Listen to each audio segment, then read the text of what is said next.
Welcome to the Cultaholic Wrestling Podcast. If you like a lot of wrestling on YouTube, just sing it by yourself. Hello, welcome to Cultaholic Wrestling Podcast. It's your moment to shine. But you sometimes You join always in. take it as a knock. You but join it's in like- when it's cool, Jack. I'm not like what's her face off Pop Idol back in the day, Nicole Scherzinger, where she had the lad singing next to her and she takes the microphone because hers is broken and then sings and the lad who's on the talent show can't sing. I want you to have your moment. Oh, well, thank you. I see this like Run DMC. I do this bit and then you do that bit. You know, the finishes of a That's sentences. the Chuckle but- Brothers you're thinking of. Not Run DMC, you silly guy. Yeah, thank you for showing those clips, by the way. Hello, the Cultaholic Wrestling Podcast. So get ready for the podcast and not a lot of wrestling.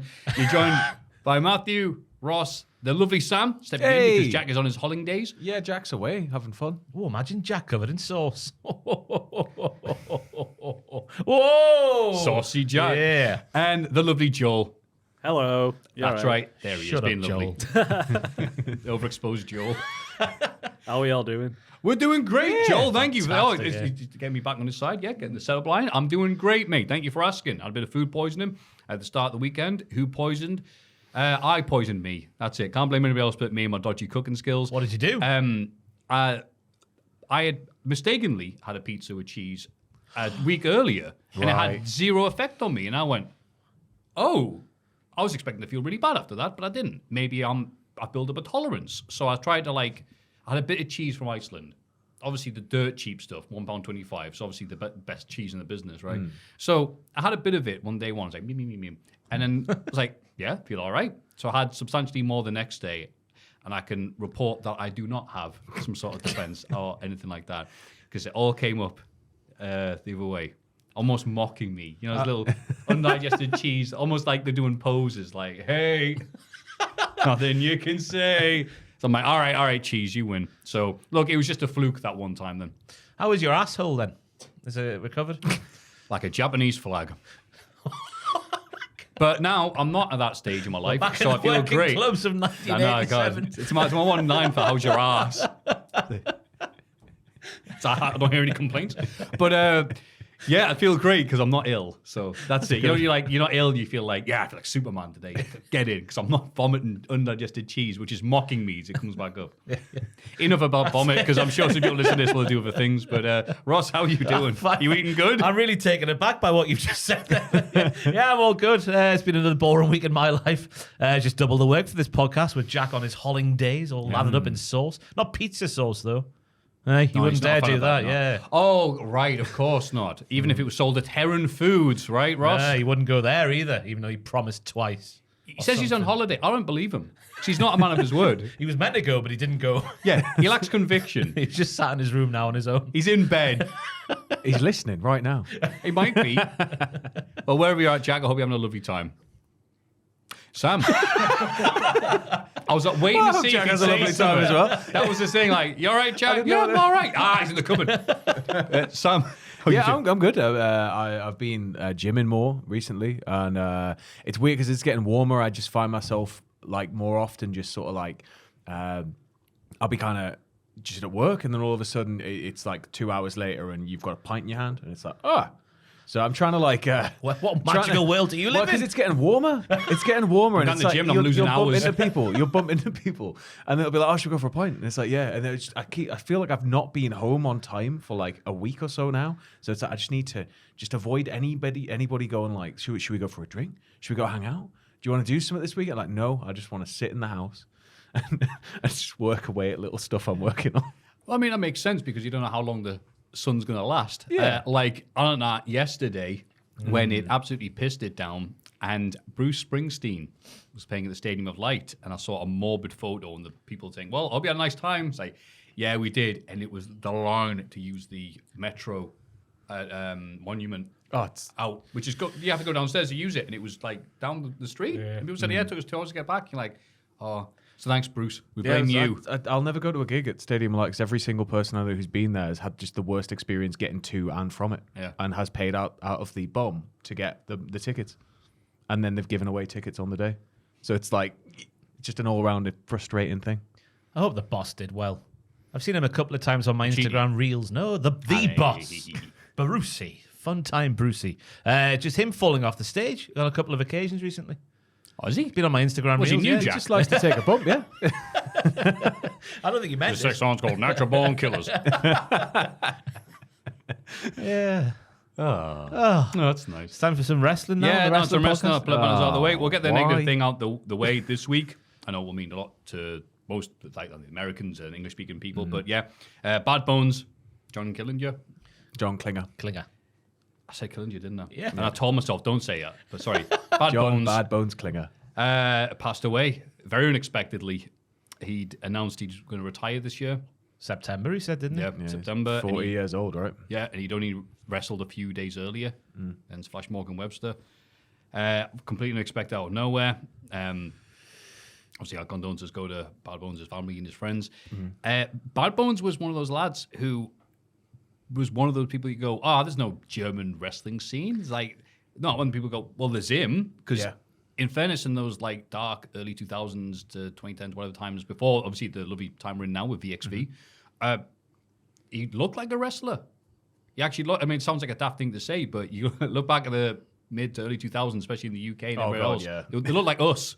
A lot of the lads. You'd hear Slayer, Angel of Death come out, and then a guy you think who's going to set up the ring gets in and starts wrestling. Like, oh dear. Bad Bones looked it, he acted it, and yeah, it was one of those, I don't know, pillars is an overused term, but he was one of those people for that scene. I think him and Andy were the two most decorated people in all of German wrestling. I think Bones has won everything he could possibly win at WXW, maybe even multiple times. But he worked with us, of course, when we were doing WCPW back at the other place. And I remember meeting him, and he was always very concerned with making sure he was able to like reach the viewer at home. And he was the first wrestler who ever kind of brought up a question like that. And it was really like cool because it was like, where are the cameras? Where am I looking? And most of the time he'd spend like, you know, talking to wrestlers going, cameras are there. Address that camera. And then they go to cut their promo and they turn their back. And it's like, great. But Bones, like, he would always just learn and know where stuff was. And he'd always be hitting those cameras for his expressions and everything else. He was always like really, really on point, really good to work with. Good laugh. That's nice to hear because he's also got a reputation for being crazy. So I was very flattered whenever he saw me. He was like, "Oh, shake my hand, botch," and I was like, "Okay." And I remember buying this shirt off him.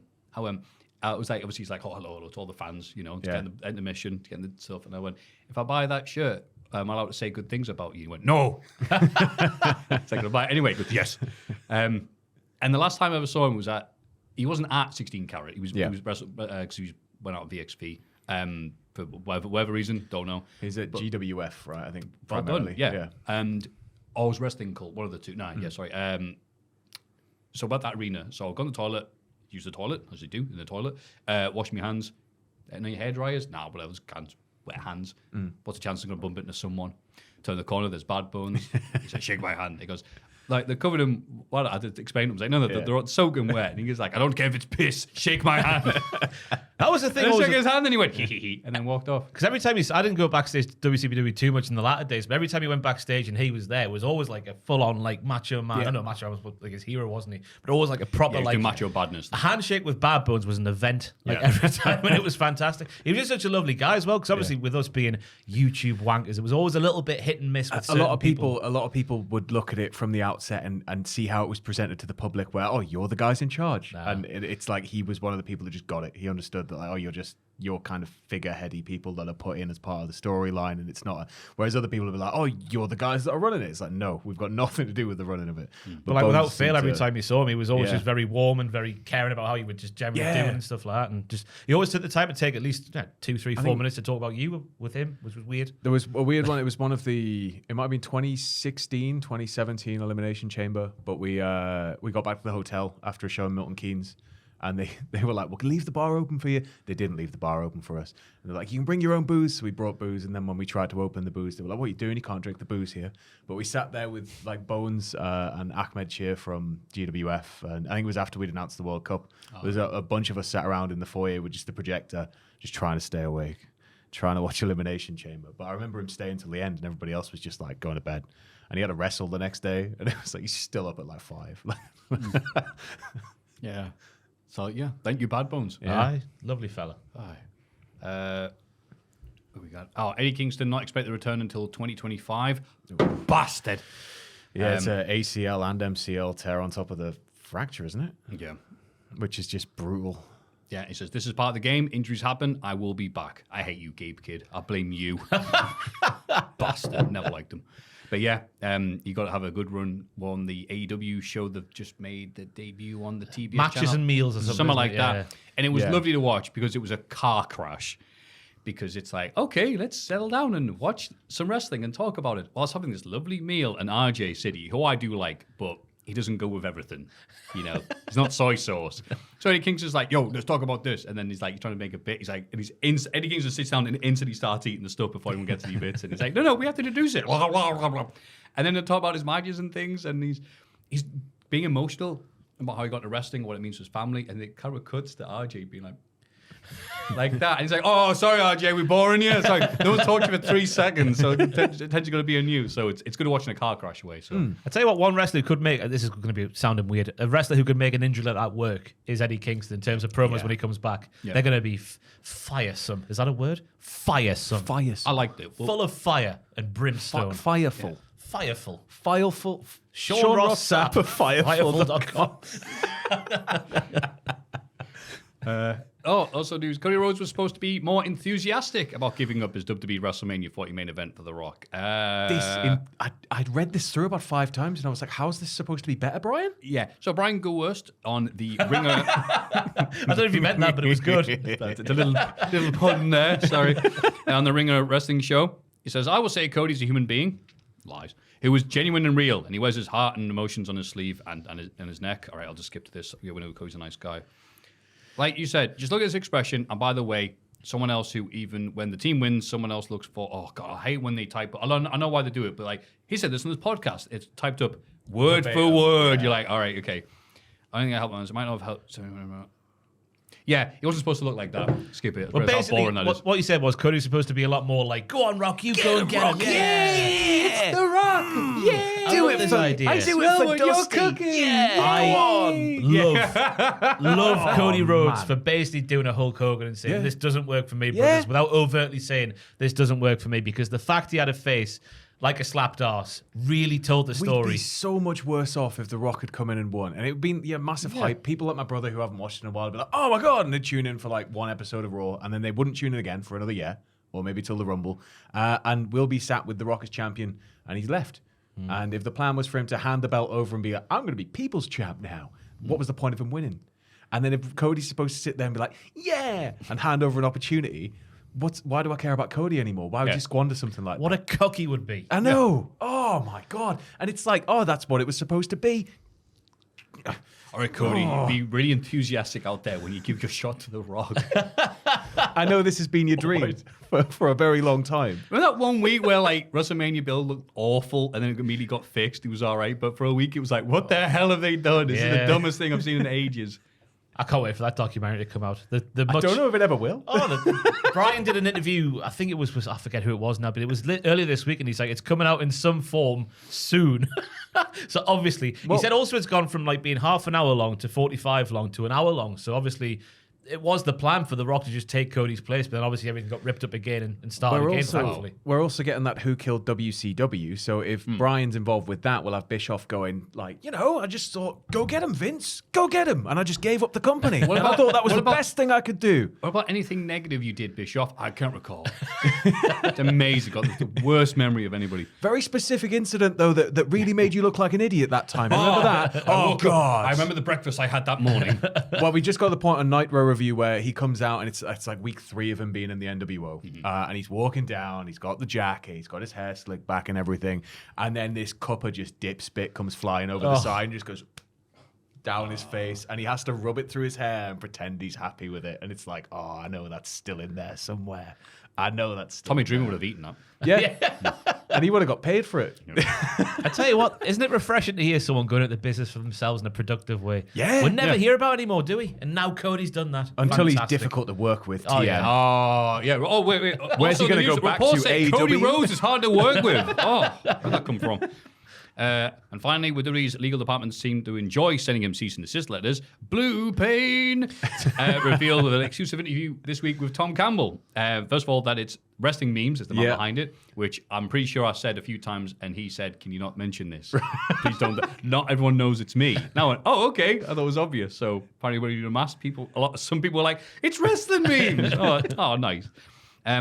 He said, well, there was Ryback. He was one wrestler who liked me. Ryback said he would wrestle me for 25K, and I quote tweeted and said I wrestle him for 250 quid. I'm much cheaper. To be fair, Ryback did send me a few kind messages, and apparently there's a few people in WWE, even though the lawyers don't like me, a few people in WWE do like him. So, bless. So, yeah, more on that. You can see look at the lovely Tom's lovely interview with him on the channel soon. And if you want to stick and listen to us, we're going to talk about wrestling for a bit now. Yeah, all of the wrestling. Yeah, just you try and stop us. I'm a big kind of leave stuff to the end of the week, maybe get 2 weeks backed up and just watch it all on Tuesday while I'm doing something in the background. When I've got stuff I've got to stay on top of, but when I'm working in historical doc stuff, it's like I've got to watch a load of old stuff sometimes. But then having to sit down every week and do this, I don't understand how you guys aren't just fried all the time. Are you just fried all the time? Yeah. Some people are born with it. Some people say it's Maybelline. Like, I've kind of just put off like a load of 1993 stuff and then done this today, and it's like, oh, this is I'll tell you how really weird. I'm used to I don't know what I'm doing my weekend now. NXT, I've got to go out and have some ciders with the lads. No, you don't leave NXT. I'll tell you, it's just a love of the game. That's what it is, Sam. We love the game. That's how it gets us mad through. props to you. And cocaine. Yes. And LSD. And hooch. And bad cheese. I had a friend who just came back from Amsterdam, and he was like, "Oh, I did some of them mushrooms." And he just texted me at 2 a.m. The only reason I know is because he texted me at 2 a.m. And he was like, "My hands have turned into horses," and then no response from him for like 16 hours. And I was like, hooves or actual horses? I've not seen them yet. I'm like, have they turned into tiny horses? Like, I need to talk to him and see what the crack was. But he just texted me that ominously at like 2 a.m. and then dipped out. I had a mate who went to Amsterdam a few weeks ago, and he went to one of those peep shows. He's one of them tourists. Is he? It's illegal, isn't it? He said he went. Him and his girlfriend went in together, and apparently there's like the binocular setup, and you put your money in the thing, and the curtains open. And it's like a circle around this lady in the middle, like all the people peeping in with binoculars. So you see everybody else who's watching. You see their eyes. Apparently, I've not been. I wouldn't ever go. But there you go. You just watch this woman. So is it like? Is that a bit Wallace and Gromit where he cuts the eyes out of the cover? But with a velveteen curtain either side. Oh, well. La-di-da. I know where I'm going next week. But imagine that. And apparently, right, next to your binoculars Wrestling coming is soon. lotion and tissues. Oh, in case you need to sneeze like yourself. Yep, in That's case good. you Right? Moisturize them hands, you know? Yeah. You don't want to be shaking hands with people outside with big, firm, rough, you know? Exactly. Bad Bones would shake your hand if you'd done that. Yeah. Bad Bones use a lot of hand lotion. That was a sentence. Should we end the bit? Why did we say all that out loud? To be say out loud would make a very, very good podcast. Good. Everybody get excited for the Cultaholic Hall of Fame! Hall of Fame. Oh, yeah. Oh, yeah. Bastard. This Last is place. horrible, this, you know. Bovril. Gravy you can drink. 14%. You forget that you're talking to an international audience. It's a travesty. don't you? Well, me and Tom do a lot to spread the good word of Bovril. You know that Bovril is named That's probably why we came to after third place. after Bovril in Argentina. They have a whole town that they named Bovril. They bought it. They bought a whole town. Yeah. And they changed the name of it to Bovril. And the people who live there still live in Bovril. And they're all a little bit like, should we change it back? But they just they like leveled a load of forest and used it to raise cattle and stuff that they'd turn into Bovril dust and then make the Bovril with it. But we want to go there and present a podcast from there, but nobody's going to front up the money. It's only like 800 quid a ticket, but nobody's going to give us it. I had a mate who went to Amsterdam and he took mushrooms and he said his hands turned into Bovril dust.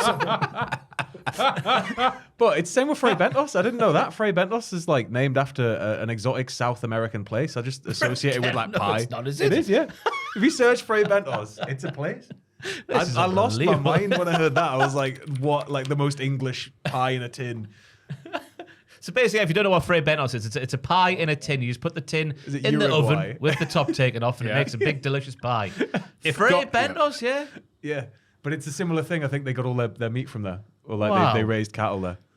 If God had to eat a pie, he'd probably pick Fray Bentos. A Frey Bentos chicken. You can turn Frey Bentos tins into guitar pedals. They're that big. Are you all right, sir? Life's falling apart a bit, mate. I'm not going to lie. I show Speed getting bitten on the nose by a dog. In brackets, ha ha ha. 38%. I thought it was a going to win. shoo-in. God. He deserved to get his schnoz. Absolutely. Bitten. He woofed at the dog and the dog woofed back. Yeah. As the saying goes. The X-Men cartoon theme song, 49%. That was always going to win. It's a banger. Yeah, but it's just heartbreaking when Jack's like, I've got nothing this week for the 50th week in a row. Every week we do this. And every week, seconds beforehand, you got your Hall of Fame ready? I haven't got one. You should just have Every two week. hats. Every week. Two And then hats he with wins. different words on two different bits of paper. And He's not learned a thing. Make it up. Like in the Aesop's Fable, when something bad happens, you go, all right, don't do that. This one, yeah, keep on messing up. 49%. Well done, Jack. We're very happy for you. Yeah, really happy. Nice. He hasn't got a Hall of Fame this week because he's not very here. happy. So, Sam, you are the honorary Jack. It's a pretty easy one for me, and not going to go too far into it. Whoever you are politically aligned with, I'm sure we can all agree that the current bunch are an absolute mess, and we can't wait to see the back end of them. But there was nothing more amazing than yesterday watching him stand there getting wet. Without saying, he's got a plan. He doesn't even have a plan for an umbrella, and then there's somebody just blasting things can only get better. Whoever was blasting that needs to go in the Hall of Fame. That's it. Just flat. That was one of the funniest things I've ever seen. Do you have any pictures of that? It's made some really good high quality press just photos. stood there, of and this you one just hear D-Ream in the background. And if they can get Brian Cox off of space and get him back to doing that, I reckon England might heal.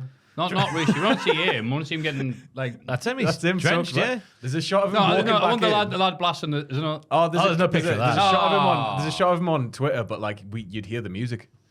Yeah, that's what I think. Is that none of those bastard press people got a nice H. They were too busy high getting quality, like it's an high-quality old shots torrent of from him. 2008. Bloody hell, Maffew. HQ yeah, DVD, AVI DVD files 9 of the guy. rip. Yeah, right. Bloody hell. It's got slightly more megabytes. Do you reckon when he got back inside, he tried to heat himself up, he shrank a bit more? 'Cause I reckon that's what happened. He's such a small man. It's just it's like shrink wrap to him now. I don't know why I'm saying that. He's got lots of money. Oh, knobhead. I hope he goes. You He is going, but you you know could what I give mean. him the bum's rush like really easily. It'd be very satisfying. I don't mean death. I just realised I made it just like death. Yeah, death, yeah. Let's kill them all. Vote the Labour. Vote Labour. Yep, good call. Yep. So yeah, that was my choice. But yeah. So is it that fact that we're calling a general election, or is it Rishi No, getting wet? it's the guy blasting the music. Oh, the guy It's the music, Tony fantastic. Blair music, and yes, Yes. War Criminal. But it was hilarious that we had funny. we had the Tony Blair theme just going. And again, no matter who Yeah, you it really voted is the for, Tony. vote Yeah. If he was tactically a and get him wrestler, out. that would be the song that they played. He made his way down. God. So Ross, what have you got for us? I've got absolutely nothing this week, Matthew. Do you want me to go so first? Oh, you just kicked off about There we Jack. This is to be honest, this is the first week in Ever the in the history of this history of the podcast. Yeah, but Jack won last week, so you I know, obviously might as well Yeah. do what he did. And I'll pick say out the something, first thing that so. comes to my mind when you finish this pick here.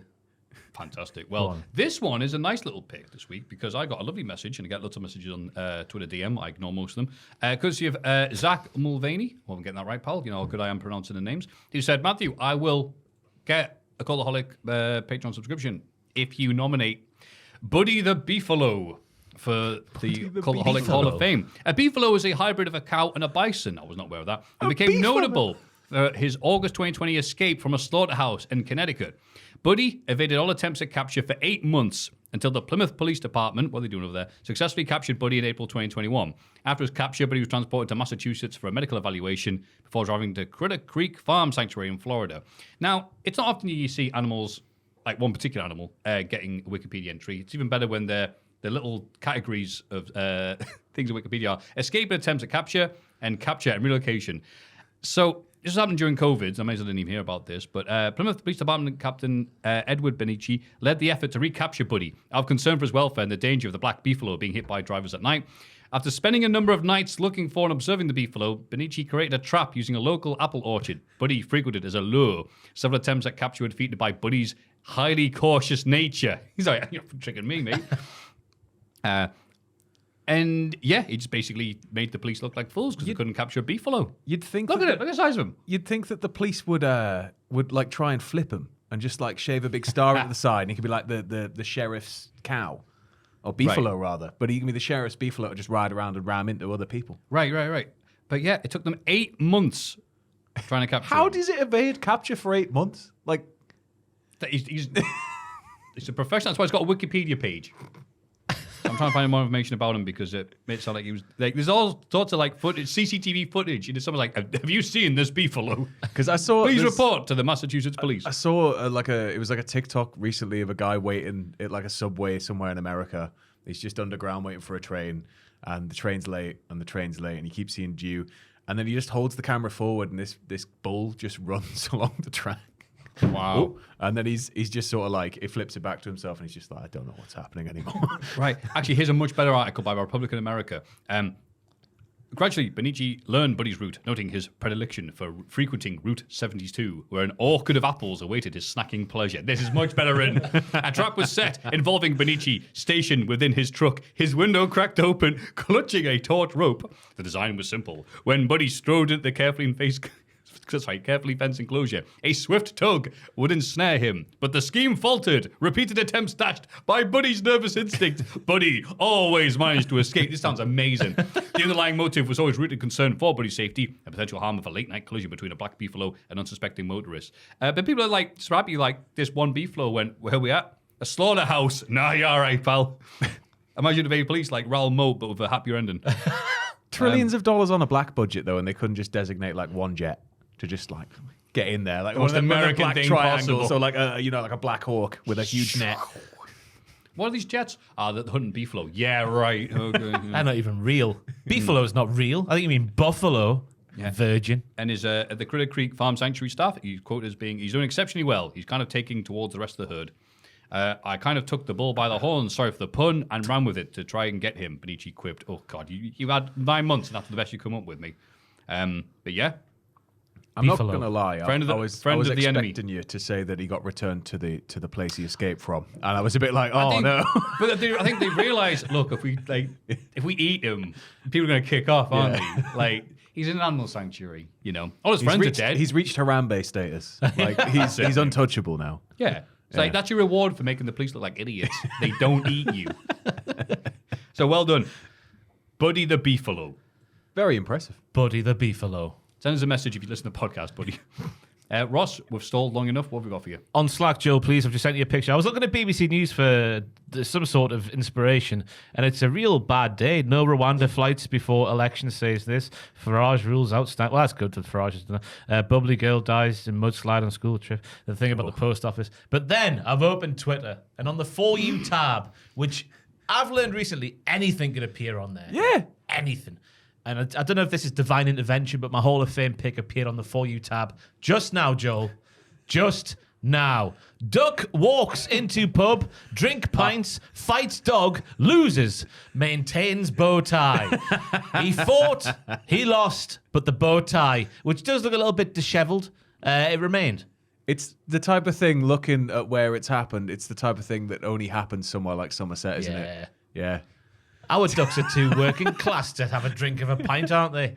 They'd be kicked straight out of the pub. Yeah. There's no way. You're bad. You have to waddle back out. Fights dog. I want more information on that. Is there any information, or is this just a little tiny Yeah. Did picture? you we're search talking. that headline into Google? Yes, so it's there just we a go. screenshot there, Joel. But yes, it's a fantastic headline. It's a scene that I would love to have seen in person, but unfortunately I don't live in Somerset. But it's the Hall of Fame pick this week because the duck, obviously, it could have gone one or two ways in the face of defeat, and it went the classy way. There is. There's the actual article.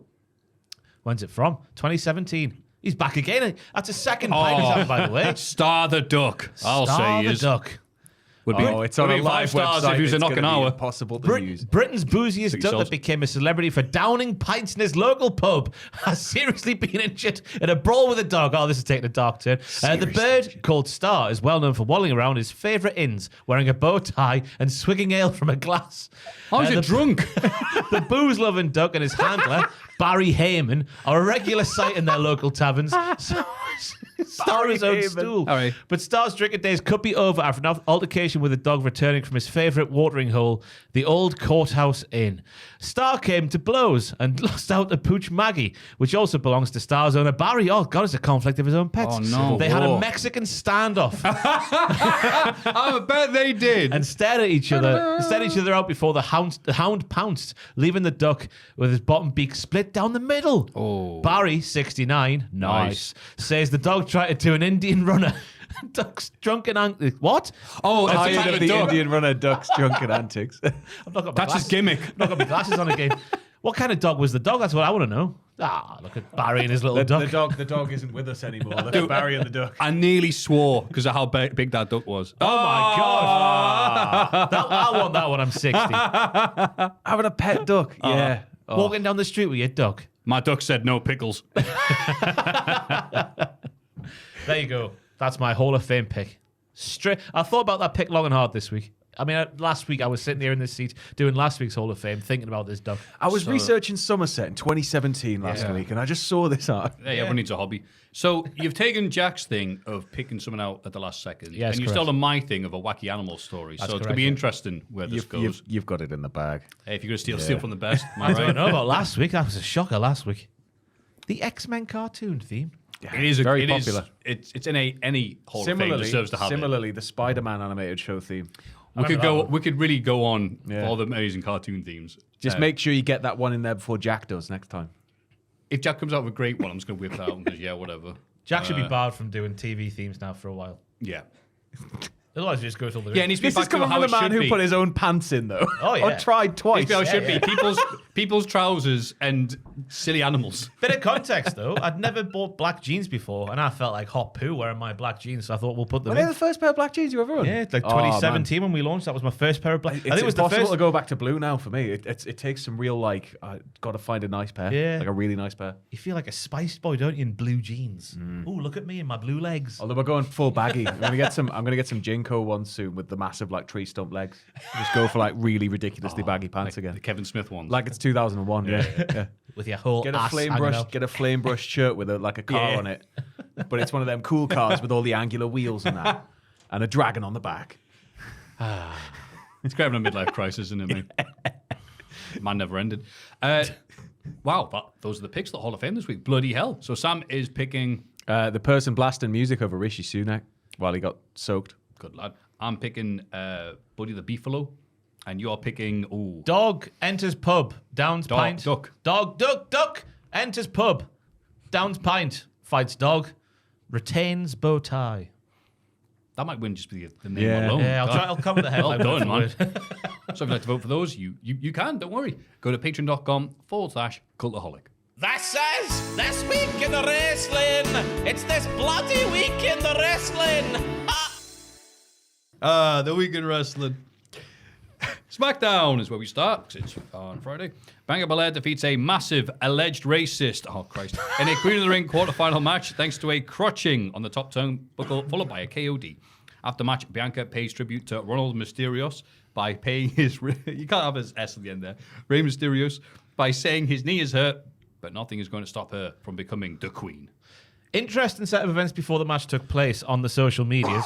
Bianca Belair, it was revealed, was pulled from a live event. Montez Ford, who is her husband, changed his Instagram bio from father of 2 to father of 3. So everyone's like, whoa, we're putting 2 and 2 together here. Bianca Belair must be preggers. And then she came up for the match and everyone was like, whoa, they're making her wrestle this match even though she's pregnant. That can't be right. Then Angelo Dawkins started laughing as everyone was going, whoa, I can't believe this on Twitter. So Angelo Dawkins has changed Montez Ford's bio and is pulled everybody's pants down in the best way possible. I think Tez's bio now reads he's a father of 8. It was 10 last time I checked. 10? They've had a busy They're week. flying out. He's like a queen ant. But that was funny just before I had the no match idea took about place, any of yeah. this. People making jokes last time I was on Twitch. I was like, I have no idea what you're talking about. Why are you saying she's pregnant? The match itself was snug. Oh my god, I swore that. Snug AF, my dogs. There was slaps, there was hair pulling, there was shoot takedowns. It was a proper dick swinging contest. Tiffy, they must have seen the Twitter rumors because she did a big old boot to the womb. Didn't expect dead She silence. kicked her in the whoop. I mean, I don't know what you say. Like, aha! It's a bit grim, isn't it? Good heel work for me. Tiffany then I'm went for the. gonna hit you so hard, your kid's gonna be born hurt. She then went for the needed Tiffany, which Bianca injured last week, didn't she, by doing some proper fancy stuff and getting a bit too ahead of herself. And then it was just really good wrestling from there on out. It got plenty of time. They just didn't stop going the entire time. There was a shoot German from Bianca Belair, which was a fantastic maneuver. And a nice finish as well, with the old BME attempt being turned into a crotching into the KOD. Bloody well said, mate. One point where you were saying about the hair pulling, there's one point I thought she was going to pull her bloody head off because it was like she was up on the turnbuckle and Tiffany's pulling her like into the ring. But it's I don't know just the angle, but the way that Bianca's head like whipped, it was like, oh god, like No, they're saving that spot for be SummerSlam. careful. I enjoyed Tiff blocking a potential head scissors by simply kicking Belair. Yeah, That's works I smart. think that's the womb spot. Oh, yeah, that where the that womb makes is, sense. isn't it? That is where the Quickly boom pop is. for that. Saying womb. Stop Edit saying- it please, we stop doing the In the stomach. Like, there we go. It's kind of there. A bit with Tiff distracting the ref to use an eye poke got me. Thought that was going to be the finish. And yeah, bit of I thought people. No, I don't think they did. I know they did. Were like quick to react to this, going, she's buried. I'm like, well, no. King of the Ring has always caused the instant react world we live in now to lose their minds as stars are always losing in King of the Ring matches on TV. It's tradition. Yeah. Also, they want to keep from doing bigger matches elsewhere on pay-per-views that matter. Not Saudi. Also, so I was all right with also, people have to lose. It's been 10 years I've been doing this job this month. And I'm sorry to hear that. And yeah, but it's been 10 years since I've been on YouTube and about 8 since I've been involved with wrestling. The entire time somebody loses a match, like one match, they get buried. And it's like, just if they're losing every match in very quick fashion, they're getting buried. If they're losing a match against a high profile star, it's not burial. As long as they look good in defeat. Yeah. And she looked good in defeat. Yeah. Absolutely. Be sensible. Yeah. Stop getting carried away with yourselves, wrestling fans. Yeah. Ooh, she's pregnant. Logan Paul runs into LA Knight. He was in the process of exiting Nick's office. They look at each other, but refrain from kissing. They do that. It looks like LA Knight's getting a shot at the US title in the not too distant future, which is nice. Obviously, they crossed paths at that time. Why else would they make that happen, huh? Maybe it should have happened at WrestleMania. That's what I'm saying. Cody can't take the belt now, can he? So somebody's going to have to. Why not?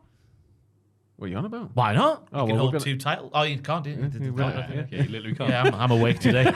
Don't worry, we'll get to it. I thought you were like, we haven't got there yet, Sam. Why not? Jade Cargill is ready to smash Nia Jax a bit. Is interrupted by her pal Bianca Belair. Ross, I know this is your first podcast ever. You can't lean against the table. Hey! Just gonna... Well, it depends who sat there on my hand. in terms of what happens to the table. Oh, is that right? Yeah. Me and Jack's got the balance thing nailed down, if you notice. Ah. So when Tom and Sam are sat, especially Tom loves it. You're just going to see my elbows doing this while I talk now instead of my hands moving around. So you're saying Jack does pull his weight? Oh. Bianca said, despite her sore knee, she's ready to stand across the ring from her pal next week if need be. Hold your horses, pal, says Jade. That's what she says. She did, yeah. Whoa! Let's take one. Hands turn into horses as well. She said, "Let's take one match. Let's take one match at a time." She said. So they're foreshadowing the potential match between Jade and Bianca here, and then whoa.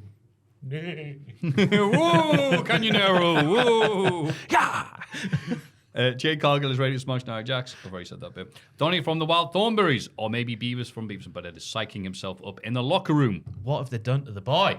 Tamatonga. Oh my god, yeah. What's that? I loved it. It's I like went he's from like, feral. oh, whatever, It's like got he's no properly personality. feral. But it's like he's tweaking on heroin. Excuse me. He's just tweaking On on. Heron Foods. Oh. He's tweaking on. He's just tweaking on sheer anger. It's just sheer anger. Paul then asked Solo if he's spoken to Roman Reigns today. Solo says he talks to Roman all of the time before leaving. Big Well, dirty liar, isn't he? Solo. Yeah. When, if someone asks if you've spoken to someone today, you don't then try and go like, "Whoa, look at me, by God, I speak to them all the time." He's lying, isn't he? Saw straight through the lie. He's not lying. He didn't give a proper answer. He doesn't. Speak to him all the time. I don't think he said Roman either. He could be talking about anybody. He's like, did he speak to him today? It could be he's like Roman, Bruce yeah. Springsteen. It could be person with horses for hands. Vinny Valo? I've always interested as well that Solo was dressed exactly the same as the Weeknd from the Blinded by the Lights video. He's pulling it off though. Yeah. Why? I don't know about that. Don't know how it goes on behind closed doors, you know? I guess the gloves will help. You know? Real good grip. not if you're in the peep show and there's too much free lube. Oh man. The Rock murders Kamala Hayes on the mic. Hayes offers Rocky a chance to welcome him to SmackDown. Rock says people tell him he reminds them of Tom Brady. in the face of Melo bragging about getting drafted first, asks, who remembers who got drafted first? The year Brady was drafted. That's true. Very good point. Melo miraculously spells out H-I-M while bigging himself up, to which the People's Champion takes the piss out of him for winning a spelling bee. Yeah. He just eviscerated the guy. It was fantastic to see. And he's right. It's weird. Tom Brady, for being one of the greatest players of all time, no matter what you think, 197th or something he was drafted. And he goes on to become like the guy. And it's just weird to see stuff like that. I can relate to that almost, because it was such an afterthought in WWE and then went to TNA. And He's came back. literally Tom Brady. Yes. NFL scripted just like the wrestling. Why do you think they have so many breaks for adverts? It's so they can all have like chat. They get in those huddles. That's and what it's those, like, right, you're going to do those that. lads on the sideline have big scripts. Taylor Swift gets a boyfriend and he wins the bloody thingy in February. Hey, that's a bit of a coinky dink. Exactly. I don't know. Oh, wow, look who won the spelling bee. Now go play someplace. I'm busy. Yeah. So great. Not only does he Really sound like a superstar, sounds like a dad who can't be arsed with his kid. I do like Mello's Kavorka as well, though, on the main roster. It's like, oh, everybody, welcome me. I'm a lovely Mello. Ooh. That's what the duck said. That's why that duck got absolutely done in by the dog. One too many weeks of that. Mello will be D-U-C-K. Mallard will be. A solo distraction ringside allows Tama Tonga to defeat The Rock in a King of the Ring quarterfinal match. Following the match, The Rock runs into Carmelo Hayes backstage, and the pair have a little argument. Charles Robinson was the only one there to break it up, wasn't he, initially? Stop it, guys! Go away! And then Jamie Noble comes running in right at the end, like, come on! Back it in. It's got to be in that series. I saw this on my Reels this week again while I was having a poo. Big poo on Instagram Reels. You have a poo on Instagram Reels? Yeah, I live stream it. Can you do that? Charles Robinson telling the story of Macho Man murdering him off the elbow drop. It's vicious. I've never seen that before. Never seen that either. Macho Man it's like 99. It's Ric era. Flair and Charles taking on Macho Man. Oh, I remember that little And phase. he drops the elbow, all of his body weight lands on Charles's head. It's On his head. horrible. Oh, yeah. I can't remember what happens to Charles, but it's severe. Yeah, he's got to be badly injured after that. It's just, he's like literally dressed like Ric Flair, just little Yeah, panties. it was a brief period where they went, look, little Nature's I going to be... remember him coming down in the with us robe and there. everything and doing all of it. But yeah, I don't remember that. Like the elbow. Apparently nobody taught him how to take the move as well, so Macho Man just did it full weight. Take the move. It's like, well, you lay there and the man jumps on you. Yeah, you've got to like stay flat for certain stuff, and you can't cross your arms or do that because it'll cave Oh, your he's kind of chest in folded and- up. Oh, okay. Yeah. Anyway, went through the air. Oh no! Imagine it was slow motion for him going, I'm going to hit him on the head, I'm going to hit him on the head, I'm going to hit him on the head. Bosh. And then it happens. Like there's nothing you can do. Yeah, I'm not a liar. As for the match, though, I thought it was nice to see Tama Tonga get to do a few more fancy moves. He did a nice lariat off the steps of the floor. Tama's finish, I think, still needs change, though. It still looks like he's giving himself a leaping rock bottom to himself. It's still like early days. I think we're fleshing out a lot of the presentation with it still. But it's been nice to see him actually get in there and do something without it being too interfere-y, because I think that first showing was a bit like, ooh. He got cooked at Backlash. Yeah. C-U-C-K-E-D. Cooked. Yum. Yeah, I thought Knight is crazy over, and at least Knight got distracted and took the bait, so I was fine with that. And then, they had a little thing there with Jamie Noble, who was just made his debut on the Call It Classic SmackDown review. Oh, nice. I forgot how he made his debut. Niddy had been leaving notes for Hurricane, and he goes, that's someone from your past. And he goes, who is it? And Niddy shows up, and he goes, it's me, we're not tough enough. And the woman who gave you the best sex of your life. Hurricane's like, what? Yeah, here's my new boyfriend who's going to beat you up. And then he does. Like, that's a way to debut someone. It'd be good. And then Hurricane's like, yeah, I remember. Whoa. Yeah, thanks. I'll never forget finding out he was one of the young dragons, Jamie Noble. Which one was he? Shocking. Was he the Japanese guy, the other Japanese guy, or the white lad with a mask on pretending to be Japanese? 9-year-old me couldn't tell watching Worldwide that was just a You could tell Jamie San man. was a bit of a liar. Well, in Tokyo, When we do this in downtown Roppongi, my double wide. It's contract signing time. Cody Rhodes says 32 years ago today, right here in Jacksonville, War Games 92 took place before claiming Logan Paul as a terrorist. and he loves Jacksonville, by the way. You guys know that. Wink, wink, wink, wink, wink. Yeah. Tourist, he means, just passing his way through WWE. People like Cody, a select few inside the arena, are fans of WWE. Cody thinks Logan needs to step aside and leave the US title in better hands than his own. Logan is booed out of the place while trying to say he's heard all this before. Logan then tears up the contract he was about to sign because Cody was trying to put both his and Logan's titles on the line, when Logan claims to have only agreed to fight for Cody's. Nick loses his poo, but Cody says, I've got this, pal. Logan produces a new contract and claims Cody hasn't earned a match for his title before Cody says, just like a WWE Hall of Famer is going to spark out his brother, a future Hall of Famer is going to smash Logan. Ooh, there's a lot of stuff there, wasn't it? There was, yeah. Aye. But the scene was stolen by Jim Guillory. Jim Guillory, one of the finest actors of his time. He was the litigator, Logan Paul's litigator, who got on the microphone and said that line I've completely forgotten to write down.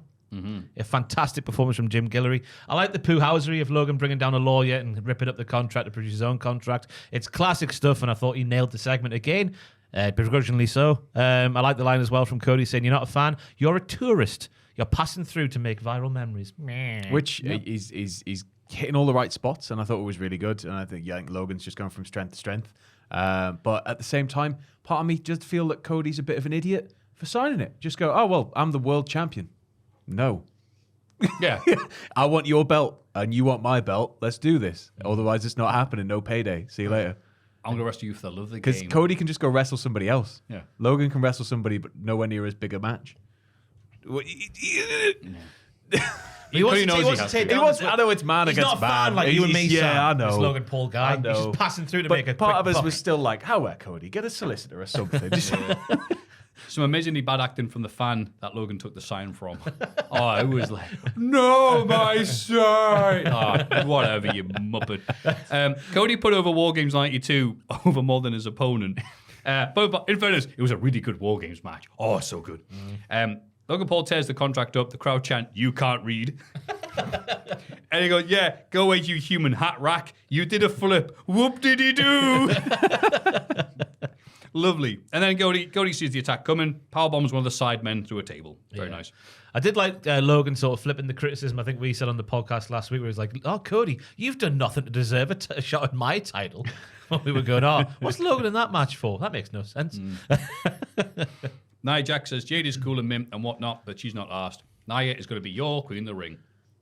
After telling Jade's little girl that her mum is a proper twat and that, Jade finds herself disqualified after using a chair on Nia in the midst of a knockout tournament.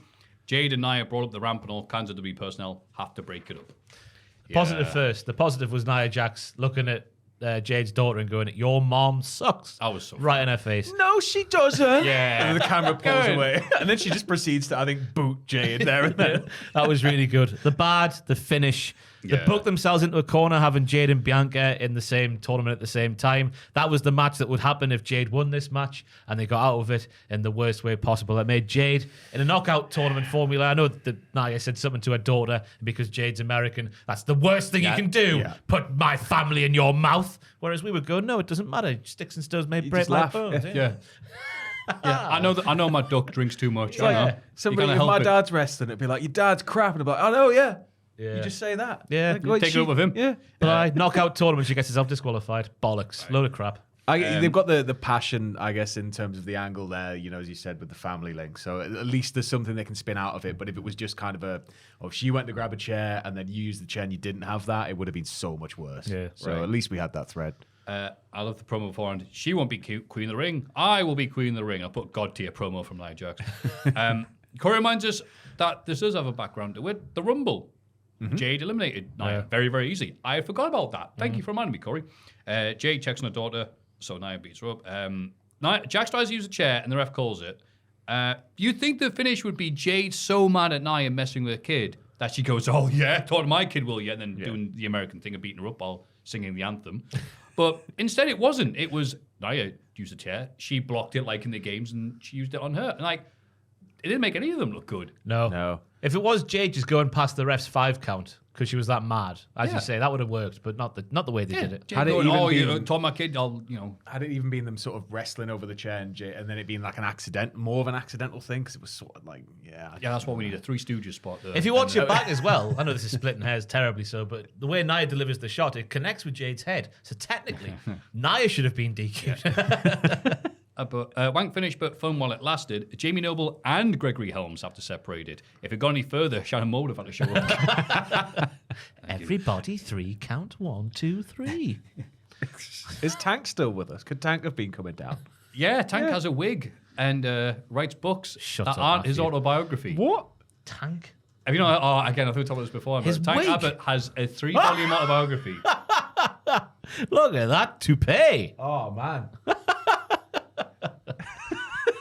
What's he got to... I mean, who's going to tell Tank Abbott he's got a toupee on his head? Oh, I know who would, Maffew. Big Al. That's who right, would, Big Al. I'll take that skin and put that on the bull. Yes. Up the Super Pro 2000. DIY beat the Shagging Cousins in their first match on SmackDown since the draft. Yeah, I put, oh man, DIY do not look confused as they make their entrance. Not even an ounce of emotion. Crowd still chants for Johnny Wrestling, so there's people here that like them. Waller on commentary steals the show here. Yeah, well done, lads. Keep cosplaying as your bosses. That'll work. Ooh. It was a bit odd seeing them come out, like, keep coming out with, like, the DX branding and stuff. Wait, it worked at WrestleMania, didn't No, it? but Because that's been the thing with them on the main, like this current run on the main roster. They come out for the matches and get no reaction, but then by the end of the matches, everyone's going, "Yeah, DIY," and it happens again and again every week. Then they did the Triple H and Shawn Michaels thing, and they got a bit more of a reaction for an entrance. And thought, "Oh, we'll keep doing that then." I guess, but I think it's time to move on from it as well. I definitely agree. The Garza special, the gory bomb flipping cutter combination rules. Waller is too good at talking smack, I'll put here. These guys were good at college, and now they can't succeed in the major leagues. Big whoop. Yeah, you need to stop saying these things, Waller. You're getting way too accurate.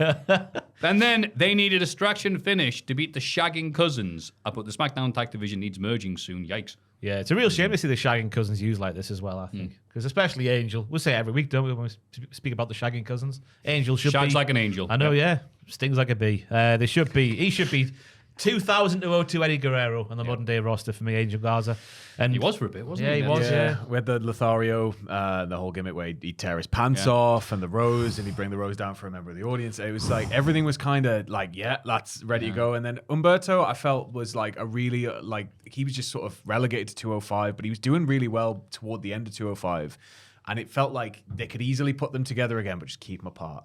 And then the first thing that happens is they just put them back together, and it was like, great, okay, we're back here. It turns out I didn't want Mama Cedar, it wanted Cousin Cedar. Yeah, Cousin Cedar. You seen those promos, Sam, from NXT back in the day? Probably, but you're going to need to jog my memory. It's for the best if you don't, to be honest. Yeah, you know what? I were think like Shagging Cousins sums it up. So. A really cheaply put together porn where they're dreaming of their uncle. Yeah. And they have one photo of who's him. passed and they away. Copy twice. And one of them wakes up in the middle of the night while they're both dreaming about their uncle and goes round. This should have been when I was covering it, and I can't remember this. They're both shirtless. They walk through they shag. Let's just say they are the Shagging Cousins. The implication was, they had a good time. Those Garzas, what are they like? I know. Shame for They're keeping the Lucha bloodline strong. Shout out to Ciampa's bump as well through the ropes. Just to change the topic a bit. Which one? He won when he went spinning through the ropes and landed on his neck on the apron, which was a horrible move for someone like him to take as well. Yes. But yeah, it was an all right match. They need to do more to establish DIY as characters because obviously, I mean, what characters? It's more obvious every week that not everybody watched NXT in 2019. I think we've had the big divide of Johnny being up for ages though as well, and then sort of feeling that there was the separation there with Ciampa finally arriving, and now we're back together. We're sort of back to square one. But you've got to have this in order to get to what they're best at, which is feuding with each other. So I think there needs to be at least one standout. Surely they can get storyline wise for them this year before we do the inevitable split and turn. But I can't wait for that because I'm hoping we go in a whole new direction and there's a much bigger screen you can throw them into this time. So Happy thoughts. Commentary talks about the weird QR code stuff that I, Maffew, Gregor Boschmania, and Cultaholic Wrestling Podcast fame have denied are even a real thing. Wow. Have you got my notes and my notes are pretty much the same here. I put, Grave explains these QR codes are errors and Maffew was right. But that was footage of the therapist from those adverts back in the day. She's like, oh, yeah. point of view cam going like, ooh, how are you? Well, your mum all right? Yeah. Not quite like that, but you know what I mean? No, that's actually a good impression. It was interesting though because they do like a little filter thing on her, and for a brief second, her like they pick the gradient on it, changes her like the pants and t-shirt that just went to like the Fiend, like it turns into the stripy pants. Oh, so it was she this now? one, and then was it the other QR code that we'll get to in a bit? Is that the one with just the shot of the child? Or was that? I think that was That during the stream they did. Oh, they did so many. There's so many things. There's so many different happening options around as well it, when you yeah. click A child appeared and you said, your mum sucks. there was like a kid in a Halloween outfit, like a skeleton outfit, but with his eye, like, it was like a photograph of somebody, but maybe Bray or Bo or something as a kid, but like with like the eyes crossed over with Sharpie, Yeah. and the mouth like scrolled over and stuff, and it was surrounded by. Oh, that's what I symbols. want on my phone, yeah. But I swear, officer, it's WWE. You know it's fake, right? I never thought Company and put you in a car. Saying a dead child in your area. Can you look at your phone, please? I never thought about that. Potentially someone sitting on the bus. Just everyone behind them going, what the It's hell? wrestling. No, it isn't. That's not Hulk Hogan or giant haystacks. AJ Styles says he's not sure. Arresting you, and somebody's just going easy, starting chat on the bus, so leading you off. This nonsense is a wrestling fan. Nonsense. You shut up. Bray Wyatt's revenge is he hates wrestling fans, wants them all arrested. It's his birthday today. Happy birthday. Oh, happy Bray. birthday. Happy birthday. AJ Styles says he's not sure what's next after coming to defeat Cody and Randy. Next week, Styles is going to head for Nick's office to find out where he goes for. We mean in a week's time you're going to go to the office. That's what he says. Like, next week I'm going to go down to Nick he Aldis' needs a week office. to When think. I wake up, He you just know needs I'm a going to week be. to think. Was that? He needs a week to think. Yeah. He was particularly bitter, when he almost spits out, you know, the match I had in Lyon, France. Leon. Lyon. They all say that. Leon. But yeah, he just looked really angry. Maybe he was just pacing backwards and forwards, checked out catering for a bit, saw some of his mates, and then just left. I'm AJ Styles and I have nothing going on. What's he going to do then? Because obviously he has lost to the world champion. He has lost to Randy Orton. So what's he going to do? LA Knight's got Logan Paul. It would appear after the pay-per-view's out the way. Yeah. What's happening with AJ Styles? AJ Styles. Put him in the bloodline. Go on. He's a long-lost member of the family. I can see him going, well, you know, he is good, like. Yeah. The debate, well, The Rock adopts him. well, I won, right? Like, Oh, yes, Tammy Tonga's in there, isn't he? Big old Tammy Tonga. Or Tommy Tonga, as LA Knight used to call him. Big Tommy. Tommy Tonga sounds like a little train set a Little kid would play train with, yeah. Chelsea Green and Piper Niven interrupt the Bayley interview where Jade Cargill's name is mentioned again. Chelsea blames Bayley for Piper's loss to Jade in the first round of the Queen of the Ring, and it looks like Bayley and Chelsea will have a scrap next week. Do not want a week to think about it, like. No, they can think there and then, unlike AJ Styles. Bailey's like, we'll have a chat next week. We'll have a chat about it in the ring, yeah? Yeah? And then she walks off. I like the phrase that Chelsea used saying that Bayley sprinkled her bad Bayley juju all over the shop. What could that possibly mean? Dandruff. Randy Orton defeats Kamala Hayes, the King of the Ring tournament. I saw that as like just a little tub off the shelf of dandruff. No, the bad juju's everywhere. Ah. You know who doesn't have that? Tank Abbott. Orton defeats Hayes in the King of the Ring tournament thanks to a shoot RKO out of nowhere, the location that nobody seems to be aware of. Oh, I see. Yeah, It's just player words on out of nowhere, It's innit? good that. Sorry. Really great. I really wordsmith. ruined the line. I apologise. Another Randy Orton entrance on TV. Another Randy Orton thing happens during this entrance. This time, it's so great. He signs the lass's sleeve on a hoodie, and then he goes like that to do a fist bump, and the lass is turned around within half a second. So our pal next to her goes, "I'll do it." He just goes, yeah. Every week now, something little like that happens in a Randy Orton entrance. He's having a great He's time. been It's all very about the little humanised. things. Very humanized. A humanized snack. Yeah. Orton took that boy to the woodshed and whipped his arse. This is the guy in the ring, not the kiddie. He took Ignore my fist bump, will you? Imagine that. He just dragged him over the barricade and just beat up a teenage Go on, Randy. girl. Remember when you were killing your RKO kids? If this was 2009, that lass would be dragged over the barricade, yeah. That's a horrible thing to say. Sounds so much I know, yeah. Anyway, Orton took Mello to the woodshed and whipped his arse like a government mule until Mello raked the Wow, eyes. you really like these Americans. You had the wherewithal to take him to the woodshed. But yeah, Mello raked the eyes, and then he posed like a dick on the announce table for ages, and then he just got Drew McIntyre by CM Punk to yell, whoop, see you later, and then Randy Orton beat him down some more without really doing anything flashy, but he looked good while doing so. Then all of a sudden, scoop slam spot, and it was basically over from there. Yep. Yeah.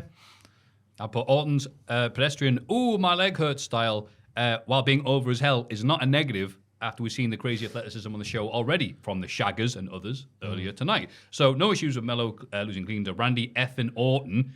Plus, he wasn't able to hit his best moves. So it still left it like, ooh, if he'd only been able to hit those big uns, maybe he'd be able to pin Randy. Yeah, and it was a hell of a finish as well. Mello going for the springboard, something off the middle rope, which was then turned into the RKO out of somewhere. You think you just wouldn't do a springboard around Randy, isn't it? Yeah, maybe. It's like Yeah. trying to Don't powerbomb give him any Billy Kidman. opportunity.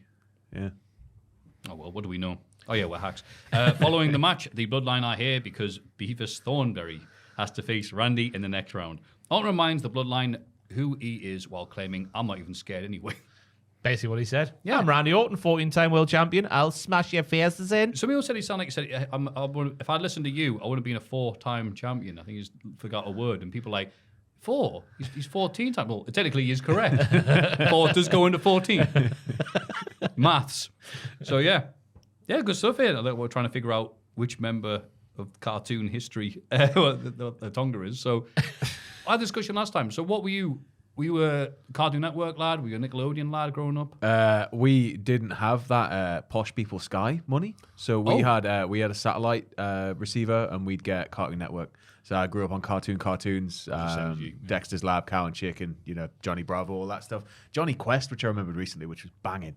The intro's amazing. The cartoon's like whatever. Yeah, it kind of got repetitive really quickly, but like it was still fun. But then it was like Fox Kids was free sometimes, and you'd sometimes get to see some interesting stuff. But then all the cool stuff moved to Fox Kids, and so I'd like you'd only have certain shows you could watch then. And then eventually we got Nickelodeon, and that was sort of early SpongeBob, and that's I think why I love SpongeBob so much. Okay. Yeah. I've got from the first season. I've got from the Valentine's Day episode, the bit where Patrick gets really angry with him because he's like, "You've forgotten."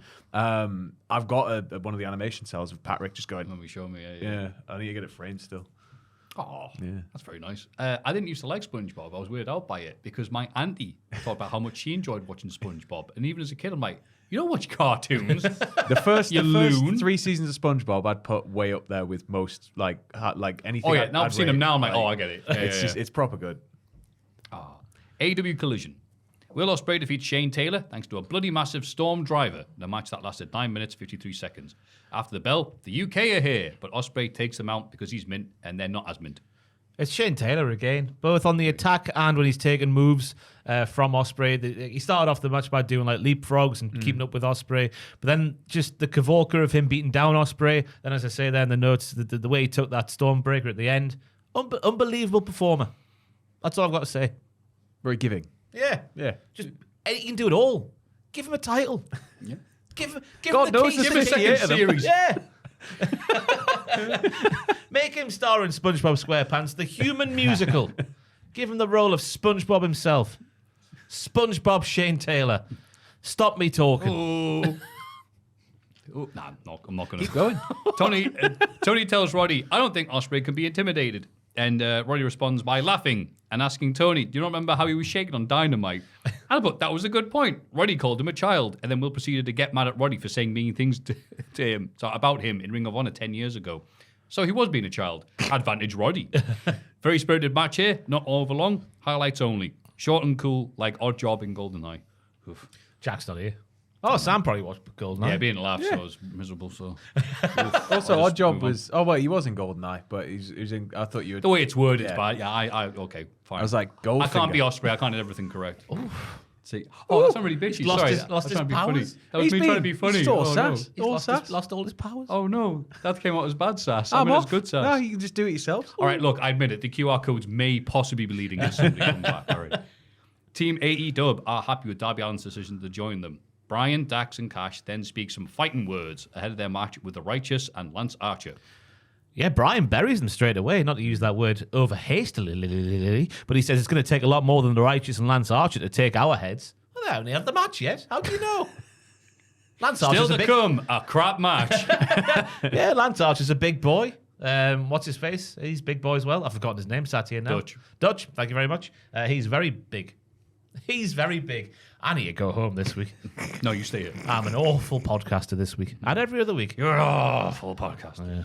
John Moxley is ready to do the duel with Takeshita at Double or Nothing. Claudio then explains why he never made it the main event in Vince McMahon's WWE for a sustained period because he hates promo people who can't back up in the ring Would much rather go out there and wrestle. Sorry to interrupt the silly things we're talking about there, but like, is that what he was talking about? WWE? I thought he meant here in AEW. Yeah, he did. That was just me. I had a little bit of a control. Okay. I was okay. So yeah, Moxie said as usual, yeah, I'm tough and love hardcore, and I'm a lion. Ooh.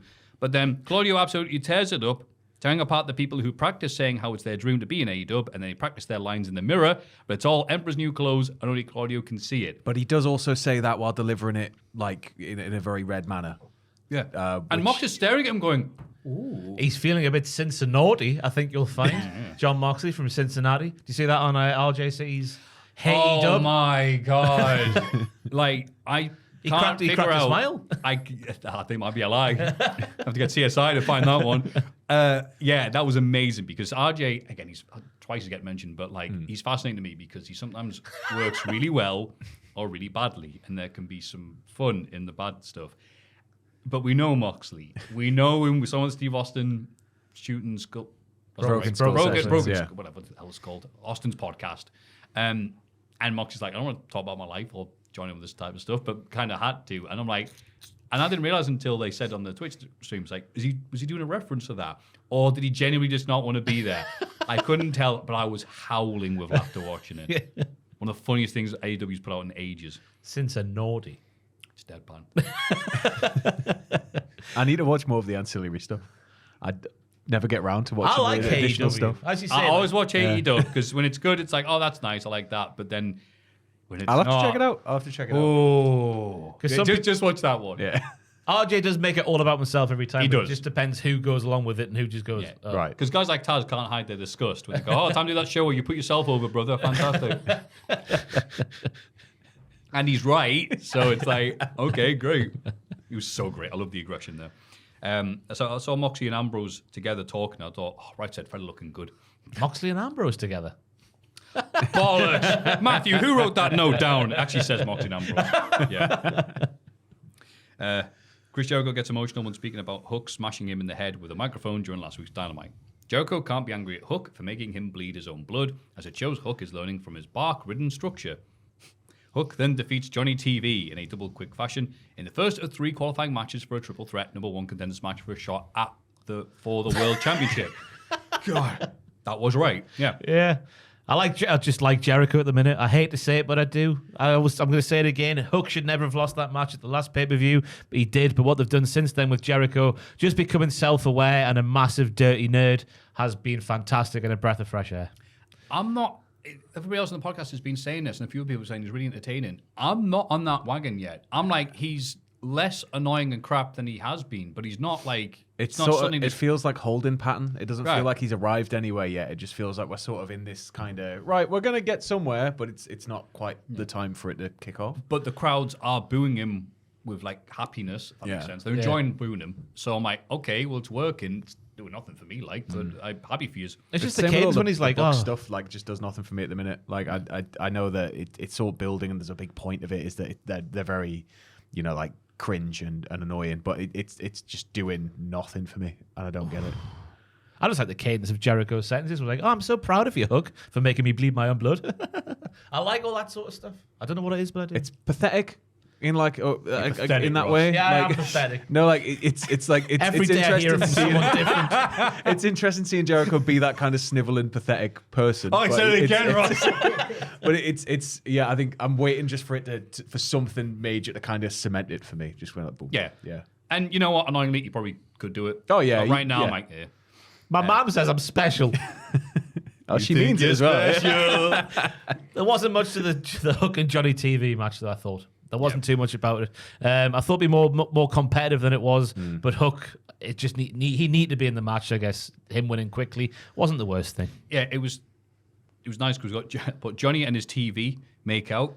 There's an image. Nigel tells Tony to stop filming.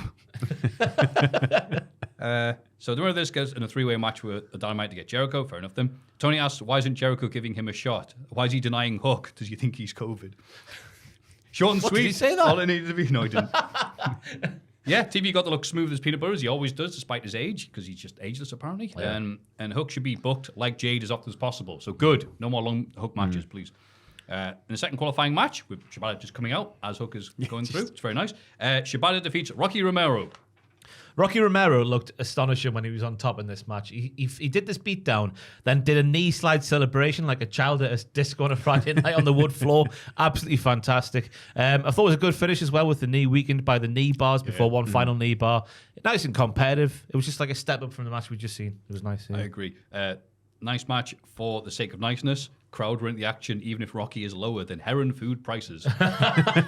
Romero got to do octopus stretches so Nigel could yell, like Inoki, his trainer! And then he lost via submission, which is not like his trainer, Inoki, at all, in the slightest. Never. In the third qualifying match, Brian Keith defeats Beefcake Boulder, remember them, after forcing Bronson to head on down to Titty City against his will. I hate when that happens. Hook will face Shibata and Keith in a triple threat, with the winner getting Jericho for the Fall World Championship.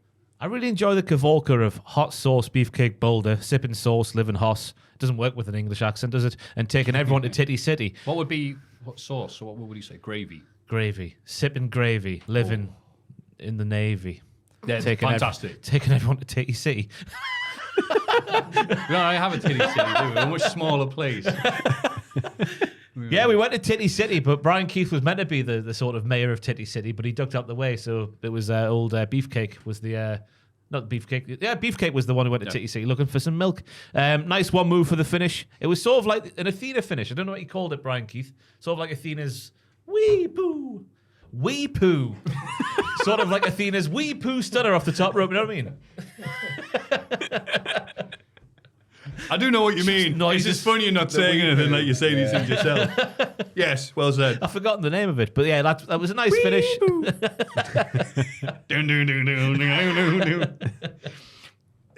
Yeah, Brian Keith quickly showed up to also win his match against the disgraced Boulders, who are heel now. Glad they had some heel work and mic skills for variety after Shibata Romero did legwork for 5 minutes. Titty bite by Brian has Nigel thinking he may have found milk, like you said. And then a diamond dust ends it quickly. That's Thank you very much. Hey, this was a fun 20 minutes or so, putting these things together, like variety hour. Liked it. See, Chris Jericho's bringing on good stuff. I didn't say that. Yes, you did. No. It's all under the learning tree, Maffew.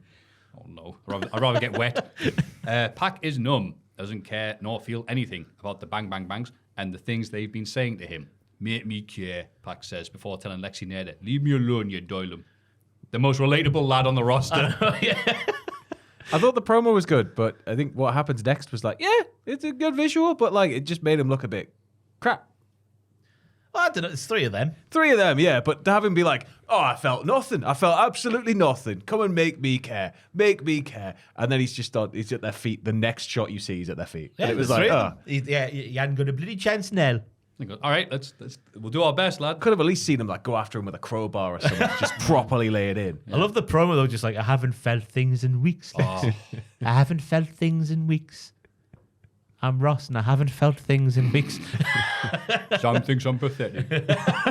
And me duck's drunk. It looks like the Bang Bang Bangs are here for some in-ring action of some kind. However, during their wonderful entrance, it's revealed the lads have thwacked Pac. Oh, it's nice. I like that. Colton was panting like a shattered pooing dog, so the signs were there. You know, I didn't notice this until watching it back for a second time. Colton's like, whoa, yeah, because he's obviously out to just beat down Pac.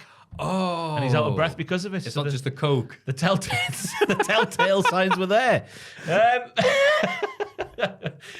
Jay White, unfortunately, was using someone's nickname as an insult again in his promo where he's like, I bet you care now, don't you, bastard?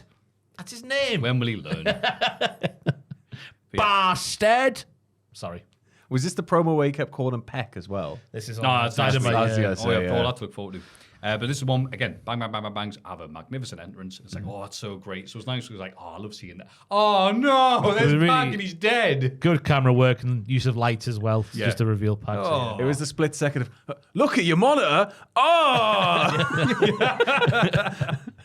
Oh, Nick Wayne thanks his father, Christian Cage, for turning him into a man, a big, brave man.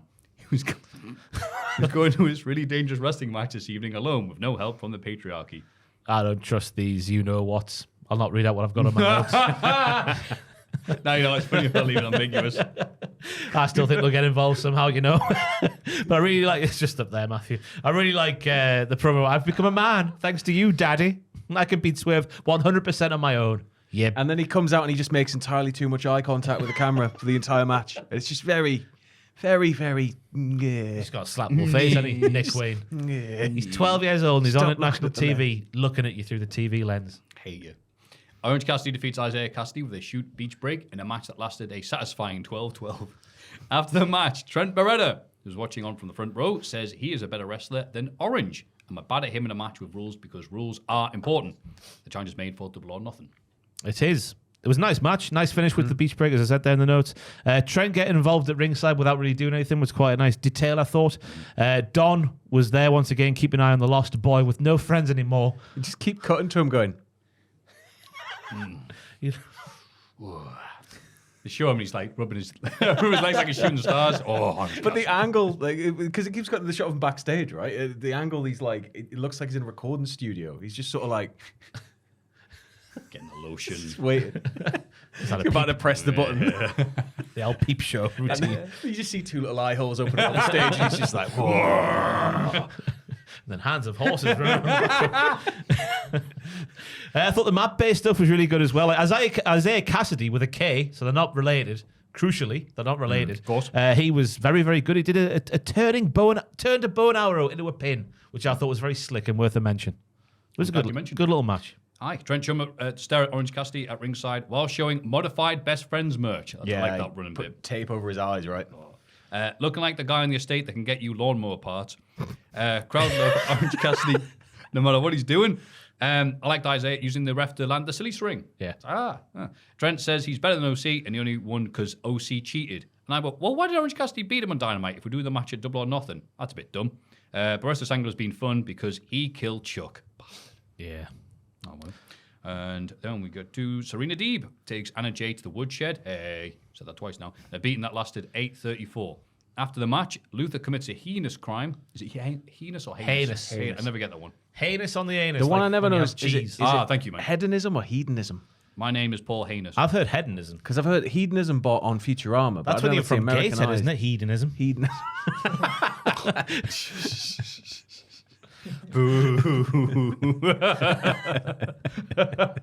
Luther commits a horrible crime and steals Deeb's massive flag. At the top of the ramp, Luther and Mario hold the flag up so Tony Storm can take her clothes off behind it. Insert gooning reference here. Well, no, we're not from the 20s. Ooh, we can see her feet. No, but anyway. Have you heard of Quentin Tarantino? Oh, yeah, you got me. Yeah, thank you. Tony Atlas. Deeb busts out the lady in the lake and gets cheered. She does work when Tony Storm is nowhere near her. Yeah. Well, Queen Slayer gets locked in and crowd cheered when Deeb was in it, so maybe not. Oh, well. But wow, she tried to do a gory special, but couldn't because Deeb had worked her legs so much. Yes, take that, other wrestlers who can't sell. Well, in the podcast. And then Tony ruined her good work by stripping behind a Deeb Dojo banner. So thanks for coming, Deeb. Can't wait to see you lose on pay-per-view. Nigel sees the stripping and says, I want my quarterback. Yeah, it was good. As you say there, without Tony, Serena Deeb really does work. Because as what I said earlier, she really took this woman to the woodshed in this match here. And the beatdown was very convincing. There was nice transitions between the pairs that got more and more on into the match. And there's a swinging neck breaker on the floor that made a nice big splat. I always appreciate a big splat. Like this big noise it makes you land on the floor. And then there was a kind of Rainmaker clothesline with a hammerlock from Deeb too, which I thought was lovely. But then obviously, it's just she's got no chance. Absolutely not. But she does wrestle nice. Yeah. Big brave man Nick Wayne beats Jack Cartwheel in a couple of minutes. Oh, Jack Cartwheel, how you doing, Paul? How are you doing, Paul? How you doing, Paul? I'm not bad, thank you, Maffew. Did you see my lovely delayed cartwheel? I did. I appreciate your delayed cartwheel. He took a big splat to the outside, didn't he? I did. Off the Sasuke special. That's exactly right, No, Jack there was Cartwheel. water in the pool, but there was no water this time. Oh, silly Jack. This is a wrestling ring, not a pool. Oh, damn. Maybe I should put some sponges down on the floor to cushion my landing. You know who lives in a pineapple under the sea, Jack Cartwheel? No. Oh, me neither. What? Who was it that was going to play SpongeBob in the live action version? That's what we should have said. Nick wears a Christian is my father shirt. A coward, wear a Christian is my daddy shirt. No, Daddy. that's not true. Christian is that what? What's wrong It's with his that? biological father, not his sugar daddy. But it's not about. It's not. his sex only one of those daddy. statements is true. It's not the first one. No, it's the first one. It's not the bio dad. It is. He's called Nicolas Cage. That's his full name. That's where we're going, and I can't wait. Oh, it's news to Can't me. wait. Mother Wayne That's right. That's her name. Mother Wayne, Shayna Wayne, I believe her real name is. She lives at 42 Shafton Crescent. That's a road near my grandmother's old house. She's now dead. Don't check. She doesn't live there anymore. She's in Mother Wayne's dead. Oh, bloody hell. We're really behind the times on this podcast. A really good aren't we? weekend at Bernie's going on from the AEW crew. Christian is Mother Wayne's. Your kind of daddy. Not like Nick. Nick, it's paternal. Mother Wayne, it's like, ooh, bend me over, daddy. Yeah, but I think there's different stages to the word daddy. Yeah. Zadaddy, that one of them. That's what Christian is to Mama Wayne. He's like daddy. Yeah. Yeah. Zinedine's Zidane. Whereas to Nick, he's just daddy. It's like daddy's gonna take him out of the park, run around with him, Throw fly a ball. a kite, Yeah. Play catch. and they'll be listening to that song, whichever one it is, about the little Go on, boy Sam, blue go and the on, man Sam. on the moon, and it'll all be like, And we thought by the R.E.M. If you believe. there's the one. Sing it, Nick. Man on the moon. Ah, boy. What's happening here? You thought the Jack Cartwheel bit was bad. Anyway. Hey, look, it's Jack Cartwheel from GC Dub. He does cartwheels. I can't remember the last time I saw in a match that wasn't a scramble, so good for him. Wayne sidesteps with Sasuke special at the outside. Oh, wow. And then finishes with Swerve's house call. Hey, this was good. I'm liking this do your thing, then sod off approach to Collision this week. Well, I saw someone, I forget who it was on Twitter now, nail it. Dynamite's where you go for your week-to-week storylines. Collision is its own self-contained wrestling show where the stories are in the matches. Which They're is not cool, linked, because it means I don't have to watch 11 things on YouTube now to just watch one of the shows. So if we can just keep doing this, but I agree. What I do you like mean 11 things on YouTube? we're just having to watch a load of ancillary stuff and social media posts to understand storylines. If it's all I just see. condensed, Right, everything's right. fine. But I've really enjoyed I it. thought you meant you were watching like an old anime episode that's split up into chunks. People just coming in, having the match and leaving, and then halfway down the ramp, the next person's already out. That should just be every wrestling show. Yeah, no, I thought it was a Just every show. nice, comfortable Yeah. 2 hours of wrestling. In your main event of the comfortable evening, Bryan Danielson and FTR defeat the Righteous and Lance Archer after Vincent succumbed to a shatter machine. After the match, the heels used chairs to beat down the faces because the Elite stuck that bounty on top of their heads. Daniel Garcia arrives to fight them off because he believes in Joe. AEW. Believes in Joe. Oh, yeah, Joe. Oh, Joe. You're butchering all my lines, Maffew. You know that yeah, but thing there's you so many nominate for the people Hall named of Fame? Joe in the wrestling business. Joe AEW. I'm like, who's he? No, there's an ellipsis in the middle, is there not? Yeah, Joe. Joe. Oh, AEW. Yeah, I get that now. Come on, a bit of performance from me, a bit of je ne sais quoi. I believe in Joe. AEW. AEW. Bastard. It was a lovely hot tag from Bryan Danielson in this match towards the end. I thought everyone in the match had a fair chance to shine, and they did that. And I thought I'm going to read this verbatim off my notes because I was clearly high while doing it. Thrilling final stretch of the match, woven like a tapestry made from the finest Egyptian cotton. It was all in and out, intertwined. It was wonderful, like an Egyptian cotton rug. And it was nice to see Daniel Garcia standing up for AEW. That could have ramifications for the Anarchy in the Arena match at the weekend. Yeah. If anything goes tits up. Like Darby Allin, who somehow was cleared despite getting hit by a bus and his ankle falling off a few weeks ago. And then he banged his head when he was under the ring and then said, I'm concussed, me. And I was like, and then gave him a flamethrower. Yeah. Really good. I can't wait to talk about that. That got really, we'll talk about that in a bit. Yeah, we will. America! Really good end of the show. Ow, my though. head. Crowd goes wild for Brian, so Nigel says dumb, recognizing dumb. I'll put, stable is good when they don't have a name. Woof. It's the Righteous and Lance Archer. What do you want?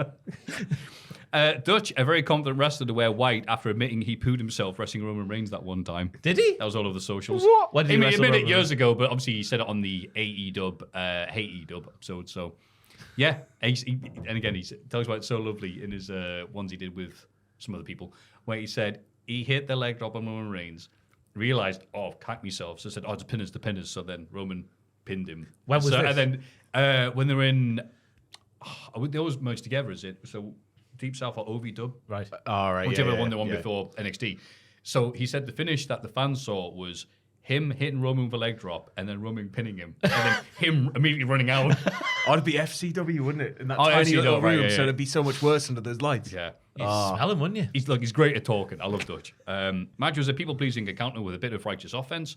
One thing I noticed is how often big lads in American wrestling do the run at a guy just for the other to move spot. But if they didn't move, nothing would have happened. I call it the running nothing. It happened twice this match alone. It's the Gamanguri for fat lads. At least we've moved past this, though. Being a whole match. Just Yeah. bumping into each I'd other. love that now. Anyway, Shadow Machine won it, and then the Righteous and Lance attacked the main eventers until Garcia makes a save. With Tony thinking they got paid for doing that. Oh. We've already said that, don't I? Yeah, they got the bounty on their heads, haven't they? To take the team AEW lads out.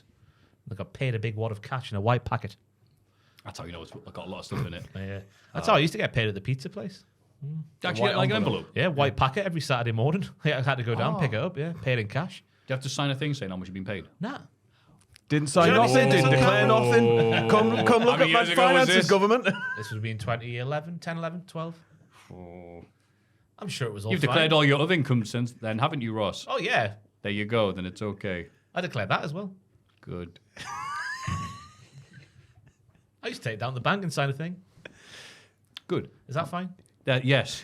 Have I broken the law? Nah. Probably not. No, you haven't. But Kyle O'Reilly did after he defeated Lee Moriarty in a kick-ass kicking match in the AEW Rampage that followed this. He kicked the kicking ass of anything that ever kicked. And Ross nearly fell off his chair because of the impact he's still feeling from Trying that to match. not lean on it, I'm sorry. You just got to sort of put your hands there, but with no That's weight what on I'm them. like trying to leave my weight like on the chair and just sort of have the arm just there. got That's why I'm always Like, like concentrating my posture. That's why I'm like, hello. All your weight's got to go into your Professor ass. Xavier pose. Why have we got a table that can't be used as a table? Why are we the only thing in the world that has a table that can't be used as Been a table? years since we started here. We're a very established just get some podcast. car thing. jacks and just jack up either side. You just need those legs you can buy and just screw in just to put on either corner. It'll be fine. A big book. But I think we determined we deal with couldn't this. do that because you couldn't fit two chairs in one thing if you had the leg. Oh, yeah. Yeah, there was a whole thing we were going to do. But Can we get strings maybe just to tie oh, suspend that and suspend the chairs so we're like swinging from the ceiling. And then we'll Oh, just I'm be loving doing this actually. Yeah. every What do you think of podcast. this? Oh, that's great. It's a really... I can't see me notes. It's got a really... and you just fall through the table. Just to explain to people at home the problem we have And you here. land on this side so it goes... It's got a really thin column right in the middle, so if you put any modicum of weight on the side, Like it off lifts it like goes. that, yeah. And we've got a laptop and puppet jack on, so we're already risking Open it. cans and everything. Anyway, It's like the end of the Italian Job every week. Yeah. So then this is a you really think of- technically sound professional wrestling match between two good wrestlers, lads. I can't believe I'm saying this. I really like the triangle doing the damage so Lee couldn't do the deadlift power bomb, which then opened the door for Cal to do the armbar for the win. Logic in wrestling. Logical. like that song. By Scooter. And also that old band. Supertramp. Yes. What a name for a band that is. Breakfast Bloody in America hell. is a hell of an album, man. Super Tramp. Yeah. The Acclaimed and Daddy Arse let us know no tag team wanted to wrestle them this evening. So the first match they could get was Bowens taking on Brian Cage in a singles match. Max Caster takes the piss out of Cage for being thick. Okay. I got hairs on the back of my neck when Daddy Ass, all 60 years of whatever he is now, was like, everyone knows I've always had a problem with authority. He just doesn't care about the rules, does he? He's 60 years old and just doesn't give once. a toss. His friend's running the other company. He's not even gone back and sworn allegiance to him or anything. He really doesn't care. He didn't get invited back for something, did he? Or did? Or didn't? Or did? I can't remember. It would have been one of those where if you invited, you probably would have got to know anyway. Yeah. Wasn't China or DX getting inducted and he didn't? You know what? Because he was at that. Yeah. But I can't remember. Yeah, no, he was there, but it must have been something else. Was it like the earlier 30 recently. years of DX or something? And it ended up being Shawn, Road Dogg, and Triple H, right? Hasn't been 30 years yet, has it? Or 97? like 20 years. It was some anniversary of it, I'm sure. It was like a DX 25? thing. Might have been 25. Yeah. I don't know. Anyway, this is going nowhere. What we're gonna say, yeah. Roosh defeats Cody Chun inside 40 seconds before beating Cody up around the ringside area some more. Highlight of this was Nigel going, he's going to need medication for his panic attacks. Nearly swore. His panic attacks. His panic. Roosh. That's good. Roosh battered name, Rush by nation. Woof. the other one. Roosh battered this poor lad. A couple of strikes and then that drop kick in the corner. What's it called? The bully meat horns drop kick. The meat horns bully boy. The bully boy drop kick. Drop kick of a bully boy. That drop kick in the corner that he does, I've completely forgotten the name of, was so meaty. I hope he didn't really hurt him because it looked like it really hurt. Nah, He's just a pro. No, but you watch it though. The slap. It's all fake. Sometimes you just got to take it, you know? Sometimes you just got to take it. Grab the bull by the horns. That's the name of the move. Oh, thank you, Maffew. But then Roosh explained why he's done, like, a storyline starts but then goes nowhere. Because he shouts down the camera after his win, "Nothing happens unless I say so." So then Tony Khan's presumably gone, "Roosh, let's do this for a storyline." And he's gone, "Nah." So we're still You think he's shooting? We're still waiting for him to go, "Yes, let's do it," for something to actually happen with Roosh and not just make a start and then end. Yeah. Oh, He's in that frustrating. Miro, Ricky Starks world of, like, why am I not doing anything? The world's worst theme park. Wrestling Empire when you're sitting there with M. Dickey at his table and he's like, "I'll give you this," and you're like, "No, I want 50 million a week and complete control of creative," and he's like, "I can't give you that." And Roosh is just like, "Well, until you can, not doing anything." Can I beat up a jobber in 40 seconds? Yeah, all right, yeah, I'll do that. Danielson reveals FDR won't be at Dynamite on Wednesday because the attacks after the match against the men in white. Okay. The Lance Archer and the Righteous. That's right, yeah. He said he can remember their names. He says the Elite can try and murder him, but he'll be ready for them, and there will be consequences. Well, not if you're murdered, mate. I know. He's a ghost. That's it. Oh, it's a goat. The goat ghost. Ghost. The goats. Christ alive. The goats. All right, moving on from the Brian Danielson, the goatsy. All right. The honor. I like the line. Oh, go on. Oh, wait there. This is a big moment to happen. I just like the line where he's like, "Oh, the Elite want to change the world, but they don't turn up to work on Saturdays." Woo! Nope, just me. That's all right. Oh no, I didn't think it was. So is Brian I don't care about the advocating? Elite Is stuff. Brian advocating that we change the world by getting rid of weekends? Yes. Brian Well, no, the Elite Danielson. Oh, okay. Yeah. Well, no, because they don't show up on Saturdays, so they want it. They want people to have weekends. Brian wants to change the world, so he wants you to not have a weekend. 6-day working week. I don't want to cheer for this man anymore. Yeah. You need to work hard. Shut up, Danielson. Right, this is your big moment, Maffew. I've spelled it out. Yeah. For not phonetically for you. Ross politely is spelled If you this want to zoom in person's there, name. Joe. Lift it a bit The higher. font, with a bigger font. You can even see it. Here we go. Mrs. P defeats Robin Renegade via armbar. Post-match, I'll do it. The owner... No, man! The honor, that's what I said. The honor. The honor. That's what I said. The honor. He said the honor. The honor. Razzo. Diona Perazzo. The honor Perazzo. Iranu. Uvavu. Perazzo stays on the arm and even turns into the Venus de Marlo with Thunder Rosa running in for the save. The honor tries to run away, but is caught by Thunder. Oh, I hate when that happens. But then she escapes again. Like mouse. Like mouse? Like mouse. What does that mean? Like a mouse? Escapes. Like mouse. Like mouse. She escaped like a mouse. You know? Wee wah. Like mouse. You try to catch mouse, mouse escape. Thank you, D honor. The honor was all mine. Yeah, good stuff here. Whatever. There was a hell of a pump kick from Diona, which knocked Robin Renegade into next week. I thought it was a lovely shoot armbar as well for the win with Diona, who attacked Robin after the bell. She's got a new Cavalca about recently as Diona Peruzzi. Thunder Rosa out there for the save. They should fight soon, really. Probably, I reckon. Thunder Rosa and Diona Peruzzi. Yeah. And I thought, well, just bollocks about poking bears I've got written down there, but it makes no sense. Because Thunder Rosa has been speaking about poking the bear. Diona Perazzo has been speaking about poking the bear. They should poke each other's bears. Scorpio Sky's coming back and tells his fans he's here for them. Even though he's not actually here. He's going to be here soon. He's on his way back. Yeah, just the way he's like, I'll be here for you. You're not even here. Knobhead. It's definitely a heel who's coming back, a heel Scorpio Sky. And I'm going to theorize that it's linked to the learning tree. He's got that same positive. Jericho's got the same cadence and the same, like, I'm here for you, fans. Oh, it's all good. That could be his thing. I'm not here for you. I'm tree. here for you all, and it's Fozzie's 25th anniversary. Please buy a ticket. I want to go to that, by the way. The one that's just before All In. Because Swerve's supporting. He is. I'd rather sit on my balls. Go on, then. I say that it's been happening more and more regularly. I find it's an old man problem.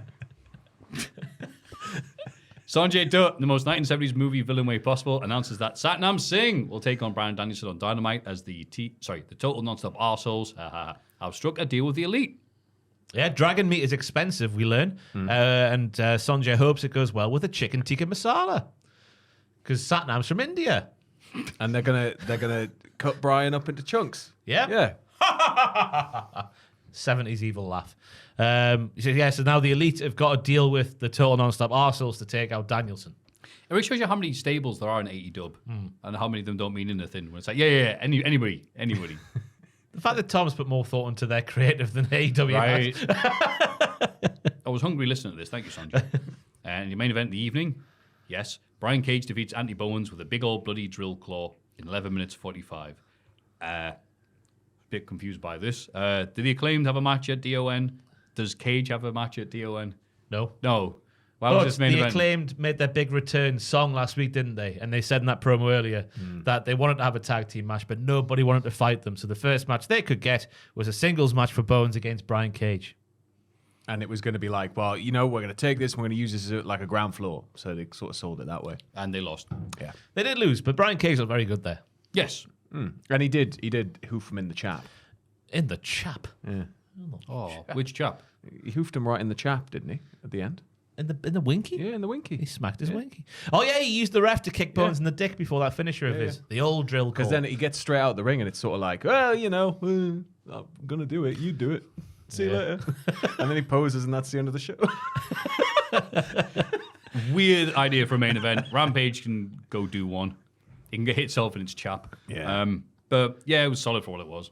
Yeah, I thought it was, in terms of just watching wrestling matches, it was a nice hour. Yeah. It's just a shame that the hour comes after 2 more hours. Yeah. That's the sticking It point. feels for me. more like an annoyance than anything else. Like, oh, okay. Well, no, because it's on Friday again this week, which is where it should be, where it's meant to be. And I guess that's more palatable when you go an hour on a Friday, 2 on a Saturday, rather than a 3-hour slogalicious.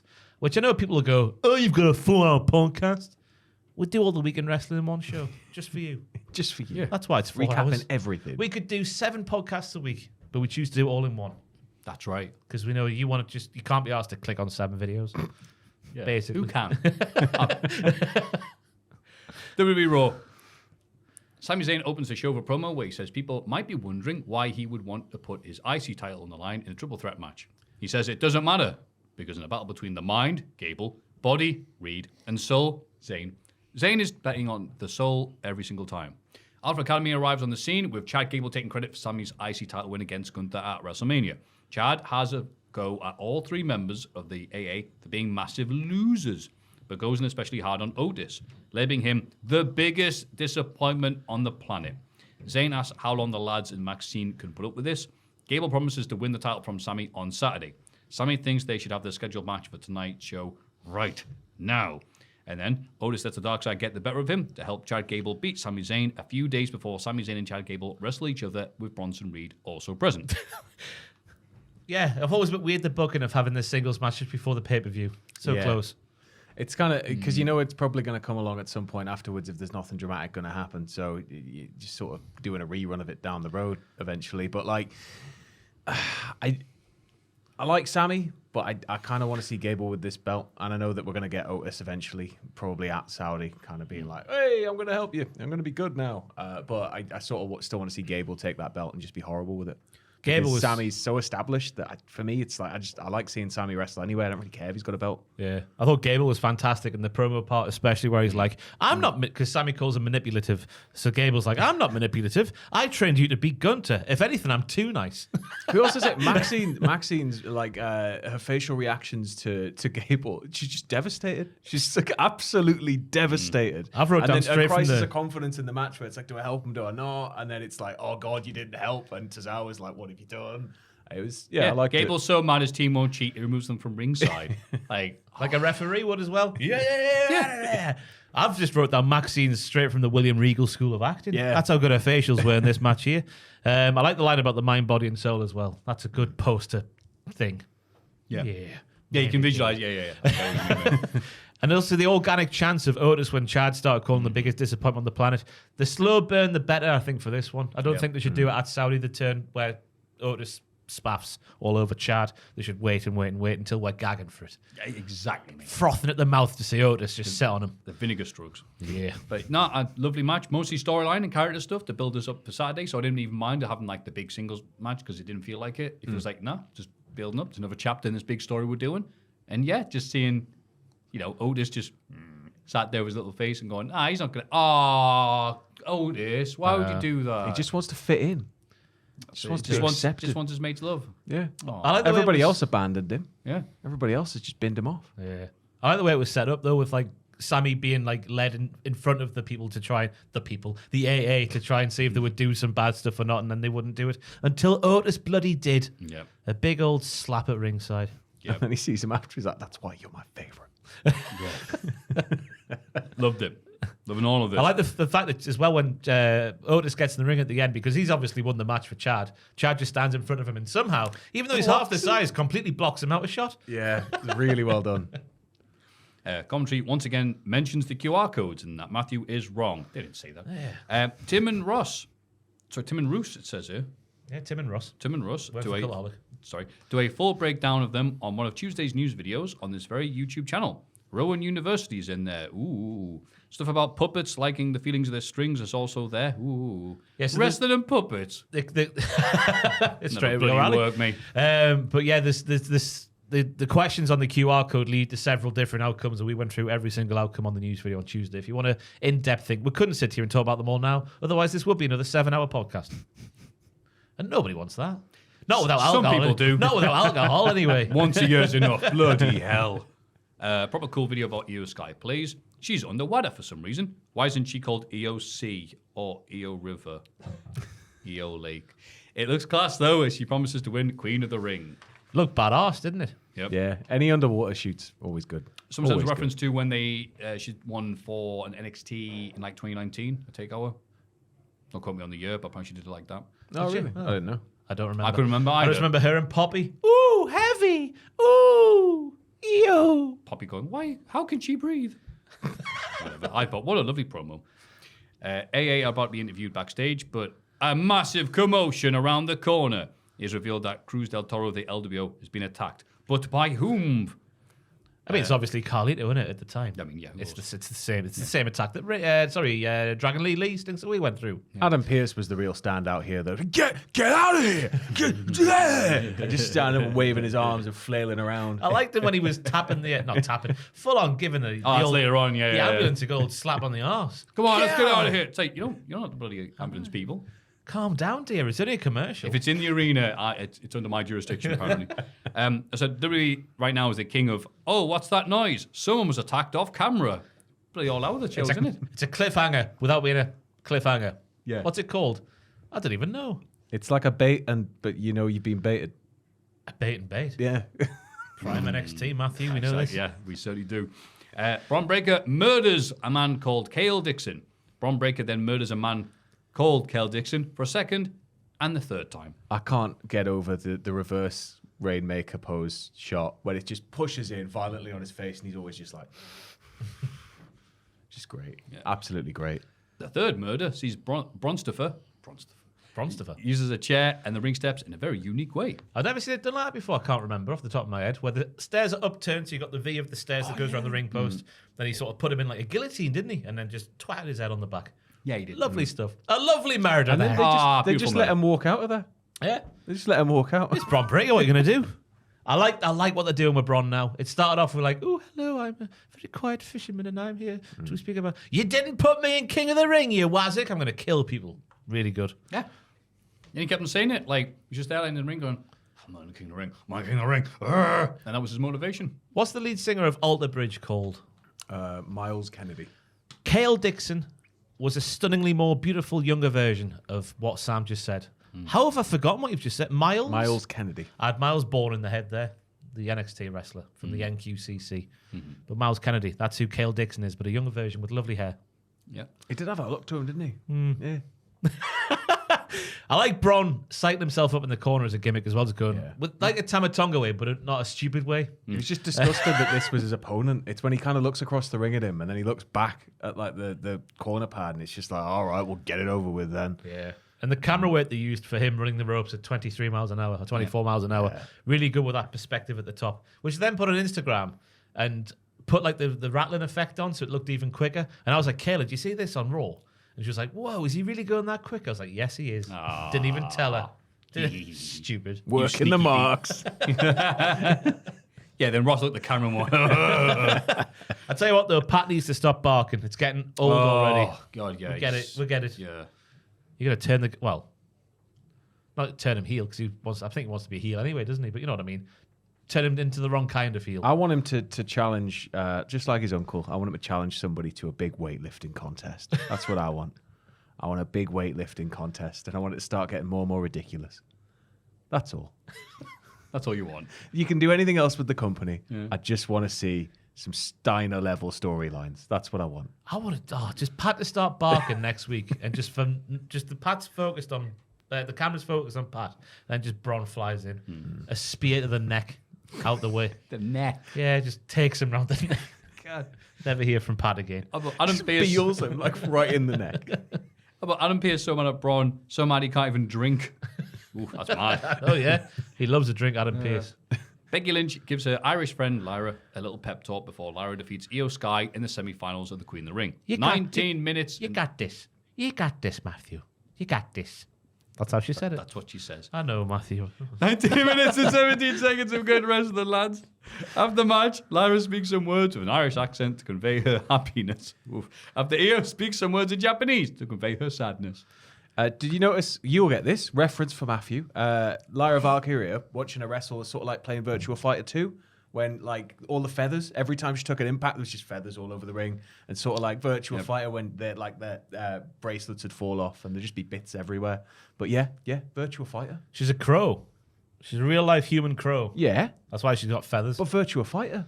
The you had crows. real life human Hawk that turned into an All Japan wrestler. Yeah. It was awful. It's terrible. T-Hawk. Oh man, I tell you, the kids are loving Virtua Fighter 2 references, Sam. I'm glad you brought it up this week. Any more birds? We have crows and hawks. Any eagles? Any pigeons? Pigeons. There should be a pigeon wrestler. Should there? There should be. They're so like. What just would the minging, pigeon you can't- wrestler's you name can't be, touch them. Sam? I don't know. I genuinely don't know. Too cool. Oh my god. Amazing. Cool, beware. Amazing. You've just reminded me of. Beware. We had Glacier debut the other month, and he does this finally on Nitro on the other podcast. Right, okay. But he debuted the other month. Progress or And something. They've had there's been like 8 months of build with him doing all this, and they took him to a toy fair and apparently it bombed, and they were like, and so they do this promo to humanize him, but. It's like you see this like Sub-Zero level ninja, and he's just like, I was trained to, and he's just as soon as proper, he like, opens his southern. mouth, man, and then yeah, he finishes the whole thing off. He's like looking down the camera, and he's like, I've got this shield on my back, and he's going on about his like martial arts, and he's like, stay cool. And then he walks off, and it's just like, and then he goes to him like dancing and kicking his way to the ring, and it's just like, Wait, they took him to a toy fair. What was he supposed to do? So they the whole reason Glacier's a thing is Mortal Kombat, obviously, Yeah. and Power Rangers being a big deal.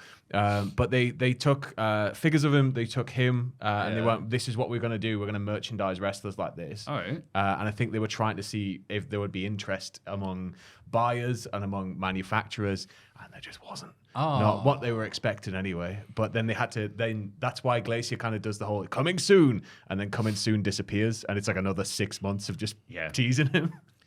Because they've got to like add a shield to him to make him cooler. Because he needs accessories. He's a shield. Yeah. Protects him from getting hit in the back. And then he comes down and takes the mask and everything off anyway to wrestle. I remember that, first you see Glacier, wow, this guy's so cool. And then, it starts talking. Hey, y'all. Stay cool. Stay cool. Did you know that the Sandman was a gigolo? I did know that, yeah. I saw Dark Side of the Ring, well, a bit of it, and he's a gigolo. Well, he was before he What, wrestled. in real life? Yeah. He got into Buff bother Bagwell with... in reverse. Got into bother with the law, yeah. In reverse, yeah. Buff Bagwell in reverse. Yeah, he was taking some Letty to the room to do some dancing in the moonlight. Hi, honey. Hey, yo. That voice of his, man. Bloody hell. Cigarette. We're going to do this. Smashing a can in his face. And he was quite a pretty boy in his youth before he started doing the ECW stuff. When you see him as Sandman, like the Surfer Sandman, Yeah. and it's like, it's weird, like coming down with the board and the singlet, and he's like, and it's like happy and high-fiving people. It's like, what is this? Someone point out there's two major wrestlers in America have had Metallica as their entrance music, and they both did surfer gimmicks in their career. Sandman and Sting. Like, I never thought those two together at once, but And Sting's son's training. That dropped last night. Is Sandman training him? Wolfpack Sting's son is training. He's going to be a wrestler. And that's class. Sandman, one of those lazy chairs that brings. Do an Irish whip. He would make a perfect lazy Mickey. Yeah, like he wouldn't. yeah. Just have him sitting there getting drunk and smoking and be like, Punch that meat and his then cook it and feed his it to client me. needs help, and he's just like, cracks open another can. Yeah. Was that good? I don't know. I can't see. Anyway, this great match. Lyra Valkyrie, right? Her cartwheels I could watch all day long. She floats. Do you see the cartwheel at the start of the match? It was fantastic. I thought Lyra took her beating well, and she gave her offense really well. Even though I've written down she gave her office really well, which makes no sense. She looked Io's equal all the way through the match, which is very good for her. I thought there was a nice submission hold with the arms and the legs hooked while sort of air humping at the same time. It's good. Nice back and forth finish with Lyra just out wrestling Io, which I thought was a very emphatic story to tell. But also I can see why some people are like, Io lost at WrestleMania and then she's doing this. She's getting buried. And again, Lyra beat Becky Lynch clean, so it's not that bad.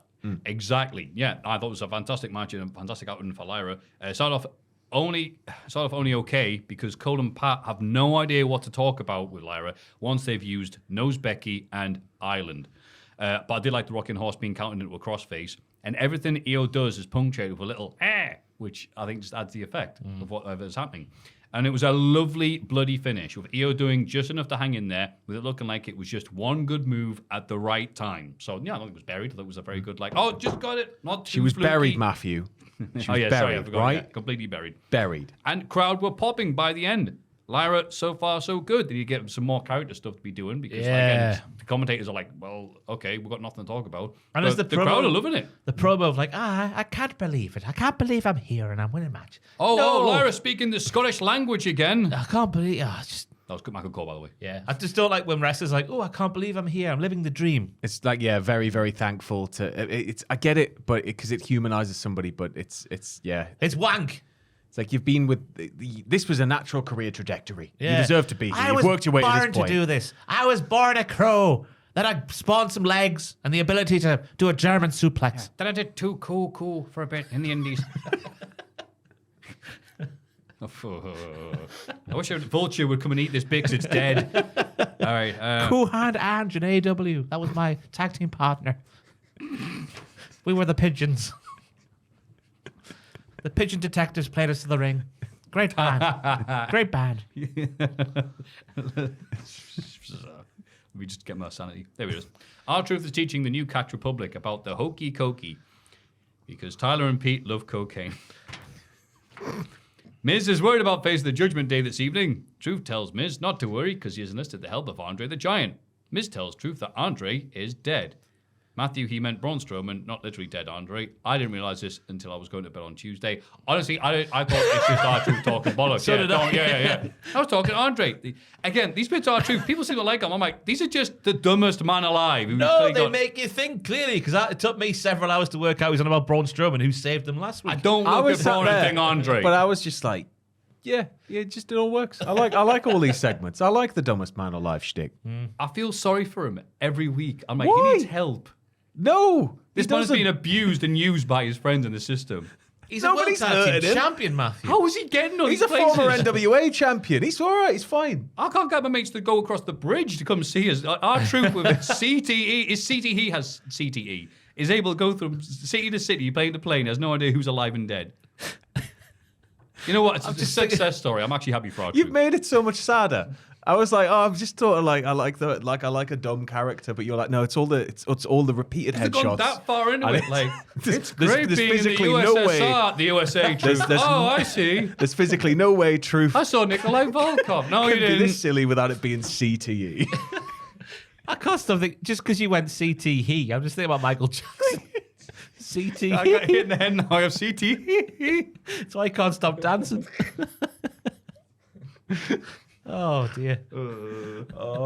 Ilya Dragunov is, people have CTE, I've listened to this bloody thing.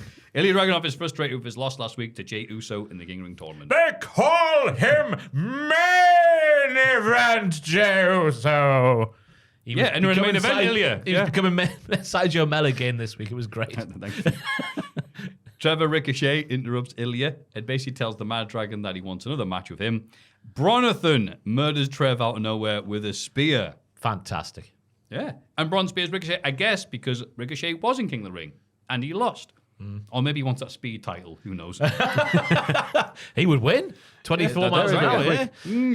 Braun does need to go "Nyaw," as he's doing his moves, and then the game is complete. What-ish. We should bring back the Braun Strowman train noises, but just car. Just a car. Lockdown Braun Strowman turns into a train. And then you actually get the wind up after a while, didn't you? You start getting the... Whose idea was that? I liked it. Did you? Oh, yeah, like Braun the train. Shut up, man. How can you hate R-Truth the dimensions? If he Because I think he's a real train. You know what? I'm all right with thinking he's a train. I'm all right with that. But I'm not all right with Truth thinking, if it was somehow a I physical saw prop. superstar Billy Graham the other day. No, you haven't, Truth. He's dead. But if it was like a physical prop for Braun, if it was like a steam whistle somehow that he could bring out, it would have been so much better. But when he was just going and it magically came over the speakers, it was like, oh, how It was during, was it not during lockdown? Yeah. I think so. The Thunderdome. And then he'd just knock about 50 people over every week, and then he'd go to the back. Yeah. Yeah, it's just Like Andre. Back to the promo, though. Who's dead? Gunther mentioned a game by Elias, so we're still teasing Yep. that. And so it looks like Bron Breakker as well going after all of the King of the Ring people. Intéressant. Yes. Oui, oui. Great for Brom. And good for us when we get Ilya Gunther. Kevin Dunn returns to WWE to create a promo where Gunther stood all alone in an arena, speaking words out of his mouth. There are 4,750 camera cuts while Gunther is doing this. I counted them.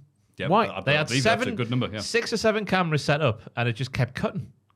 It should be the easiest, simplest thing to shoot. It's the live cut, but clearly it's something that's taken a few goes. But I think it would have been better than sending him out there to do it in front of an audience. He's been very good at his promos, though. I know, but This was a step I back. think having him walk down in an empty arena is different, and I quite like that. Like, Yeah, being but- able to be like this whole room's going to be like cheering But against I'm with you. Ross, though. The idea of doing that works effectively if it's just him and one camera. Yeah. But the multi-camera setup, you're like, well, you're trying Well, to do you've two got things 12 at once. cameras. You may as well use all 12. Come on. Oh, yes, but yes. I've but just like, realised why they realised did it, because Jay obviously makes his entrance through the crowd sometimes, doesn't he? So I guess he was, because the whole promo was like, oh, you've got a good entrance in that. But Imagine when it you was start So he's wrestling- recreating it. So obviously it wouldn't work. He was there like, so you got a good run. Yeah, got the other bit. Yeah, it's not going to work, is it? It's just a union write-off. Like the camera crew needed to work another 10 minutes. And it's just like, just get them done. Get like in the there. most Go best on. shot. All the lighting guys were there. 3 boom mics. Pyro's actually going off around the arena outside. As you can see, Jay, it's just me. I just thought it was proper clunky, really clunky to watch. I know what. Yeah, right. You know what he's going for, but you're like, yeah. Had it been a bit smoother, it would have been more Yeah. impactful. Because the message was good, like, oh, you've got a good entrance, but when we wrestle, I'm just going to You have Yeah, an I'm gonna entrance. humble smash you. Yeah. Right, you didn't need to actually do it there. You have an entrance like this. Well, it's not Yeah. like this, is it? There's no one there, you peen-ass. I deal in the reality of business. Ooh. That's what I did when Is that what he did? Gunther said that, yeah. Or as Seamus called him wonderfully on Twitter this week, Gunther. Well, Spelled it's like better than a last good thing. thing. Yeah. Last thing he called on bloody Twitter. Yeah, it's an improvement. Yeah, that was I saw that and I was like, in what world is that a tweet that works? Yeah, and even, again, me being, I like bits of history, so he was very confused, like, oh, and you turned on your Italian friend. I'm like, Giovanni. no, but that's what happened. World War II, I don't think that's how that happened exactly, mate. It's a bit forced. It's, Oh, he deleted it's a lot of that. Yeah. nuances That's with why he the- deleted with it. the He goes, Axis yeah, power. historically, that's not accurate. Anyway, Damian Priest gives his 2 favourite Irish lads a pep talk before their tag team title match. He calls them his 2 favourite Irish lads. How many Irish lads does he know? All of them. 2. Priest then turns to Carlito and tells him word on the street is Cruz del Toro will be word on the street. Cruz del Toro will be out for a while after his attack earlier in the night. But where is the APA sign on the door? Why you laying low here, Holmes? We're not a protection agency, that's what he said. The rest of the JD leaves, leaving Priest and Carlito alone. Carlito asks Priest if he's seen the Knicks lose because he is a sick person. Priest asks what's wrong with Carlito. What? Well, you lost me there. That's how the Is that what he segment said? closed. Like, Collie was Did like, it? oh, did you see the Knicks get beat or something? Oh, all right, Yeah. right. I think it's Carlito asked if Priest saw the New York's lose, and he goes, "What's wrong with you?" Oh, he did say that. Yeah. Yeah, that was weird. Because he's just murdered a man. He's just like, oh, did you see That's the supposed to game? show he's been nonchalant. Like, yeah, he's dead. Hey, how about that baseball? Bloody crazy, that Carlito. It's Priest- almost like he's What's got wrong with you, Carlito? Wait, Damian Priest said this. Yeah. That's a bit. Then you also get the Yeah. kind of the awkward shuffle off. Is this the point where you got Finn going like, "Oh, I thought it was going to be me and you," and it's like, "No, think I'm, so, yeah. I'm daddy now. I have the belt, so I'm going to do what I want." No, he's father. We've established this. Yeah, no, not daddy. No, he is daddy. He's the gold daddy. Gold member. Yeah, that's when Finn was like, I'd rather be tag teaming with you. Yeah, and he's like, "No, I'm not going out and doing peasant matches now. I'm bigger and better than you, Finn. See you in a bit." Yeah, I'm on And the then tag division. he's gonna lose that belt, and then he's going to be the bitch of the group again. It's happening in Scotland. You seen the poster? I kind of hope it doesn't, just to see what would happen. I didn't look at the poster. Just to see what would happen. Ross. Just could you imagine the reaction at like 400 quid a ticket? I'd be so angry. I'd be so angry. Ross, I haven't seen the poster because I'm worried if I even looked at it, I have to pay somebody something. Jesus. It's basically just Drew and nobody else. But if makes you sense. look in the bottom corner, Right. there's just CM Punk with a sledgehammer. I tell you what was interesting in this promo though. There was like a demon Finn Balor lunchbox on the thing. They've got like Finn Balor's entrance masks that it uses in the JD. But there's like a red box and it's got the demon on it. So is that Triple H doing his little like ooh? It's there, but it's a clue. I It don't felt more understand. like There's no QR code involved, isn't there? It looked like they were at WrestleCon. Yeah. If I'm being honest. The banner table. Carlito was there. That's the clubhouse.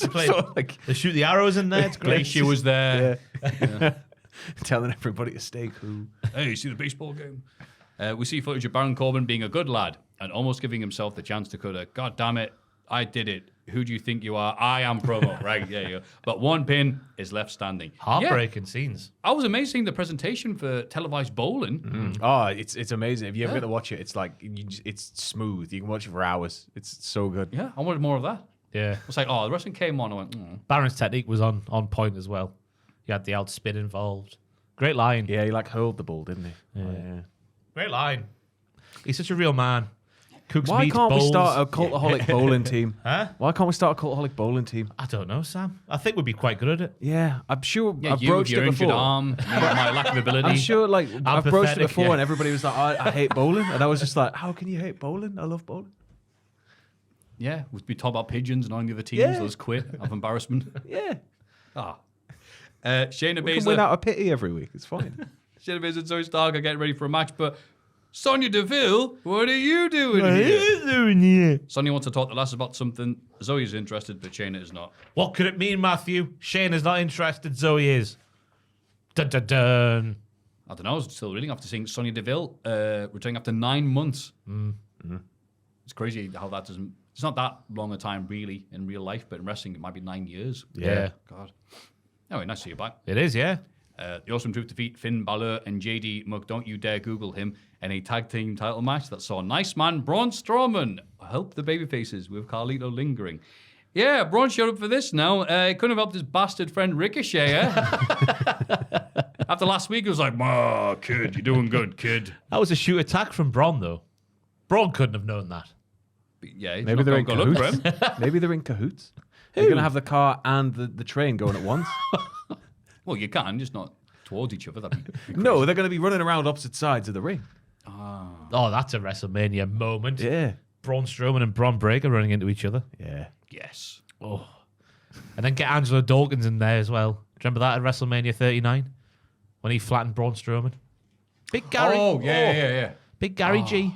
I've forgotten his surname, but his first name's Gary. Don't call him Gary G. Gary G. Oh, no, Gary Glitter. No. Gary Crawford. That's his name. Sorry.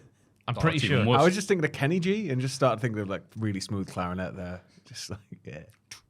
I need to get his real name. But good use of Braun if he's just going to make little cameo appearances. If he's gonna Gary be like- Gordon. I knew it was Gary G. Gary Gordon and Kenneth Crawford. So Gary and Ken. That's one of my favorite things about real names in wrestling. The Sound like they're from Coronation Street. Oh, it's their real names. The Street Profits' real names are Gary and Oh, Ken. I thought you talked about it, and then he high-fived an NFL dude at ringside whose name was Gary G. No, I just went through his phase of calling them Gary and Ken, and I forgot what the names were just there. Because I'm having one of those days, Maffew. One of those CT hee days. Every day. All those unprotected chair shots, right? Yeah, cool. I thought it was a very house show match until the end. Like Braun Strowman helped the babyfaces again by forcing JD to run into an AA, delivered by Truth, paying homage to his childhood hero. And then Carlito was helping the JD again, proving his worth. So we're furthering those storylines there. Well said. Silence. Becky Lynch. I got to see a 10-knuckle shuffle. I was happy. So we stopped talking about Amsterdam. Becky Lynch congratulates Lyra on her win. Becky leaves. Liv Morgan is in the same corridor and appears to want to do the same as Becky initially, but she doesn't. She pretends Becky is behind Lyra before slapping the Crow Lady right in the beak. Oh, Fantastic. Hello, Becky. Bosh. See you later. Great Kavolka. Becky saying, "You'll never beat the Irish." Is this for Lyra to get to the fight, like to really, really get to a point where she's about to do the big WrestleMania main event, and then she's like, "Go on, Becky, you have it, give it over." I just think she's Becky's sidekick at the moment. That's all it is. Yeah. You get the feeling what they're talking about when the cameras aren't on. If it's anything like the on-screen characters, like Ireland. Yeah, That's all I got to talk about, really. Yeah. Oof. We took the chocolate factory from Birmingham, and we've never looked back. That's right, that did happen. That's what they'll say. Bronson Reed tells Sami Zayn he loves money and is looking forward to his biggest payday yet when he wins the IC title. As Bronson leaves, Otis arrives and Sami asks why he turned into a dick earlier on. Sami knows Otis is a good dick. Otis apologizes, bless his little cotton socks, and cherub face. Oh, those cheeks, my beautiful bouncing boy. That's all I could think at the end of this. That's all I could think. Lovely writing there, mate. Ooh, you're right, he has got a lovely face. He has, yeah. Oh, really? I've realised we're fleshing out the SpongeBob the Musical again here, with Mr. Krabs being played by Bronson, Yeah. SpongeBob being played by Shane Taylor. It's going to be a wonderful time. More wrestlers would be open about the fact that they just want more money, though. And Yeah. it's just a bit fresh. It's nice to hear somebody's like, "Yeah, I want more money. Give me the belt, and then give me the bigger belt so I can get even more money than that." Yeah, because Miz paid Bronson Reed a while ago. Yeah. And then Miz is like, look, it's my friend. He's like, I'm not your friend. You pay me. Yeah. Money, Miz is like, oh. money. It's why I like acolytes when they'd come down and just stand and guard Yeah. the ramp and just count their cash and smoke a cigar. What Like, was Brooks' great line? He says, if this check bounces, so do you. yeah. So great. Becky Lynch gives us a little history lesson on a rivalry with Liv Morgan. Oh no. Telling us Optimus Liv of the Revengers has never beaten. Hey. We're on the revenge tour. She's one of the Revengers. Hey? Yeah. I'm pathetic. Liv appears and lays as is being justified in everything she's done in recent weeks, including leaving Becky alone to deal with damaged guitar last week because it's none of her business anyways. Liv is only asked about completing the revenge tour. Becky laughs at Liv for taking so long to find her purpose, when Lynch's only purpose is to leave this place better than when she found it. The pair tease getting it on the ring tonight, but Liv would rather wait for the match on Saturday. Well, Ross, you beautifully typed it up a bit. It sounds somewhat legible and enjoyable to listen to. I like Lynch talking. I think she's got great Kavorka and just able to make anything sound passionate and emotional. Liv's promo was woeful. And I don't know if it's because she's been scripted, but every line was said badly.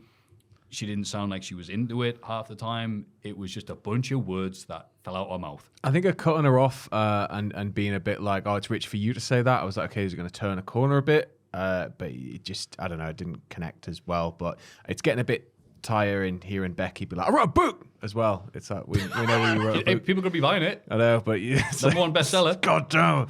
Stop mentioning the book. I thought the Liv book exists. Liv missed an open goal because Becky's laughing at Liv for only working out her purpose after 10 years of being in the WWE. When Becky herself, it was 2019 when she became the man, 2020, 2019. So that was good 6-7 years for her. So you could be, it took you a while as well, you bitch. What you throwing stones at me for the same thing? Yeah. I'm getting emotional thinking about Liv Morgan. Oh, yeah. You could have said that, Liv, right? And you would have won. Yeah, I will. But you didn't. What you doing? How about anything other than this? know. You're always just going, I swear Liv used to be really good. Maybe not really good, but like I don't remember Liv particularly being bad on the mic. But yeah, just the character she's playing, which is like he, but you're like, all right, but everyone else in the roster's mostly got a purpose, or there's a justification for it. You know, you've got Braun, like, I should be in King of the Ring, screw yous all, or stuff like that, or JD, Carlito, and the New York Knicks and everything else like that. They've got a purpose and a reason. It's just Liv going, meh, meh, meh, meh, meh, meh, meh. Like, it was a good thing that Rhea Ripley got. No, this is going to sound weird. In terms of storyline, Rhea Ripley got the injury at the hands of Liv Morgan because Rhea injured Liv, which cost Liv a few months of her career and whatnot. So that worked well. It's just a shame that Rhea's now not here to react to Liv, who's on the revenge tour because mainly of Rhea and nobody else. And she's having to shoehorn things in with other people. But I agree with her, like, not sounding convincing in what she was saying here. Unless Sarah Rowe was off screen and she was just trying to focus on the promo and all she could smell was farts. That was big news this week. Yeah. Sarah Logan. Liv Morgan was asked, I think, by a man, have you ever farted in a wrestling match? And Which she was is like, just a whole weird thing. and Liv was like, no, not me, but Sarah Logan. Real name Sarah Rowe. So I used to tag with Sarah. Yeah, used to tag with Sarah. She used to fart all the time. Still with the company. Guess it works. The farting Viking. A great gimmick. I am the farting Viking. Why did they call you that? Oh, right. So yeah, that was in an interview this week where she also revealed that she's single, Maffew. What? Logan from Farton? No, Liv Morgan. Smelly Logan. Single. For the longest time, it was reported that she was dating Bo Dallas, right? Yeah. Thought so with him. Oh, do you think she cheated on him with Uncle Howdy? No? All right, fine. Suit your... what? QR code. Just that damn Bo Selector-sized face. I couldn't say no. Oh, those cheeks. How you doing? Damien Priest is not pleased with this podcast. I mean, JD's lost in the tag title match. Kiss ass biscuits. Finn Balor agrees. Sorry, I couldn't help myself. JD, don't you ask Jeeves him, is told to go and get a match with Braun Strowman so he can finish the job he didn't finish last week. Dom gets really defensive over Carlito as well. Is he shagging him as well? He might as well be. Bloody hell. Priest is saying that Carlito needs to earn his keep here. And then Dom's like, whoa. That's his promo, basically. And obviously the Strowman thing with JD. That's going to be interesting next week to see how far Braun Strowman can yeet JD Don't Google him.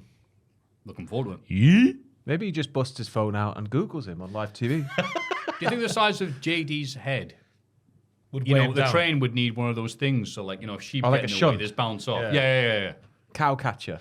Yes. Deploy the cow catcher. That's a cow cat. Did they catch cows? I thought it just knocked them out the way. I think it knocks him out the way, yeah. What, when it arrives at the station, if there's any cows there, they get to keep them legally. Oh, boy! It's travelled more than 2 miles. It's mine now. Yeah, it's legally the train's just massive cows.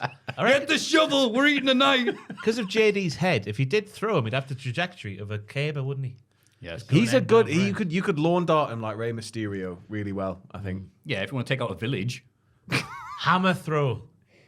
What's that lad who's in NXT at the moment in that new tag team who did the hammer throw? Get him a hammer throw, JD. Tie him up by the ankles and swing him round because the weight on the end of that. Whee! If you put a GoPro on him, you can get the Matilda shot as well. You're clearing the fence. Up the trunchbull. Up the trunchbull. That sounds dirty.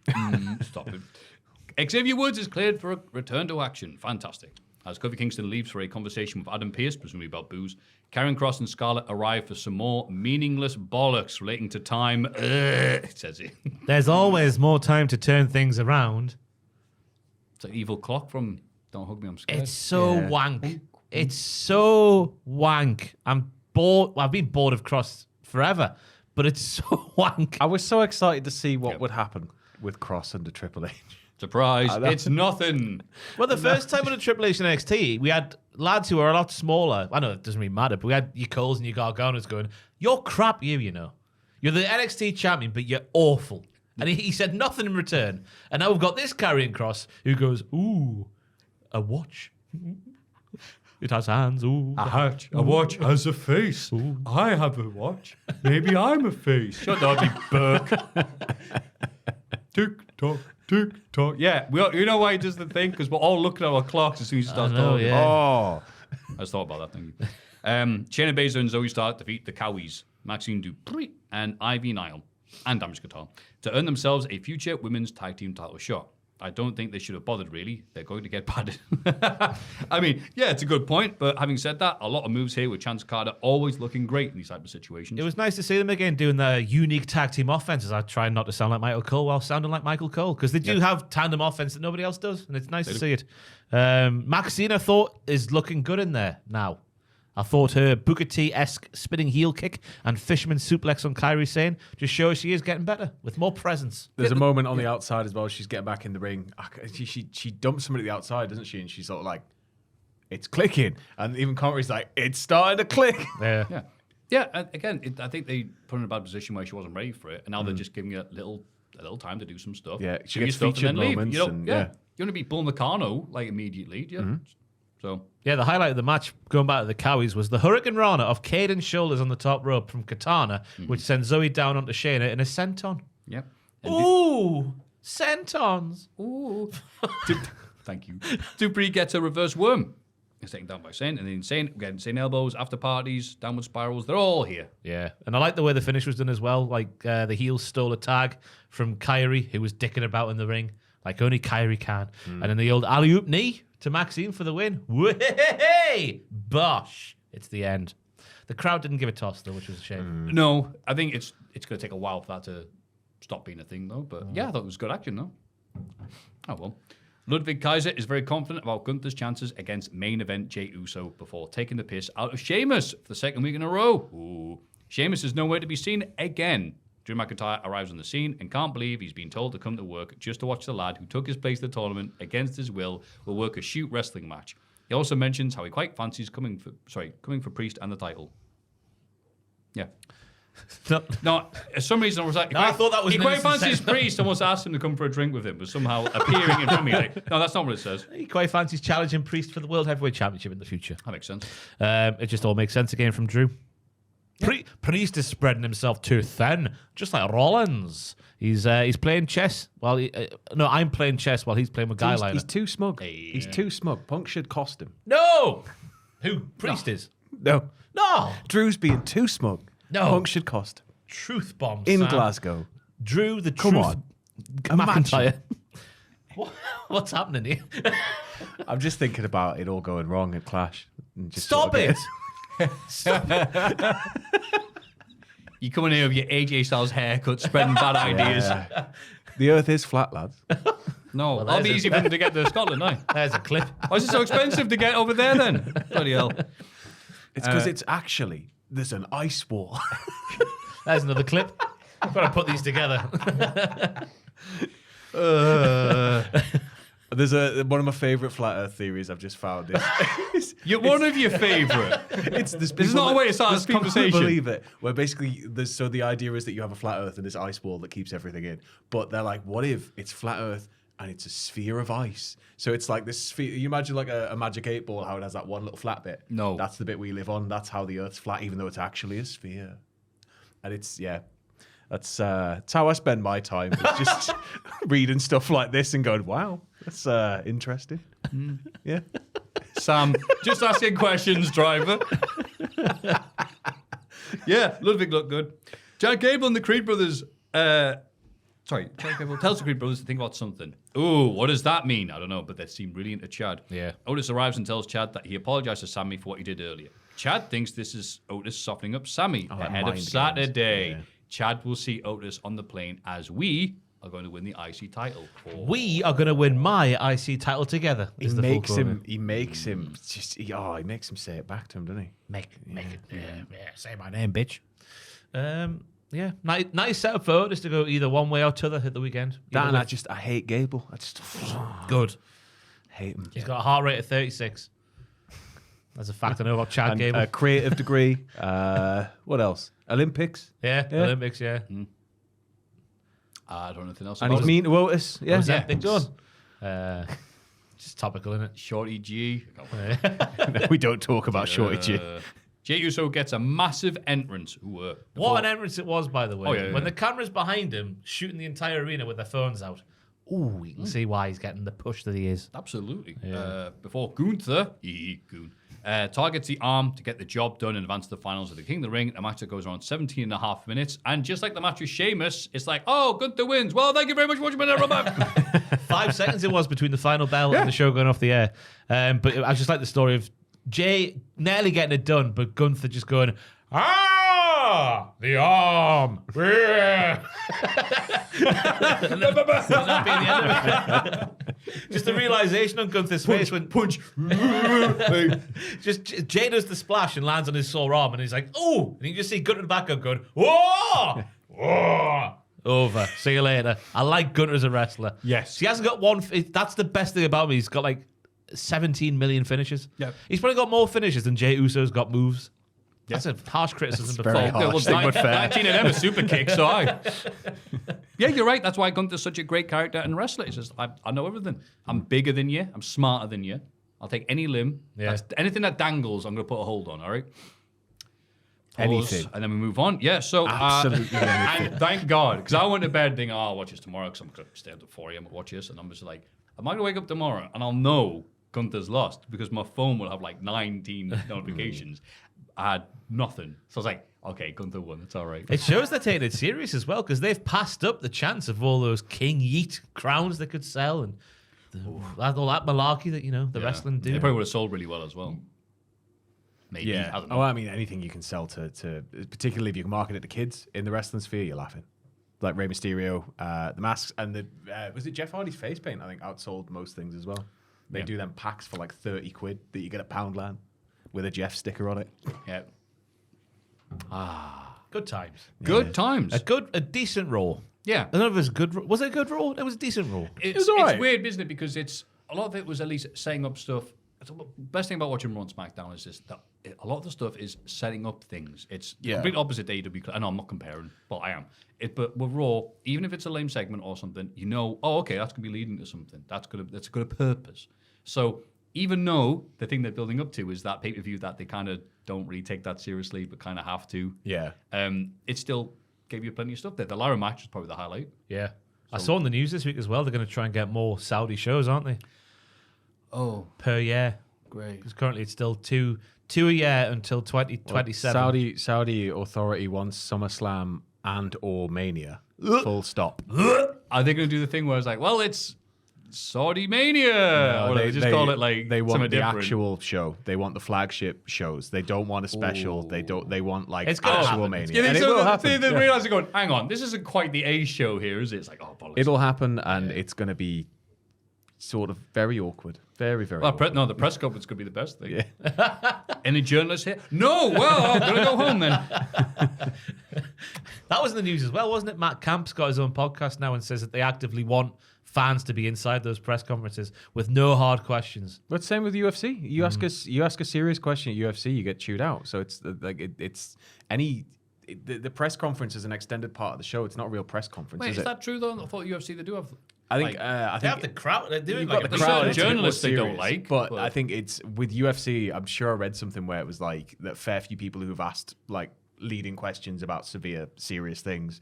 It's sort of like, oh, you're asking stupid questions and just get shut down. Like immediately, like don't ask stuff like that. Fair You're not enough. getting invited well, back. Dana's personality is that he's a complete arsehole. So I Yeah. think it's part of the thing is just like, yeah, you're asking it badly, shut up. But I think with WWE, it's like the press conferences are almost an extended part of the show. You watch them afterwards, you get that wrap up where it's semi-kayfabe, semi-real, and then if somebody's in there going, "Hey, here's a real serious thing," the company's just going like, "What are you doing?" Sam, did you know that some members of the journalists that went there were given cheese?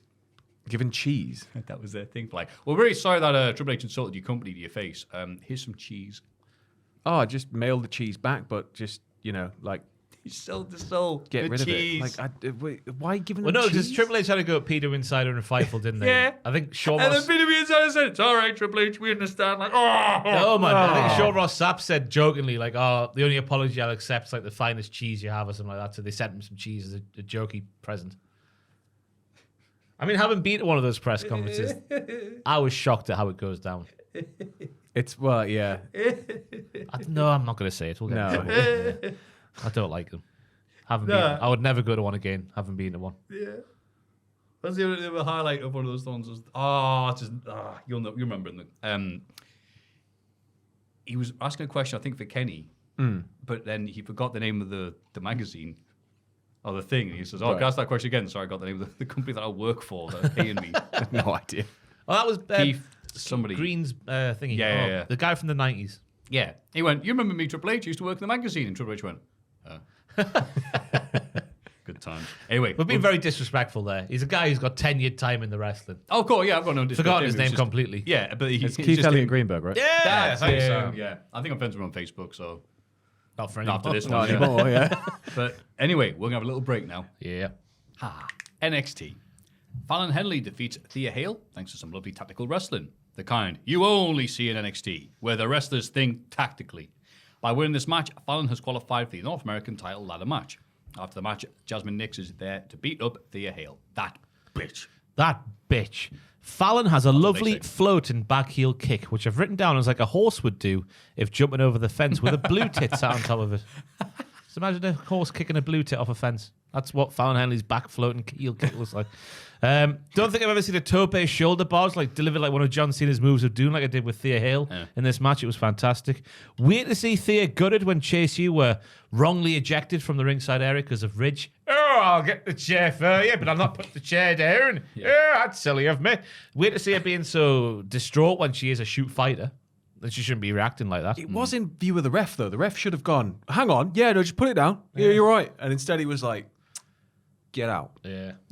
Bollocks. But Ridge Holland. Oh, no. Oh, no. Ridge is a Beano character. Unlucky Ridge. There was a lovely transition from Thea into a Kimura off a standing suplex. And as I said there, a nice tactical finish from Fallon. Excuse me. I'm drinking fizzy pop on the podcast, which is a mistake. She drew. Ross isn't actually drinking anything. He's that blown away by the finish. I've been like silently burping into that space of the room for I like just the last reminded 2 myself hours. of Big Fat Al off Toy Story 2. You know, he lets out that burp and they've got the cheesy waters on his fingers. Yeah. Just did one of them. Anyway. Who's Big Fat? Oh, the toy guy. The toy guy. Oh, Big I Al's can't toy bar. believe I have to drive all the way to work on a Saturday. Yeah. Fallon drew Thea outside and then drew her back inside. And while Thea was standing up, she thwacked her in the head. Yep. Tactics. Yeah, you're right. She did the thing where, I thought the finish was funny. Fallon did the thing where you go outside and head back inside and attack your opponent as they're heading back in. But she did it with a bounce off the ropes and a big shining wizard. NXT likes taking old spots and making them dynamic. And I put do hand sign when you say dynamic. Oh, sorry. And make them dynamic. That wasn't dynamic. That was more like, hey, showtime. I had my phone in my hand. I'm like, oh, wait, it's just one hand, isn't it? Dynamic Maffew, they call me online. Jasmine Nix is also made from whatever Stretch Armstrong was made from, with her kip up. Have you seen it? It's a very liquid kip up. Oh. It felt like slower than it should have been to have been a kip up. Yeah, now you mention it. The feet are planted, but then her body goes like imagine a flump becoming erect. Imagine one of them flowers I from get the you, 90s that dances to music. That's better, There you Sam. go. Thank you. You just wanted to say that word. Imagine a flump becoming erect. Imagine just having a big hard flump in your mouth.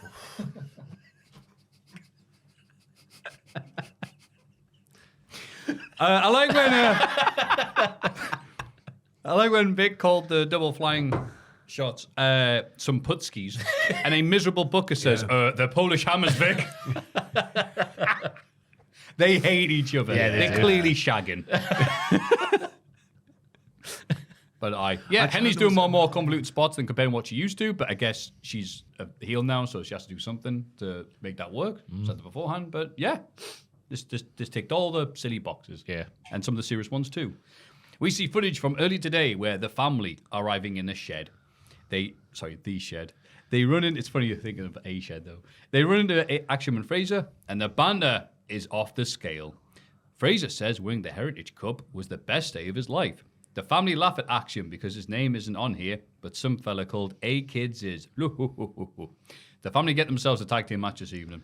Yeah, Nathan was really bad in this segment for me because he was speaking about, we're getting bullied by the Good Brothers. Oh, they're trying to bully us to give it the titles. Oh, I don't want to be bullied. I never want to see my champions mention the word bullied. We're wrestlers, but fight them. It's like it's immediately followed with we want to give chances to NXT people, which is it's fair enough. But the Good Brothers are bullying us. They're not the Good Brothers, they're the Good Boys. This Also, man does not have the right mentality to make it to the family- EPL. the family I called them the Bad Brothers, but not to their face. The 'cause they family beat could me have out lent in and a put me in bit a bin. further with a kid around a wrestling company. Don't make it weird. Don't make it weird. The banter was off the scale with the kid bit, though. I put with the look, stereotypical Italians, stereotypical English people, and mass Spanish people. I guess I love hello. Yeah. Oh, René. Sorry. Ivar is injured, legitimately. And thanks to JB, JC is getting a slot in the NA you kid, title triple threat #1 contenders match. Gallus speaks Scottish to convey their happiness to the situation. All right, Michael Cole. So, yeah, JB gets on a voice note to Ava and is like, how do you put him in there, you son of a bitch? I want him in there now. And he gets in there. So just Joe Coffey after the attack last week, which wrote Ivar out in storyline. Yeah. I put, Jesus Christ, is there anyone not injured in WWE?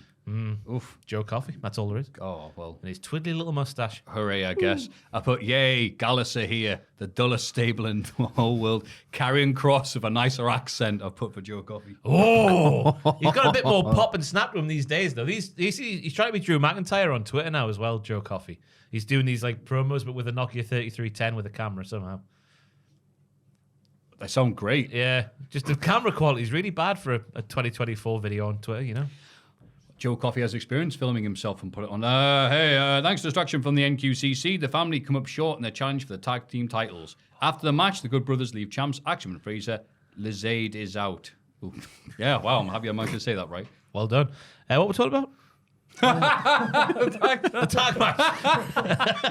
Your favourite show, remember, Ross? Yeah. Sorry, I was just making sure you got the Lizades out because they're all Kazanis on. Nathan and Axiom got all their stuff in. Nathan's line salt into the Scorpion Death Drop is as smooth as Von Wagner dripping off an iceberg. They started shooting on the mob men. I know, rest in peace. It's heartbreaking scenes this week, by the way, we're getting I know. They started shooting on the mob men as well with the kicks and whatnot. I didn't think they were capable of being as hard as they were being in this match, but they were very hard indeed. There was a lovely double back suplex by the mob men. Great pop and snap. One of those ones. I think it's sound effects. Then the match just sort of descended into one of those NXT breathless affairs that we all know and love so well. And I guess we need to keep the Good Brothers versus Nathan Axiom thing kind of fresh because that's where we're going, whether we want to or not. So the NQCC wiping out the mob to further their storyline made all the sense in the world. It did, and I agree with you. That was a nice little affair in the ring. But that goddamn super kick at the end got me. Bloody hell. Rest was decent, if little heat, because why would you care? And speaking of little heat, here's the NQCC. Oh, and then the Good Brothers. Jesus, I've seen more heat on a match. Hey, now. Stop it. He was... bullying me. Trying to bully me. Go bunch of bullies on the podcast. Trying to bully me to give my title something. I'm Nathan Fraser. Pathetic. I would know, obviously. Lexus King. Oh, there we go. Offers his services to Mr. Stone. Mr. Stone isn't too arsed about the job, to be honest. Ava arrives on the scene. Well done, Matthew. And acknowledges that King is a dick, and because of this, he's got a match tonight against an unnamed opponent. So Mr. Stone has moved on way too soon from Come. He's already looking for fresh new talent, but he doesn't want Lexus King, which I guess is fair enough because Lexus was in a relationship there, in a feud with Come towards the end of his time in NXT. Ava has her own pop now because when she walked on screen, do you remember the old SmackDown where they used to obviously pre-record SmackDown? It would sound like a vacuum cleaner, like SmackDown hairdryer, they used to call it. Yeah. She got a SmackDown hairdryer here when she walked on, and she also dwarfed both men. What a hoss. Get her wrestling. What happened there? I know what happened there. Don't get her wrestling. That's harsh on me, but there we go. The perfect opponent would have been Come here, obviously, because you've teased a mystery opponent. Everyone misses Come Tuesday. Ultimately, they don't deliver, which is a shame. But Mr. Stone's a poo house. I had to stop myself from swearing there. It's just because he's looking after his own business. It's not him and I don't think you understand the relationship him and Come Tuesday had as a pair. The Bash Brothers getting involved, the affair, all of that being in one package there, and he's moved on like he didn't exist already. It's sickening. It's sometimes you've got to be heartless. I know. Yeah. Well, no, I don't know. No, I don't know. I can relate to Robert Stone here because you're like, God, I'm really lonely. Need to get some in my life, and you have a look at a thing, and then Alexis King shows up, and you go, I'm not that lonely actually. You know, I've changed my mind. I actually like being by myself. Ugh. Anyway, Riley Osborne grows some balls and tells Mr. Chase that the fella, Ridge Holland, who was trying to steal his might-be girlfriend in a really creepy way, is a liability. No, stop saying that. Yes. It's not. He's being weird. Oh, you remind me of my daughter. Come here and give us a cuddle. Nothing wrong with it. Holland shouts Yorkshire back at Riley, forcing Mr. Chase to tell his two students to settle the differences in the ring next week. I thought Riley Osborne was out of order here because, if you remember last week, he cost Ridge's match, didn't he? Yeah, he was like, oh, Ridge is a liability. He's just shifting blame. I know, yeah, he's cost my pocket rocket a match. Oh. They're both as bad as each other, and I hope they wrestle well next week. Oh, God, hearing a Yorkshireman having to recite WWE lines that no one from the area has ever said before is so funny. He said, quite frankly, it's like, no one's ever said it. Next week he's going to say, had the wherewithal. And I'll send you to medical facility. Yeah. And the battleground's going to bust out nonetheless. This is my era. This is the Ridge Holland show. Yeah. What would I you will say, prove Joel, without a shadow of a doubt. Yeah. Joel being from near Yorkshire, in Yorkshire, what would you say instead of quite frankly at the start of a sentence to show that you're being straight to the point and blunt? Quite frankly. Earache. Yeah, thank you. Because for us, it'd probably be like, wait. Yeah. Wind your neck in, you little doylem. Yeah. Nonetheless, on the most watched WWE Network Peacock subscription channel available, Ava Rain is a great GM. Only $9.99. It's like Netflix. Sorry, it is actually Netflix soon. Yeah. Yeah. You can get 999 penny juice for a month on network. Get some flumps, make them hard. A double pinfall happens. One episode this is. Happens in the NA title triple threat match. yeah, damn. All right. A visual of him getting that flump hard. Yeah. Hey, Ridge used to come down with a shillelagh, didn't he? Imagine him with a hard flump instead. He comes down. The flump is soft at the top of the ramp, but by the time he gets to the ring, or at a set point in the match, he uses it like a weapon. It's like an iron bar. Look, Booker, he's using the Yorkshire Hammer. Ridge Holland making his way down the ring. Sally, you're wanking off my water bottle. Get Haribo involved. It'd be like, Pontefract. Tie it all in. Double pinfall happens in the triple threat number one contenders with JB, who sent Ava a voice note to get Coffee in the match on him by both Coffee and Wesley. 2 notes from the entrances. First and foremost, JB needs a new taunt during his entrance. He currently does the Ryan Dunn overhand punch from Jackass 1, which needs to change. And secondly, Joe Coffey needs a new necklace. I don't know if you noticed. He tried to take it off, couldn't get it off. And then Wolfie was on the apron trying to get it off. He couldn't get it off, so he had to wrestle in it. Oh, I didn't know that. Fantastic. This big kind of sleep, Mr. so. T looking chain he had on. You just get a long enough chain so that there's enough slack for your head. This is Joe Coffey. His head's massive. I'm a chain wrestler. Get a magnetic one then so it goes boop. Thank you. He's a chain wrestler. I'm part of the chain gang. I'll say this about Dallas. I love their theme music. Yeah. The match itself was Ron Seal Joe for the first time this week. Ron Seal does what it says on the tin. The little flippy man did little flippy stuff. Briggs and Coffey did big man stuff. There was a nice choke slam onto Wes.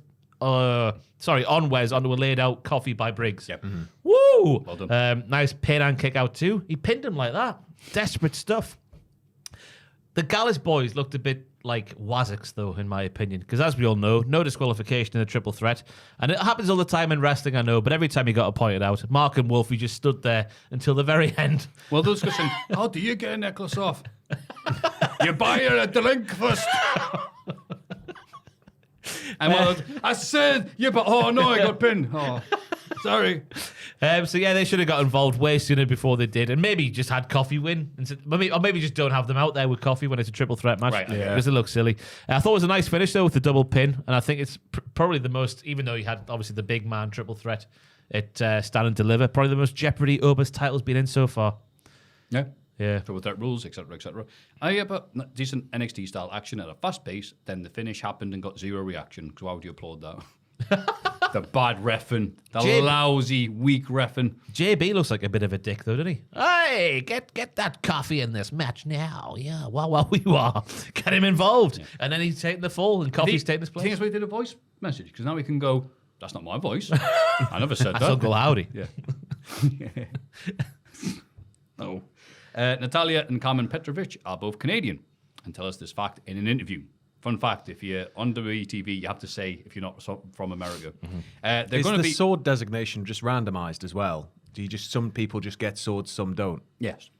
But Katana Chance doesn't have a sword even though she's named after a sword. Yep. Yep, it's all here in the rule book, man. They're going to be well-oiled machines, like the Warhammer 40k books. They're going to be a well-oiled machine in their match against Lola and Shayna tonight. Stop it, Natalia. She's not talking like she is on Twitter. Well-oiled machine and all this. I'm the boat. That would be a well-oiled machine if it was working, a boat. That is true. You do need oil to make a boat work. Mm-hmm. And display this by touching backs. Stop it. They did. They went back to back and faced each other, drew their swords, and shot each other. Yeah. Carmen Petrovic and Natalia are a Spike Milligan rhyme. That's what we learned out here.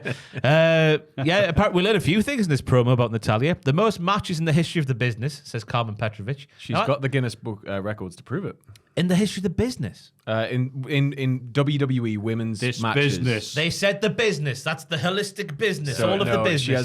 She has the most appearances and matches by a female talent in WWE ever. Yeah, Carmen Petrovic. Yeah, Carmen. Yeah, She's got a few, but she has them all up. Like she posted pictures of them on Twitter, I think, and might be on Instagram as well. But she's got a few like WWE related world records like that are match based, and then there's a few that are kind of outliers about with her work around the company and like charity and stuff as well. I think Most cats in WWE history. probably, yeah. Oh, rest in peace, Two Paws. Oh, Two Paws. Two one. Paws Yeah. joins Lefty 2 in the cat heaven.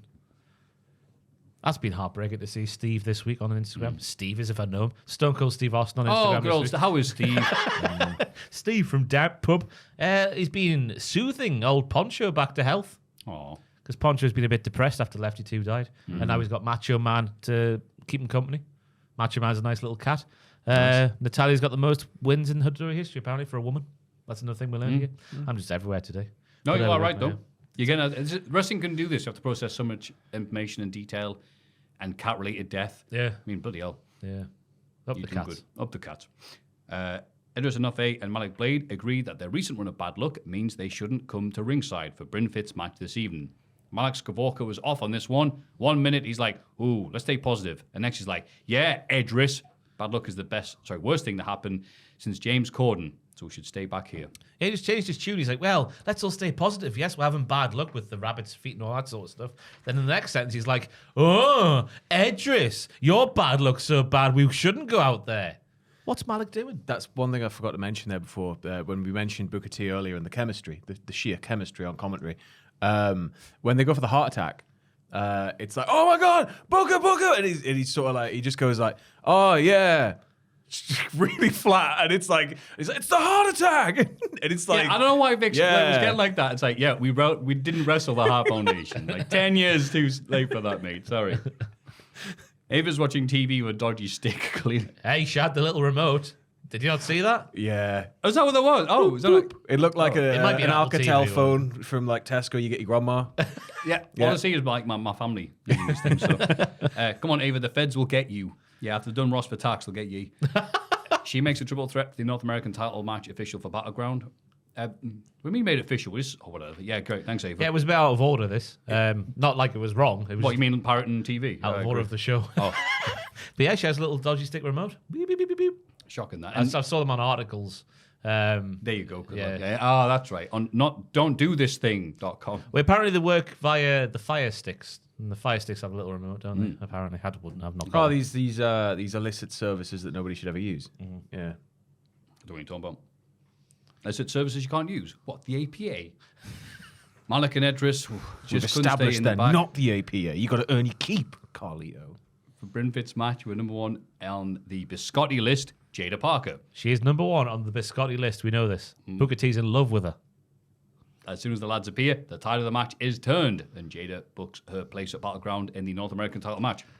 Booker's doing a long monologue about how Jada Parker's got game, but it's around the time she does the massive chop and the massive arse to the stomach, so we know what he's really thinking, the dirty old man. Yeah, it was just like Malik and Idris should have stayed in the back because it was going well for Bryn Fitt in the match. Then they literally just walk out the top of the ramp. Bryn doesn't see them at all, but somehow the tide of the tide was turned. Yeah. It was in the match, as tight as my tongue is right now.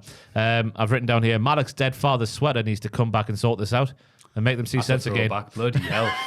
Yeah. So yeah, it's just they are a bad. I've written down? What a pair of tits. Bad luck tits. That should be the new tag team name. The Bad Luck Tits. Who's tits? They are a pair of tits for coming out there and ruining Bryn's match. Oh, the tag team, right? On Okay, Malik and thank you for Edris, so clarifying. they are Right. to be known as from now on. Yeah, The Bad Luck Tits. yeah, you're right. They are it's tits in metaphorical sense who Thank you bring for bad that. luck. Yes. Thank you. You talk about Booker getting excited about something and go, well, look at the bad luck tits. So, yeah, it's weird, isn't it? Because you go, wow, I like them. They're a tag team. They've got a lot of energy. Fantastic. And the gimmick is they're crap. Yeah. They lose all the time. Phew. You know what? After all the misery stuff and the boredom of like, it's Ava watching bootleg stuff. He's watching The Sopranos or whatever on the other TV, pretending to do a promo. And then Lex is King and everything else. I saw them, was like, oh, I'm so glad we've got a silly NXT thing. Great. Yeah. They can't win and they're a bit wank. Great. I'm so happy. This is what we want to see in NXT. Yeah. Anyway, just a match. Yeah. Put down. Jasmine Nix likes Fallon Henley's new Sorry, attitude. before we move on, I think I forgot to write down in Jack's bit. Sexy Red is coming to NXT. Her content is disgusting. Is it? What type of content does she put out? Well, she talks about Maffew swollen coochies and people putting these swollen coochies in her mouth. She's up for like 3 BET awards. Free what? BET. I think it's BET? Black Entertainment Television. I think. Oh. I think that's the acronym stands for. BET is a major network in America. They're talking about swollen coochies, Sam. Wait, well, yeah. Music's presumably in a good way, not like they've got an infection. Like Swollen coochies? just happy to see you. Ross is just. I'm over this world now. Swollen. It's at the end of the. I've had enough of this world. Jasmine Nix likes Fallon Henley's new attitude and says it must be nice to get a win, even though Fallon beat Kalani Jordan on the May 7th edition of NXT. Haha, we all saw it. Jazzy N says she didn't come out till Fallon had won her match with Thea because she knew Fallon would win, but still wanted to get some kind of revenge on Thea for breaking JC Jane's nose. Ooh. Yeah, so obviously a big fan of NXT, this podcast is, but sometimes you got to call out the bollocks when it is bollocks. And her going, oh, it must be nice to win, when she literally won 2 weeks ago. Maybe that's the thing, she's evil. So she's like, oh nice to know. Well, she's like, yeah, you actually have. She's not evil, she's forgetful. Well, she's got to hit that CTE, man. It's not just our truth. You've got to win every day, otherwise there's just no point. Yeah, I guess so. To win his attitude, man. That's the why sort we're on this dodgy table that doesn't work and she's on NXT beating up people. It just felt like the sort of thing you would say to Matt Cardona / Zack Ryder circa 2019 when he lost all the pushing time. him down some stairs. Yeah. It's like 2019. I was like, Yeah, when him and 8 Kurt, years earlier. him and Kurt Hawkins are the storyline where they beat FTR, the revival. Oh, God, yeah, they were on point. yeah. Oh, that one. They Right, lost right. 7 million matches before winning the tag team Bloody hell, titles. yeah. Well done. Yep. Aye. I've been defeated. The snoring person is back. She's watching NXT. Sorry. She's wearing Wendy Chu's pajamas. But who could it be? It's up in the air. She's snuck. But 2 videos was like, who could it be? So this is If the- it's within the dream, it could be a smoking crocodile. You don't know. Until you see the full image. That's right. So yeah, we've heard the snoring, we've heard the alarm go off, and now this one here. So presumably we've got like getting dressed sound effects to come next week. A brush of the teeth sound effect in 2 weeks to go. Big old Toaster fart. popping, big old fart. Although we maybe can't because people think it's going to be Valhalla. Oh, you're right. The fart and Viking. The fart. It was a twit. It's Valhalla confirmed. Big morning burp instead. There you go. Ava's on the phone. Yay, more Ava segment. Ava's on the phone with someone and books someone in a women's title match against Roxanne Perez on Battleground. She'll find out who this person is next week, but both Adam Pearce and Nick Aldis are happy with it. That's the segment. So yeah, it sounds like it's from the main roster. Excuse me, I've got something caught in my throat. Since Adam Pearce and Nick Aldis are both happy with it, so who could it be? I hope it's not someone like your Shaynas or your Natalias. I hope it's someone a bit more exciting than that. With all due respect to those two wonderful women. It's going to be Natty. No, it's not. I hope it's just someone. Just get, I don't know. Ronda Rousey. I don't know why I said Ronda Rousey. Oh, God. Jade Cargill. Someone exciting, you know? Bring Liv down. A name you wouldn't expect to see there. Lexus King loses to his mystery opponent, Dante Chen. Mr. Chen, Mr. Chin, Mr. Chen, Mr. Chin. It's all the same, even though it clearly isn't, you racist. Booker T. That was says his, all that. it's, He Mr. did. It's Mr. Chen. It's Mr. Chin. It's Mr. Chen. Yeah. It's Mr. Chin. Oh, it's so funny. But yeah, Vic tries to correct Booker's pronunciation of Chen as Booker says he's the Chen man. And you're like, all right, can you stop doing that? Vic's like, are you saying the Chin man? And Booker's like, no, yes, it's the same thing. Oh, just because. Thanks, Booker, for helping put over this guy. Yeah. However, crowd seems to like Chen. Yeah. Probably because he's been around for years and gone nowhere, like the crowd themselves. Don't talk about that like one of the real ones of NXT. He's one of the real ones of NXT when I got verified on Twitter back in the day. And unfollowed everybody, then followed them back. He was one of the mugs that followed me back. Yeah, I followed him because you said that, and I know this because he hasn't followed me yet. So I'll continue saying this stuff Up about the him. Dante Chen. I'm glad Booker T was racist to you. He looked very good in the match, though, I thought. Lovely drop kick, lovely muscles. Really easily likable as well. Lexus Kings, and it's my move of the week, Joel. Oh, my. Oh, baby.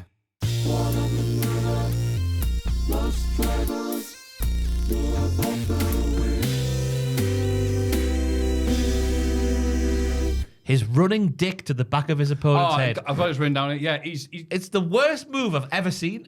King's still doing that spot where he puts a dude down in a sat down position and then runs into them. That's a spot for Braun or Andre or Braun Andre. It's not ye, Lexus. Ava is bigger than you. Why are you doing these spots? Mentally, he's like, I'm 7'6", and I'm the size of a house. But it's just like he doesn't even thrust or anything. He just runs into them. It's like if you're in the video game, just keep on running at someone. Don't do an Maybe action. it's you know when you see monks like getting kicked in the balls over and over again, just taking it like serenely. Maybe it's to prove that he's like. Yeah, I'd like to see Alexis King involved in that spot. That's him. What do you mean when you see monks getting kicked in the balls? I actually know what he's referring to. Yeah. There's a whole subsect of monks. it's like Buddhist monks, I think, where they'll stand there squatting and they'll just let people come up to them and hoof them Why as have you hard as they seen can. that? Go up and down it's the all on high the street internet. all the time. Never been to Jarrett on a Wednesday. Do you watch like meme compilations? And it'll just be some guy getting kicked in the dick like 5 million times. Monk And he's like, I'm so Buddhist, you can't hurt me. balls kick. Yeah. Oh, Yeah, there you go. It's gonna have loud Shaolin music. monks. Please mute it. it's muted. We're going to Yokkao in China. Oh, Mr. Yan Wu Shi is the one we're going to see get kicked in the balls. Very red face.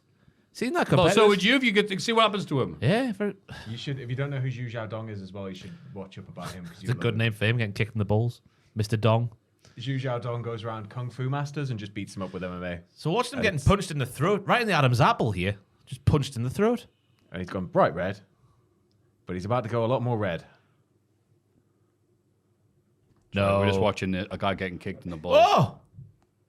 Oh, right in the toe as well. Yeah, just take it serenely. He's not enjoying himself. Strong Is style, they call this. Enoki would be I know, you like just went like buzzing with it. Yeah. Yeah, he?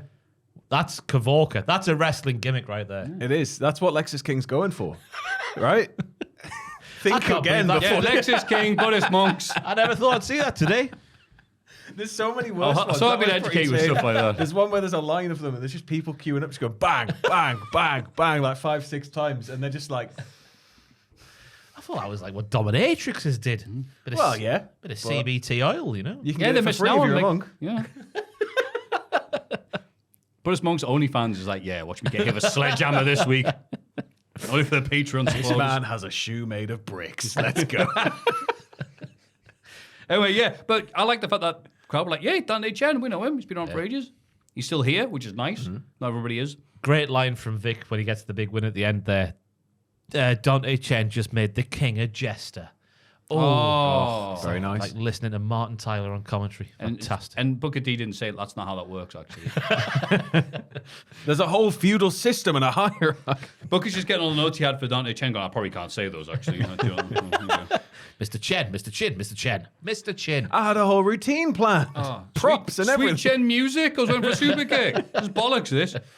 Shayna Baszler reminds Lola Vice they're both cage fighters and wants the arse shaker to leave her arse shaking in the back tonight. Lola reminds Shayna that she's Latina and that might be difficult for her. She literally said, she's like, Lola can't do that because I am Latina. I've got to shake my You arse. could see this was written by Shawn Michaels. It's giving me Nelson and Martin vibes, where Shayna's just like, I just want to beat people up. I just want to beat people up. And you've got her just skipping around doing that. Here's to the tale of Nelson. But Shayna did make sense though, because Lola beat Natty in a singles match, the Raw Underground one, and then Shayna beat Carmen in the singles match. So they should be winning them quite easily here. But the arse shaking is going to get in the way. We know it is. God. I hate when arse shaking gets in the way. Yeah. Trick Willie claims he did not attack Now I'm Da because if he was going to attack someone, it would be from the front and there will be a Jordan logo in the middle of the front part of their noggin. Nice. I like that. Yeah. Men of 4, minus Star, obviously, so men of 3, arrive and Last Legend believes Trick while Oro and Miss Jackson aren't convinced. Joe Coffey arrives because he hasn't been on the show enough. Even though he's in the North American title picture, he doesn't explain why, but acknowledges it is a bit weird that he's here for this bit of the show. That's all a distraction because Mark Coffey and Wolfie then attack Trick from behind, and then John Evans tries to make the save, but he's beaten down by those boys too. Okay. This is confusing. What is happening here? Who's going for the title? Because they've obviously attacked the North American title picture last week to get involved in that one. So Yeah. Joe Coffey's in that match at the pay-per-view. And now they've attacked Trick. And because Joe Coffey's already in the match, we're not having double duty Joe Coffey on an NXT pay-per-view. No, but if they attack somebody else, then they can all go for a belt and nobody gets left out. I hope Wolfie goes for Trick, the singles match, Trick and Wolfie. Okay. We're going to have a party when Wolfie wins. We are. A lovely elevated delayed German from the Gallus Behoys was lovely. Yeah, I do like Said that lovely finisher. twice in the same sentence there. I thought Oro was good at it. He got a few good lines. Are you pulling his dreads? Yeah. Whatever he said. Yeah, and then Gallus appeared. And so, wait, that was actually no, I'm pretending to be hurt. With that big goofy grin on his face. Or Gallus attacked one of their own weens. It's a Scottish word for child. Wayne, isn't it? Is it Wayne? I think it's Wayne. Oh, I've just seen that video. It's like, she's turned the Waynes. Oh, yeah, it is.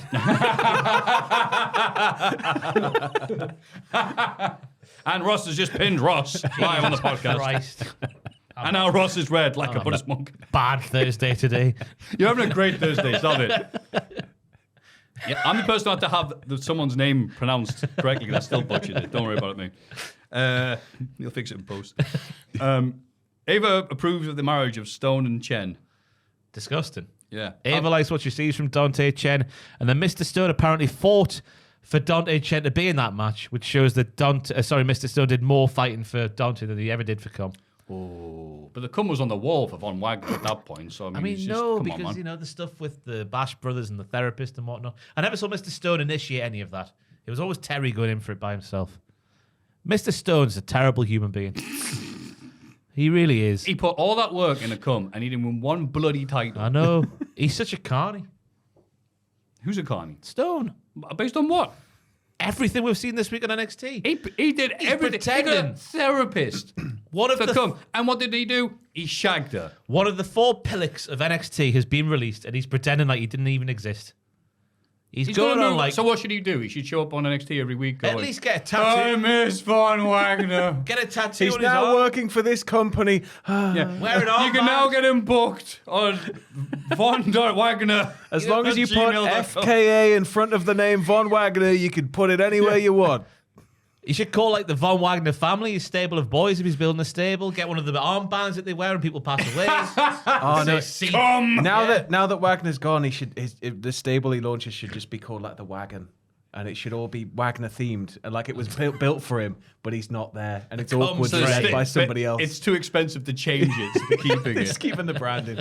The Van Wagon. I don't get it. I don't, no, don't worry about that. There's a bit where they pulled the Von off. There's a bit you can see the nail, so it's just the wagon over this guy. Oh, hello, Dante. what are you doing the wagon? Nothing. Also, I'll put, yay, even more Ava. I'm so happy. Also, hey, Chen had a lovely sexy red chest from getting chopped. Speaking of which, Sexy Red is doing the music for Battleground. Can't wait for that. I bet there's lots of coochies in that as well. There's lots of silences in this week's podcast. Who knew Jack was so tall? We're giving time to react and say, yeah, that's it. Yeah, there's going to be loads of coochies. Is that a bad thing? It's a family show, Sam. What is? From what I've been led to believe, a coochie is. Look, the PG era's over, and you know it's over because the logo's still there that says PG. So it's fine. They can't possibly let there be coochies all over. I don't know. There used to be a lot of cum. And they let that happen. Yeah. It's only fair. Double standards. The Canadians defeat the Cage Fighters in your main event of the evening. After the bell, Shayna Baszler learns that you do not try and stop Lola Vice from shaking her ass in the professional wrestling ring. It's a PG family show. After taking a shoot shot, Shayna somehow is straight back to her feet and locks a choke on Lola. Screaming, this is a family show the entire time. After fighting up the ramp, Ava makes the match between the lasses official for Battleground. Shayna turns things into an NXT Underground match at Battleground. Yay, it ended with more Ava segments. She's the heart and soul of Yay. NXT. She's the general manager. If she wanted to run for a certain office, we've learned this from Vic. When Ava- a certain office in October, Sam, she would get the gig. She would. She would become the president of the United States of America. It's like Hogan in the 80s and the 90s. If she's not on screen, everybody needs to be wondering, where's Ava? Where's Ava? What's Ava doing? Yeah. Why? There's Ava. How is Ava? Yeah. Can the commentary just make reference to Ava? Exactly. She's fantastic. as was Carmen Petrovic in this match, I thought that was the main thread of the match, just showing that she could hang with the main roster ladies. And she did, while getting beat up by Shayna and while doing her own moves as well. And then Lola, when she came in, just started doing like shoot moves. Hacha! Hurricane! Bata! Black Mass. The end. That's what he calls it now, isn't it? The end. But then the dancing let her down, which was a lovely story. Shayna tried to stop the dancing happening during that entrance. Then, because the dancing can't be contained because she is Latina, that's what we were told, she started shaking her hips when she had the match basically won. And it let her down. Silly Lola. So Shayna was right. Like that song. Oh, that's what he was singing about. Oh, that makes sense. Yeah, you're right. Everyone got a chance to look good here and show their stuff. Are you all right, mate? Table's gone again. It's not gone fully yet. We're good. We're fine. And what was I talking about? Yeah, good match, whatever. I like them saying, it's the boat for Natalia. Yeah. It works in NXT though. Crowd are like, yeah, we take that seriously. Thank you, Natalia, for showing up. Best of all times. Yes, that's what she says. Boat. That's right. It's good. I have nothing else to say. It was a good setup. I'm looking forward to the match. I think it's an important thing there. Yeah. Shaking their ass in the underground. That's what it's all about, the rest That's of it. another good song. Like girls allowed. All right. I think just AEW Dynamite. There we go. Thanks to interference from the rest of the Kingdom members not named Adam. Where am I at? Yeah, cool. Kingdom members not named Adam Cole. The tag team of Roddy Strong and Trent Beretta defeat the team of Orange Cassidy and Will Ospreay. After the match and ahead of their respective matches at DON, Ospreay is split open by Roddy and his title while Trent. Oh, Roddy with his title, right? Okay, yeah. While Trent chokes out Orange on the ramp. Roddy getting up with the broken glasses. Yeah. And then, but I mean, like the visual of Will laying out was pretty like strong. I mean, just lying there, writhing, screaming in pain. But I thought the match was pretty much Ron Seal from the get-go. I thought Ospreay especially was scintillating off his hot tag from Orange. I was a big fan of Ospreay doing his big fancy twisty powerbomb, followed by his big twisty flippy thing off Brett's rub, and Orange just did a fallen fridge elbow drop just straight after. Yep. I like the yin and the yang. Yes. And then Don, which looked like Don was distracting Orange, but he wasn't. He was saving Orange from an end of heartache from Roddy by grabbing his ankle like he did, which continues that thread, because me and Tom were doing the predictions, which is on the channel now, and we were saying, will he go for Orange, or is he just doing all this to sort of whistle-wazzle Orange and go for Trent instead? Oh, that's a nice idea. Yeah. I think, it's got to be Trent. It's got to be Trent. Him and Trent's just, I like the idea of that. I hadn't really thought about it, and I like the idea of that, Ross. Yeah. Oh, lovely. But yeah, I was going to say. Tremendous. It wasn't Fantastic. nice. It wasn't for the fact that there's no faces for him to wrestle. I like the idea of Orange Cassidy turning heel for a bit, even just to tease it. I'll just be like, you turn heel me, right? Yeah, whatever. He wouldn't have to change anything about his gimmick to be a heel. Yeah. I don't know. What if he just starts actually wrestling and drops all of the whole character and he's just different? Just completely shooter. different. Yeah. He goes from blue jeans to dark jeans. Yeah, like, yeah. no! No, he's in Sheamus style UFC shorts and everything. But yeah, I like this. I also liked Orange Cassidy trying and failing to kip up and just looking like a cat wiping his ass on a rug. Say that again? Obviously, he had his hands in his pockets. He had to try and kip up. So he couldn't. We've all seen cats do that, right? Great timing on Ospreay diving outside, looking all happy with himself, and then Wardlow clotheslining the hell out of him from behind. And then Ospreay gets busted open, and it is a good cut. And then we also cut away 4 seconds later. Did not get enough time to shine that bit there. They got the shot for the promo package. It's fine. Yeah, Yeah, it was we'll like, see an now we move extended on. bit. Like, It'll be all right. Oh, okay. I was about that Dynamite thing. We have to like, all right, next. But yeah, did exactly what it said in the tin. Now, we go from that to, I mean...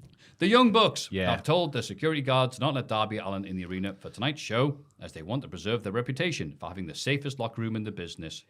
Did you get it? Yeah, I do, yeah. Did you get I it? saw the footage. It's funny. But it's like you talk about not having the time there at the end, and then you see this one segment like 5 times throughout the evening, I think. It feels like, anyway, where it's like, hey, don't let him in the building. And it's like, yeah, That's the main I was thread. begging for Ava to do a running. That's the main thread of the show, isn't it? Will Darby appear? Will he not? Of course he will. They're handing out, don't let him in the building. And they say immediately, we know he's in the city. We know he's here. He's on the flight logs. That's a very scathing outlook on wrestling, if you're going to look at it like that. I agree. How Well, why are cynic they can you standing get? there going like he's on the flight log? We know that he's in the city. Of course he's going to show up. They're heels. It's wrestling. You've seen this story a million times. There's lots of stuff to do in whichever American town they're in. I haven't written down. Whatever, go to McDonald's. I don't care. Darby Allin famous for he's got to eat at every McDonald's in the country. He's got to get that Sonic the Hedgehog Happy Meal. Sonjay the Dutt right arrives toy. on the scene ahead of Satnam Singh versus Bryan Danielson. That's where he got the fame from. Ahead of Satnam Singh versus Bryan Danielson later on, with the Bucks making it known that a win for Satnam would be cool, but if Satnam hurts Danielson, that would be great. There we go. So there's a bounty on the head still, and they just want Bryan Danielson hurt ahead of the Anarchy in the Arena matchup. That's right. Yeah, he's wearing his Dumb and Dumber suit. Nice. And it's snapped a pencil, which is hard to do. Bullet Club Gold are here. Poor old Jay White takes too many words to tell Pac, or is it Puck, that the Bang Bang Bang Bangs made the Geordie Wazik feel something with their attack last week. Pac appears on screen to whisper some sweet nothings, I love yous, before reuniting with Penta and Ray in Death Triangle. And it looks like a trios match is now on for DON for the unified 6-person Trios titles. I felt bad for Jay White here because the crowd just completely... He lost the crowd by using, as I said there, way too many words just to go, all right, Pac, you said you wanted us to make you feel something. Well, we attacked you and we made you feel something. He went all around the houses. And kept just doing that. Is it Pick? Is it Peck? It's Peck, Is it isn't Pock? it? Is Yeah. it Pock? It didn't work the first time. Yeah. And then he did it again. Yeah. I said, Sid, did And you then a bring your third time. scissors? And it got to the point where there was awkward silences after every time Jay White finished talking, which was horrible to listen to. But then some fan in the crowd, you heard him loud as clear as day. Who wrote this poo? The S word used there. I wonder what I heard someone yell something. Is that what was yelled? Who wrote this poo? And crowd laughed. Oh yeah, it was amazing how quiet the crowd was. Yeah, They're just being respectful. He took ages They're to just say being nothing. respectful. Yeah.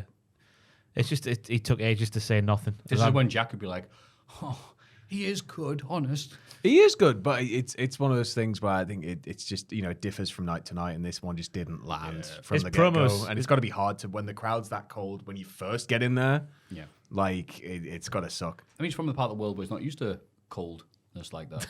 It's New Zealand is temperate, same as here, isn't it? Is it? Yeah, New Zealand's pretty similar to like the UK. I think it gets a bit hotter. But Australia's hot. Australia's Australia's hot, but New Zealand isn't. Australia, like the whole middle of Australia. Man, is that's like- some bad luck. Wow. Well, I think they're really far apart, actually. Like you think of them. According to my map of the world, it is. But ultimately, it was all just about Pac bringing back Death Triangle, which it could have been done earlier to save the segment. Because it got to the point where I just felt bad for Jay. So he's clearly been told to say things to get to a point, because there was never like he's been cut off by the music or anything like that. Maybe it felt like maybe the video launched a bit late, Yeah. like a bit late coming to that bit where he was sort of just actually stalling, waiting for them to drop it. But I think we're just being very optimistic there. Yeah. Whatever. But yeah, box ticking segment here. With the learning tree on the call, Hook and Shibata make Brian Keith tap out at the same time with a Red Rum and a Figure 4 respectively to go into DON to contest for the world title. Wow. Look at that. Back to back. Triple threat minute finishes. Ending the same. Who'd have thought it? After the match... Don't you say that they've copied NXT. That's exactly what I'm saying. We'll get shot on the way home. I'll take it. I'll die with pride. After the match, Jericho gets on the mic and says he's here for more TV time and he's proud of his 2 DON opponents. And then Tony Schiavone says, I just got a text from Tony Khan who says, yes, he's made that match official, while the music people cut Jericho off. And you're like, what? Wait a minute, Tony Khan made the match? Well, but the Young Bucks are in Tony Khan's debt. But they've got ironclad contracts, so they can do what they want. But then Tony Khan can do what he wants. Yeah, but not against the people who can do what they want. too many cooks. Too many cooks. Tony Khan's basically got the same rights as the Bucks have. Right. That's what's happening. Okay. That's why Tony Khan can't just go, "Meh, get out of here." you know. He could have. He just had a really big stick with a nail in the end of it. He had a really big flump. Yeah, really big hard flump.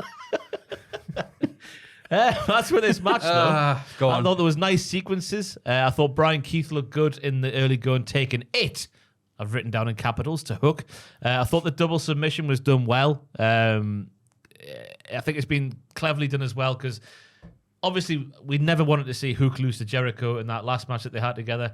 I think we all still want to see Hook just whizzle-wazzle Jericho all over the arena. But I think it was wise having Shibata in there to take the fall from Jericho in this one, so we can build a bit more to where we're frothing at the mouth to see Hook get his hands on Jericho alone. I hope that's where they're going with that. Yeah. Yeah. Crowd again died a death during this, which I things a bit harsh. Crowd way more focused on Jericho on commentary because they're enjoying booing him. So I think there's a bit of a distraction there, which is where we legit don't like Jericho. And then, Undead Tony Khan from the grave makes a match. But I did like when Jericho got on the mic and he's just like, hey, it's me, Chris Jericho, and I'm here to take more TV time because that's what I like to do. Yeah, but he said that on commentary. He said it twice on the TV. So he's being self-aware. It's a good character. That's not doing something bad and saying, that was bad. That's lazy writing. Good character. There's too many self-aware people, I think, generally in the whole wrestling sphere. I'm going to say, just go out on a whim and be like, there's too much self-awareness, I think. Kevin Owens can do it. Yeah. He can pull it off. Like one or two like peppered through, but if you have like half a roster that's just kind of like, it's sort of a bit like, it's kind of like how everybody's gimmicks just have a good wrestler. Hey, Deadpool. Yeah. Whatever. Takeshita defeats Matt Sydal in a match that went around 2 minutes. After the match, Takeshita attacks Matt some more, which brings out Jon Moxley. Moxley hits Takeshita upside the head, before telling the Demon Man that he will see him at DON. Yeah. Lovely haymaker with the forearm pad from Takeshita. I like the gimmick of the forearm pad being a thing, and it's not breaking the rules. That's right. Yeah, it's lovely. I like the Kavolka at the end of the shoot suplex after the handshake in the side. He dragged him up like a certain JD McDonough Google him does for his punny move. His move that's a pun, a wordplay move. Which is what? I can't remember what it's called. You told me this on the podcast ages ago. You know that Did I? suplex he does, and it's called, what's it called? The big suplex. I've forgotten. I've forgotten. He's forgotten. It's a pun of a name. JD McDonough. How do we think about him? Go to Pro Wrestling Wiki. I want to do it like McDonough. That's it. I remember the pun now. Whatever it was like he did it like that. I like the Kavolka of Moxley coming down and going, Yeah. faking to speak, but then hit him in the face. Bonk. Didn't need to be any more than that to set the match up. Crowd sung Wild Thing as way at the ring. I thought that was nice because they made some noise. It was interesting that on the AEW, Moxley say the old-fashioned version's a small arena tune, but the 80s one is a big arena tune. Yep. Yeah, it makes sense when you think about it. Yeah, and because he was trying to argue, again, very coy, asking him, so you're not impressed when they played the first version? As we all saw it, they played the original. And the flutes, and it got to Moxley, like, huh? And Moxley tried to deny that or try to get around it, but look, caught you in 4K, mate. The Young Bucks are still on the hunt for Darby Allin, but find Swerve Strickland sat in their go position chair. Is that gorilla position? They call it the go position. Oh, okay. It was the Dusty position when Cody was there, but I don't know if it now still that is. Cody's gone, they cleansed the company of the Rhodes family. Except for one of them. He's still all right. Of course, yes. So they're sat in the, what were the Bucks? The Super Dragon position. Swerve tells the EVPs to hit his music as the champion goes on to defeat Nick Wayne. After the match, Killswitch and Christian Cage, silence, are on hand to attack Swerve, but the champ sees off the dinosaur before chasing the other one to the back. Christian steals a car and tries to drive away, but is blocked by returning Prince Nana in his own vehicle. Swerve delivers a shoot DDT to Cage on top of the car he stole, but as Nana and Swerve go for a concerto on the bonnet and not the hood of the car, Not the hood, you silly Americans. Cage manages to scramble away. Get him. Get the ass. Yeah, that final bit with Christian Cage running through the backstage area, all the stuff you've just said there, I thought that was brilliant. I like that. That was shades of like the old AEW, taking things outside the box a bit with the camera angles and whatnot, and the setting of the parking lot and how they did that stuff. The match itself I thought was quite nice. I like the Kavolka of Nick throwing his shirt at Swerve rubbing his bollocks with the shirt and then throwing it back. That was nice. And Wayne was made to look like Swerve's equal in terms of the wrestling, I thought, which was quite nice to see. Great. I really like the match. I like that kind of anything where it's crazy, like more frenetic, like do stuff outside, car park stuff. I love all that. But just my one thing was the opening with like, oh, we're still looking for Darby Allin. Hit my music. Match starts. It was like, it's a bit redundant. I'm at least glad they did that because Swerve's at least got to show he's like, no, I'm not scared of ye. Yeah. Because he's been, the Bucks would be like, we'll get you. And you're like, oh, that's great. He's the world champion now, And then I'm there like, why is Swerve even getting involved in the Bucks? But if he's making the Bucks look silly, then okay, fine. Because he's the AEW world champion. Yeah. And they paid off Christian to attack him. Yeah. Yeah.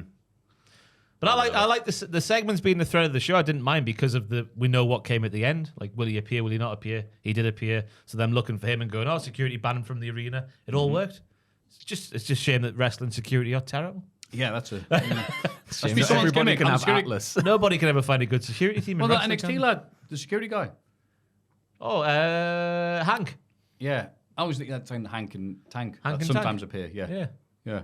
They don't work for AEW though, unfortunately. Oh, well, that's why. If they best did, of they won't the have these issues. Malachi Black and Kyle O'Reilly kick 7 shades of poo out of each other. Eventually, Black ends with a shoot the end kick. After the match, the lights go out and Black gets a bloodbath. Adam Copeland, dressed in his JD suit, so you know he's gone to the dark side without the purity of a wedding ring brings. Well, you're laughing at that's the story. I mean, it's nicely put. See you soon. Tee-hee, to Malachi. I love that the front row got absolutely drenched Yeah, with jelly bath. It was hilarious. Did they actually? Yeah, so if you look, I don't know how bad they got, but if you look out after the match after, there's the whole like show 10 adverts right now. We need to clean all this up. But everything gets cleaned. Clearly, they changed the canvas. But the that front row, like on the AEW like board and everything, it's just blood. And it's like all the way up. Yes. So I reckon they got a bit covered. I love the viscous substance that was used. Jelly bath, It was man. It was lumpy as well. Jelly bath. Yeah. The visual of that shot they did at the end with Malachi sort of crawling away, and it's just like everywhere. It was just like Just like one of your lactose poos, I imagine. Bloody hell, Ross. I thought that as well, wasn't it? But with that a bit of acting. There is one freeze frame where it's so dark behind him you can't see it coming from above, and it's just as it's impacting the floor, and it looks like it's just fallen out of his arse. It's just Again, we've all been there. We have all been there. As for the match, that was one of the best 10 minutes of wrestling TV I've seen in a while. Kyle and Malachi just kicking each other really hard. And when he locked in the figure four like hold, but not the figure 4 lock, as Taz kept saying over and over again. I just like the presentation like that, slightly more sporting for matches like this. Yeah, and like again, variety. Can't just have them doing, the first match we saw tonight repeated in different ways. You have these two lads doing this, and then wham, a bloodbath on the end. And I was gonna say, hang on, no, but it works. It's perfect. And then Excalibur and Taz got to show off and say, Malachi Black, he's from Amsterdam, he does kickboxing. They were talking up a lot. They certainly want us to host, and other people getting name drops, and Tony Schiavone had nothing to contribute to as well. There's two smart people here. Great point, Taz. Yep. Tank Abbott. If only he said that. I'm intrigued to see how Copeland's presentation changes at the weekend, since we now see him in a different look before the match. If he's going to have, at WrestleMania when he came, Brood Edge. He'll have Betty on the front row, and he'll come down, and he'll look her in the eye, and they'll do a hug. And then throughout the match, she'll slowly start getting involved. I reckon Gangrel might be there, He'll be Uncle Edgy. Tony Storm and Mariah May. That's awful. Defeat the Outcasts in a really decent tag Uncle team Edgy affair. and Uncle Goonie. After the match, Storm teases disrobing behind Serena Deeb's flag once again, but Deeb is on hand with the shoot attack using a chair, a shoe, a chair-assisted Boston Crab. Deeb gets her flag back, so no more stripping for Timeless T. I saw somebody said, Serena Deeb's finally turned heel. I'm like, I don't think she has. She's the definite baby face. Yeah, they've stolen her possession. She's not going to get cheered in the match, but she's been attacked before, so she's attacking them. But again, Storm is just too powerful. Yeah. It's like in England right now. Storms are really powerful. There's nothing to do about them. So even if she's doing stuff the right way, I don't think there's much you can do. I thought this match exceeded expectations, though, just because Saraya can't be involved all the time. Harley Cameron's a lot better than I think a lot of people, well, me especially, realise that she actually is. The double sunset bombs off the ropes was a good spot. Mariah May as well was just laying it in again when she was laying it in, but she also, when she was thrown into the barricade by Saraya during one of the adverts, it made one hell of a racket. And just a little thing about when they were cleaning the ringside bit from the cranberry sauce. Saraya's brother slipped. One for Botchamania. Whoa, he went. So there you go. I don't know why I said that. It was pointless. I liked it. And I really liked Serena Deeb's attack at the end there, the use of the chair with the Boston Crab. I don't think I've seen before, so fair play. And I've seen a lot of wrestling this week. Yeah, it's just this week alone. Bloody hell. Sam's quitting the business after this. But I'm just going to crawl back to the early 90s and watch some really bad quality tape copies. Vince saying, we've got an entire hour's worth of wrestling. Bloody hell. I hope the kiss and stuff's all their idea. The double kiss before the pile drive was a bit like, whoa, that was a bit random. Yeah. Because it's happening a lot. So hopefully it's not just a dirty old man backstage going, oh, you know what's a great idea? If you start kissing each other before you do your finishing maneuvers, because that'll be a great distraction tactic, honestly. I've told you, he's in NXT. All right? Which one? The big. You know what? I'll leave it ambiguous. The Bang Bang Bangs make it known they want Death Triangle at Double or Nothing. The saloon door won't say Zero Miedo above it. It'll say Guns Up Yeehaw. No, that's not Maffew calling anyone a whore. Yeehaw, as in the Cowboys. Yeehaw! Yeehaw! You were like that. I've never heard that before and thought that. I thought you would see what it said and go like, Yeehaw! yeehaw. Not yeehaw. But that little promo was a little bit pointless because I think we all just guessed that a trio match is going to happen. Yeah, like, oh, really? You have that match out? You just needed Ava to announce the match. It's like, you got any more flyers to hand out? We put them down. We forgot. Just quickly go to that lot. Say something. We're still cleaning up, Cranberry. Anyway, the Arseholes end Satnam Singh versus Bryan Danielson with a DQ and attack the little goat man per their deal with the Bucks. Danielson mounts a comeback, but Singh manages to punch his hand to a shoot guitar. Oh, so cool. What a spot that was. The Bucks arrive on the scene with some money for the Arseholes. They try an EVP trigger on Danielson, but only end up knocking knees. Ooh. Okada is here as a distraction, allowing Jack Perry to knock out Danielson from the rear some more. A car then pulls up in the car park, and it's only bloody Tony Khan who has brought Darby Allin to work with a bastard flamethrower gun. Hold on. The look when he's like, go get him. Yeah. He gives him that kind of like, yeah. Fist bump. Go on, kid. America, F yeah. Darby arrives at the top of the ramp with his flamethrower, F yeah, and Nicholas Jackson sent through a table after being thrown off the stage. But then the flamethrower obviously has to stay lit in order to keep throwing flames. But there's a point where Darby's like, yeah! And then he puts it down, and I'm like, the stage is going to melt. The stage is going to melt. And it didn't. But I was like, all my brain was just like, don't catch on fire, don't catch on fire, don't catch on fire. Sorry, Darby will put it out Just himself if it swinging did. by his clothes, and I'm like, there's a lot of It's flammable giant pink rope. Oh, it's all right. Big flame. I was dying for that. Come on, man. Oh, I was singing the Team America theme when he was out there just going, I was like, yeah, fire.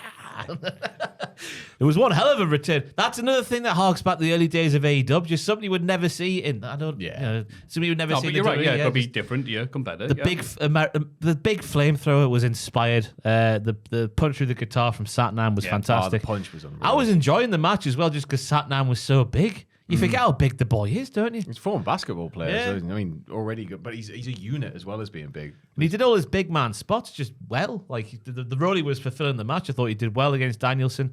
I guess you could see the DQ coming just because of the bounty on the head of Danielson. I thought it was a very good end of the show. Got to keep Satnam strong. Yeah. Happy. And it's funny this happens a few weeks after AAA at their crap Triple Mania show. And just luchadors just doing topes. To him, he's just going, no. Nah, not doing that. He's like, yeah. So Danielson obviously had that match with Blue Demon Jr. He must just be watching nothing but lucha. Yeah. Give me Satnam scene. It's amazing in AAA. And then, the stuff happens afterwards. Tony Khan's back already. If this means that we're just going to finish off with this little thing with the Bucks. No, the Elite will win on Sunday. No, God, no. Why would Tony Khan show up again? Like, logically, technically, he wasn't in the arena, was he? He was outside with Darby and a flamethrower. Yeah. He would always have Darby. I mean, with sorry, him. returning to TV. So they're doing this, then it's like, oh, cool. Is that going to be like the Young Bucks era is over already? I'm fine with that because I can't be arsed with them as all over the show as main event heels. That's not the place for them. No. A short-term thing to build up to one pay-per-view, absolutely fine, fair enough, whatever. Do Anarchy in the Arena, that'll be a bar of laughs. But God, no. Not every week. Please, no. The payoff of Darby coming back with a flamethrower was worth it for those just tiny 30-second book segments for me. Yeah. I wasn't expecting it. By the time I got to the end, I was like, I expected him to pop up, but then when he turned up with a flamethrower, I was such like, all right, fair enough. Get him, Darby. Yeah. It's just Take them both off, make wrestling better he again. proceeds to not just go and roast him. Yeah. I mean, if Like you're a gonna have thing. No, you should have just gone, done, taken care of him. No longer a problem for anybody in the company. if you're gonna have a minor complaint, the WF managed to set a man on fire in '97. The Rock did. set his own name on fire as When well. Kane shot fire out of his hand. He said, Oh, God, yeah. we was a fire mage for a brief period of time, yeah. I know it's a big ass. And then Kane was on fire during the Inferno. Yeah. MVP. Well, kind of. His arm was on fire. But what do you want? His whole body. Without the jelly on. Oh, God. A man who was burned alive originally. Oh, no, it didn't. Skin. do it. Everything that's exposed is only allowed to be on fire. You know when the Melting Fiend was set on Kane. fire and just they replaced him with a mannequin that was much thinner? and set the whole mannequin on fire. That's what I was looking for. Can you imagine if that was the thing going at the Inferno match where it's like, look, Glenn, we've said that Kane as a character is scarred horrifically from burns. You're not.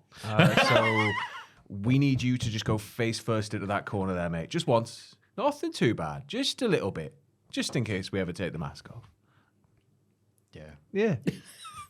That was a cool thought. But I am ready for Double or Nothing this Sunday because Saturday is already taken by something else. Yeah, that was a good Dynamite, though. I enjoyed it. Yeah, stuff was happening. Yeah.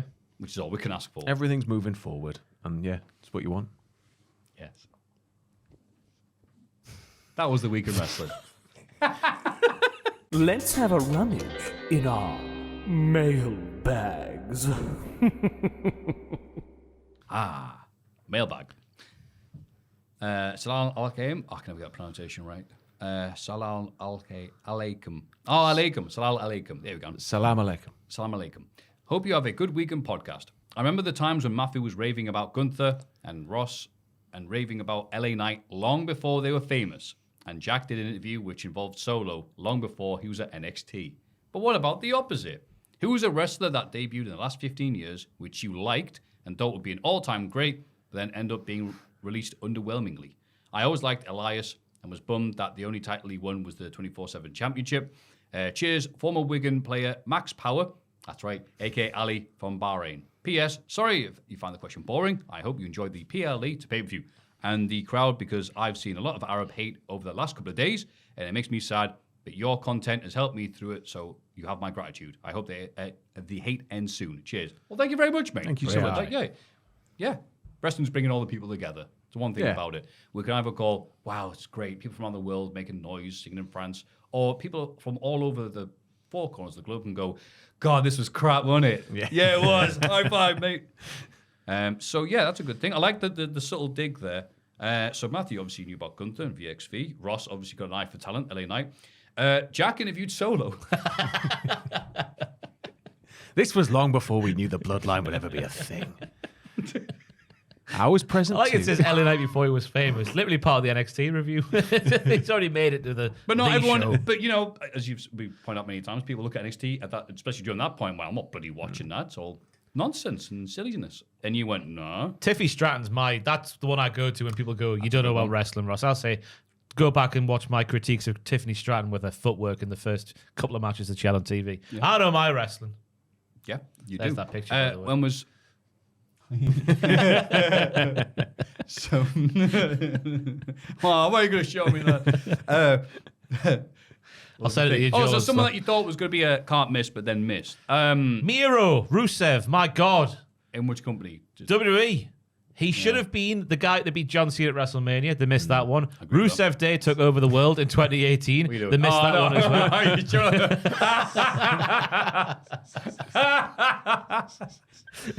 I love Taco Bell. Yeah. Hey. That's a good pick, especially in AEW as well. It's like, hey, Miro. I And, mean, obviously, yeah. there's been extenuating circumstances of that one at least. I'd say EC3 and WWE. Like, you had that, can you even call it a run in NXT? No. Then when the EC3 came back, it's like, oh, here comes the conquering hero, and his gimmick was he didn't talk. And then they jogged on even worse the first time. It's like, okay. Where's EC2? Where's EC1? Yeah, like, oh, okay. Well, that was a complete waste of time. He looked in the mirror, didn't he? That was his gimmick for a while, just looking in the mirror without saying anything. A very talented talker.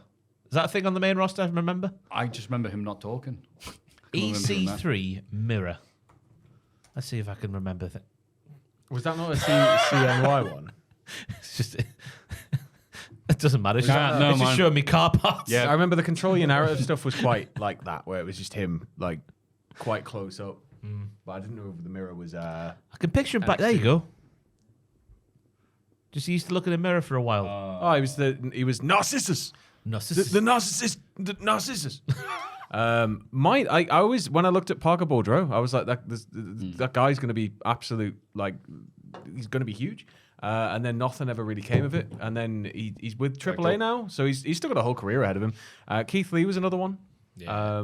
Because it's just, but again, it's sort of a health thing. I mean, he's been going ham and a body that big for years. and It's like coming out of football beforehand as well, and then Yeah. obviously, I guess the biggest what if is probably still going to be Dream, but I mean, he's only got himself to blame for why he was released. That's a good one. Yeah, Yeah. Like Dream would have been a world champion by now had he not done what did you he see did. the Chris Van Vliet interview? No, I decided to do it just so I could criticize it. You know, I can't what criticize was I that haven't seen it. recent?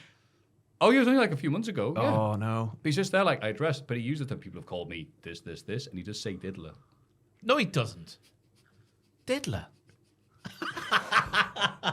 Oh, made it. Ross. I can't believe he said like why would you Didn't why say there shouldn't be diddler. any instances of anybody recording themselves go people have called me this. And it's like, yeah. I'm both proud and ashamed. I'm thinking, how many is that? It's just people who watch this. There's no way that's a common expression for No, it's that. it's a Geordie word. Yes. It's used in the States in that sense, I think, though. Is it? Yeah. Oh. I think it might Yeah, be. because I can just think didn't- about Always Sunny in Philadelphia. Yeah, you diddle kids. Thank you for the question. God. Oh, Hey, also, party people. Alaikum go on. salam, I think, is how you say in response to that. Oh, at the end you know, of the I was thing. trying to remember there is a response to that, but I Yeah, didn't know it. I think it's Alaikum salam, so Alaikum salam. Alaikum salam. Alaikum salam. Hey, party people. On Wednesday, I had a flight to catch in Seattle. I got a text from the flight company about midday about it being cancelled due to storms happening in the location of my layover. Long story short, too late. I talked to the nicest customer service person ever who got me good seats for free on another flight that I lay over in New Jersey instead. It was a huge relief, especially considering the night before I had taken an edible that never kicked in. And I was running the whole day. It would randomly hit me at the airport. I can't remember the worst place that bloody to hit. I stepped into my flight, and in first class, I see none other than Okada sitting down. This is the edible kicking in. I forgot they had Dynamite an hour away and should have prepared for a scenario like this. But I completely stopped moving and stood there with my mouth open like a cartoon character, holding up the people behind me. I was not only wondering if it was him, but if the edible kicked in and I was hallucinating Okada on my flight. But I guess he felt my presence because he looked up and gave me an acknowledging head nod, and I fangirled inside. I did not interrupt him, though, as it looked like he was watching a soccer game or some YouTube Let's Play of a soccer video game. I have a question for you guys, completely unrelated to this. Of course, yeah. People know. You've approached some questions before. With that being said, what's everyone's favorite underrated wrestling championship?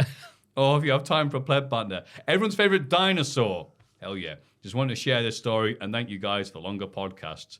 I've really been going through it lately with personal issues and they've been a blessing. All my love, AL. Well, thank you, AL, for that Thank you, AL. amazing story. Yeah, how was it? Did it kick in? We've got to know. Please send in the part 2 to this. Everyone's favorite underrated wrestling championship. Tap or snap.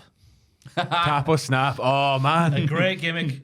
Executed woefully. Yeah. But it had potential. A submission title could work. Yeah. Like in a major company. Yeah. But unless you have Rey Mysterio hold it, Sam, who won his matches with that tap or snap title that was to be won via only submission or KO by pinning people. yeah, but pinning is just So a form great. of passive submission. Yes.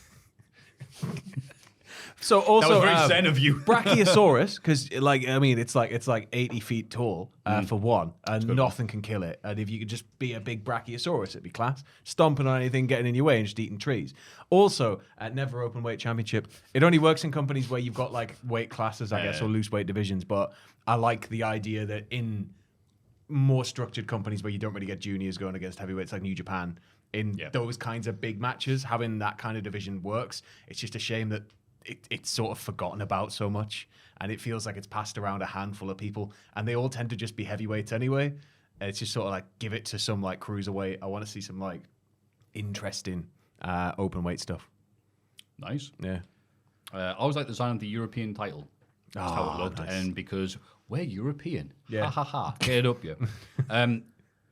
My favourite dinosaur, we've done this before, but I don't care. Stegosaurus. Oh, nice. Just look how they look. 'Cause there's nothing you can go, well, that's like this or that's like that. You're like, no, nothing's got that type of design on them. That type of design. Yeah. You know, that's exactly how I want those words to come out of my mouth. It's got the big Wi-Fi aerials on it, doesn't it? Like, Yes. What about yourself, Ross? In terms of dinosaur, I think I'd probably go Kevin Nash. Oh, nice. I've listened to your Bischoffs and Jim Rosses and people like that, but I much prefer Kevin Nash. Those dinosaurs. Yeah, probably I him or don't, Jarrett. I've never thought. Maybe the little ones on Jurassic Park, the first one. Like The raptors? Yeah. Oh, no, even little ones. Oh, the ones that spit like poison. Yeah. The little- Oh, yeah, they're cool. Yeah. Yeah. Like Ricky the Dragon Steamboat, It'd be WrestleMania class 3. to be a raptor, though. Oh. Just be with a be big class knife being a finger, raptor. just like, kill anything you want. I also like those ones, the Diplodocus. I like a Diplodocus because of the name. They sound a bit dippy, but also I'm a big fan of giraffes, and they look like what a giraffe would look like if it was around back then. Giraffes are pretty cool. Yeah, giraffes are nice. Yeah. Got to see them in Amsterdam. It was lovely. Cause Were you taking edibles again? No. I'm not like. And Okada was riding on one. What's Okada doing in the zoo? There was 5 Okadas and 5 horses on my hands. Dude, I was stoned enough as it is because obviously it's Amsterdam, it's legal there. But I was just saying to mates, like there were pigeons local to Amsterdam just flying in. There? Stop it. In the zoo and like landing and just looking at the penguins or whatever. And I'm like, do you think they know what a zoo is? Or they're just like, yeah, for some reason, only here. And they're like all There's telling each other, it's these. like, no way. And it's like they get there and it's like, oh my God, you weren't lying. Yeah. Oh, sorry, Larry the pigeon. We'll be calling you Larry the liar behind your It's back, like, but where that is you- a walrus. Where are you from, mate? And he's like, no way. No way. Yeah, trying to speak to them because you're supposed to be here. This is our turf. Can you even fly? What do you mean? Yeah, I you just know? don't want to. Well, there you 3 culty diddlers. Maffew, please explain the nerdy reference to Ross if he doesn't get it. What? Well, hello there, you 3 culty diddlers. What nerdy reference? Anyway, I'm writing this from the Newcastle Uni Library, where I'm meant to be completing the final essay for the second year That's of my the English posh literature one. degree. This is a clever person. This is a writing it. clever So person. yes, Yeah. well, the reference was too clever for me. I do apologise. But however, 18th century literature is so bloody boring. I probably wouldn't have picked a literature degree then if that's the case, mate. Therefore, I thought I'd write in the podcast as a good method of procrastination. Procrastination? That's better, isn't it? Procrastination. Firstly, thank you for all that you do. I've been watching since the days of Pacitti Club and Ross's regal persona, which was so over that WWE tried to replicate it a few years later with King Corbin, only with less sexual wank pheasants and more dog food. Mm-hmm. Okay. All makes sense. We'll take it, yeah. You're all such an inspiration and have helped me through many incredibly tough times, especially when now, as a Northeastern boy, I was able to recognize local landmarks in your videos. Yeah, good lad. Now my question. In a few weeks, I need to submit a few possible avenues for my third-year dissertation, and as much as I want to, I cannot convince myself to make an analysis of pro wrestling one of them, despite having been taught Beyonce my first year for some unfathomable reason. We got taught Beatles by one of our writing teachers. Writing. So what degree? Well, mine course? was a journalism module, but it was somebody who had a doctorate in like Beatles films, so we had to write about a Beatles film. But it might be a similar thing with Beyonce in that case. Do you know the Beatles, the band, is spelt different to the animal? I did do that, yeah. And it's about beats of music, like the beat of a music, like the music beats. I didn't know if that's The what it was Beatles. referring to, but I knew about the spelling. I saw an Instagram reel where someone was like, I didn't realize they had different spellings. I've just been spelling it like your animal with the Beatles. Or the other way around, sorry. Yeah, incredible. Breaking news on the podcast today. The Beatles band is spelled differently to the little insect. It's a terrible name, isn't it? The Beatles. For a band. Bit basic, isn't it? Yeah. Well, you know it's about that. It's crap. If it's about the insect, like, yeah, that's fine. There's all kinds of bugs being named after bands and insects and things like that. It's like, oh, that's it. The Beatles, because we play the beats. You're like, oh, that's what it means. Oh, you could look. You can play music. Anyway, are there any storylines, gimmicks, or pro wrestlers that you think would make an interesting basis for literary analysis?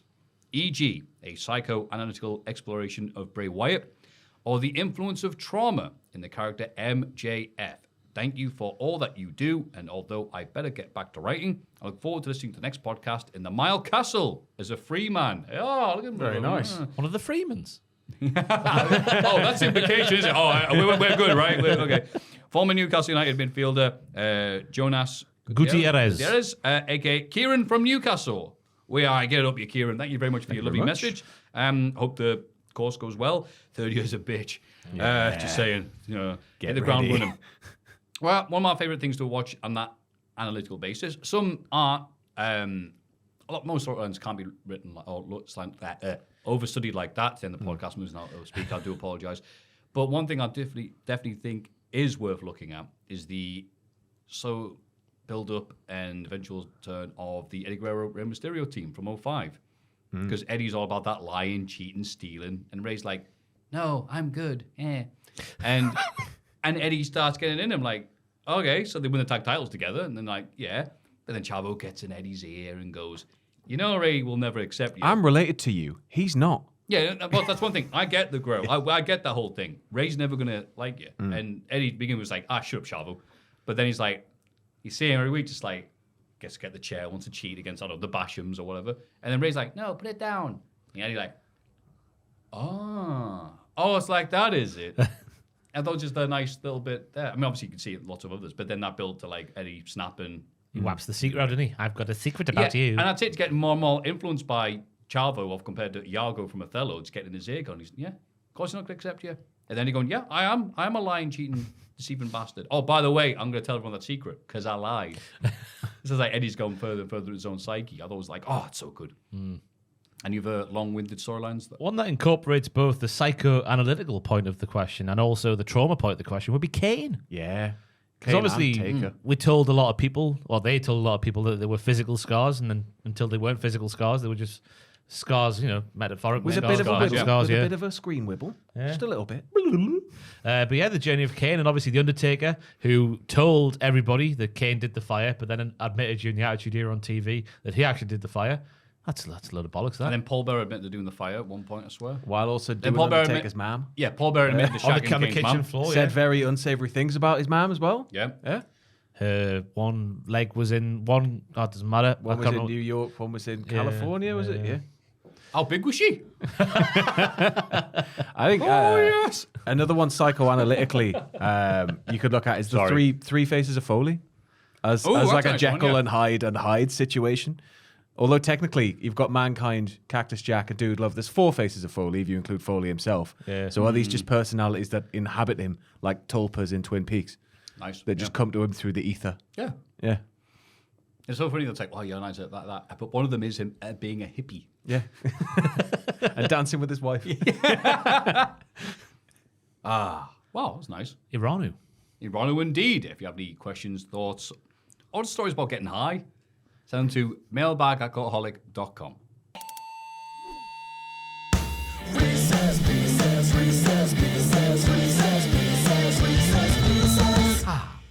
Wrist piss. Topicon bonjour.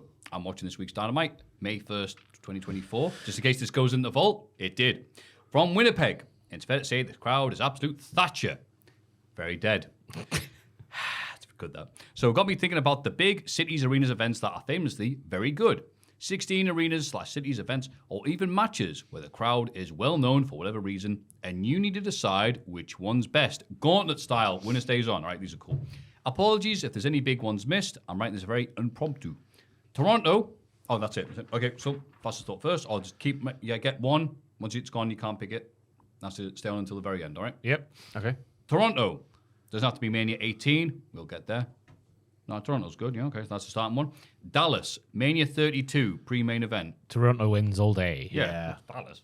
Yeah, Toronto. Dallas? That's Dallas. Salad. That's Dallas. Las Vegas. Double or Nothing. Toronto wins. Toronto, If yeah. I could remember anything about watching that show, I'd say something. But yeah, Toronto. Philadelphia, in brackets, sorry, Maffew. No. I think Toronto is still. Yeah. Yep, Toronto. New Orleans, Mania 30. Ooh. That's Toronto. Toronto just for me. Yeah. because I was there, I'll say New Orleans. Mania 18, a.k.a. Rock Hogan. It's not just Toronto That's again. Toronto, yeah. So we're fighting Toronto against Toronto. Toronto versus Toronto. Who wins? Double Toronto versus everything else. There you go. So I'm picking Toronto. One Night Stand 2005. Ducky, ducky, quack, quack. Yeah, Hammerstein Ballroom takes that for me. That awesome Tanaka match. Yeah. The crowd. Ooh. As an ECW fan, yeah, absolutely. Backlash 2023. Oh, that entrance from old Bad B. But That's how it goes. What was it Damien Priest said this week? It's like he nearly broke character. Going, oh, okay, the arena's shaking. yeah, it's got to be. Yeah, I'm picking that one. Puerto Rico, yeah. It's got to be Puerto Rico. Manchester 2017 for Styles versus Jinder. Again, I was there for that. Kenny was there. The greatest I thing love that it. ever, I love it. ever Get one like Kenny impression. It's already 71. Can't believe it. Sorry. No, Puerto Rico still. Yeah. Blackpool UK tournament. Puerto Rico. Puerto Rico. Yeah, Puerto Rico. That one Paris house show where they went mental for Baron Corbin and Booch. That one Paris Story house was show. to blame for that. Puerto Rico.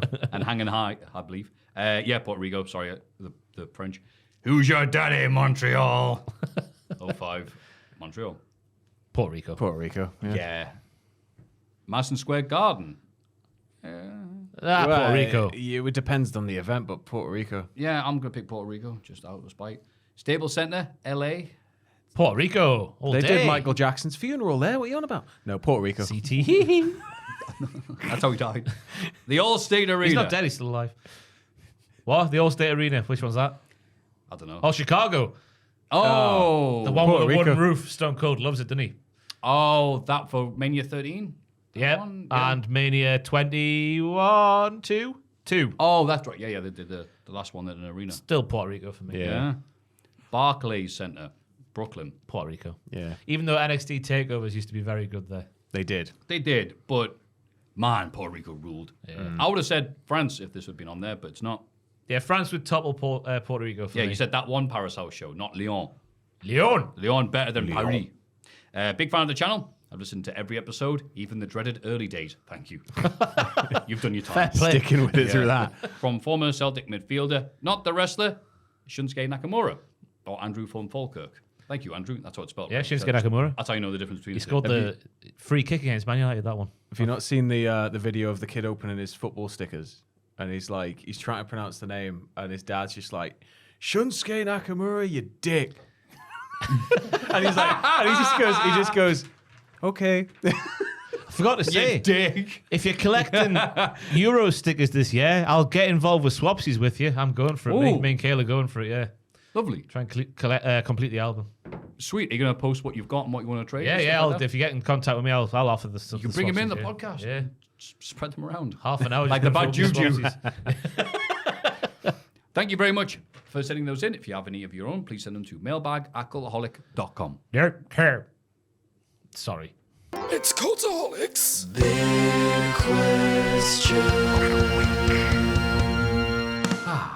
What a lovely podcast. And just a little shout out to our magnificent producers. Oh, this bit where you join in with Ross making the noises, by the way, Sam. Reno2200. He's from the bloody future. You can't contain him. He's that big. Great job, Sam. You just like make noises. And it's just like, what do you? Double digits, baby. Noah Anderson.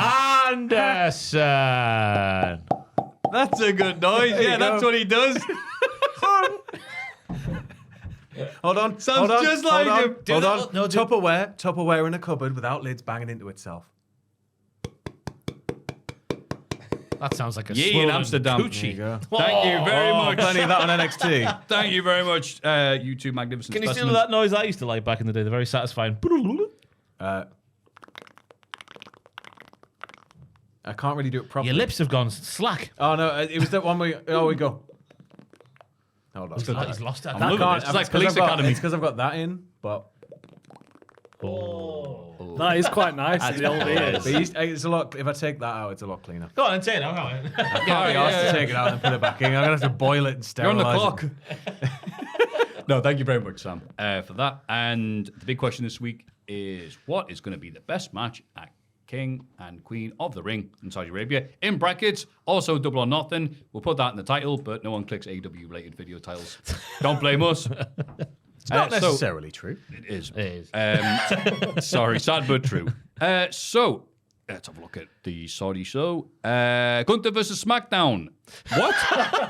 Who's put that there? It's the semi-finals tonight as the podcast goes live, and it Randy Orton versus Timmy Tonga. Timmy Tingles. So I think it's Tiny going to be Tim. Orton versus Gunter, and I think that'll be a fine wrestling match.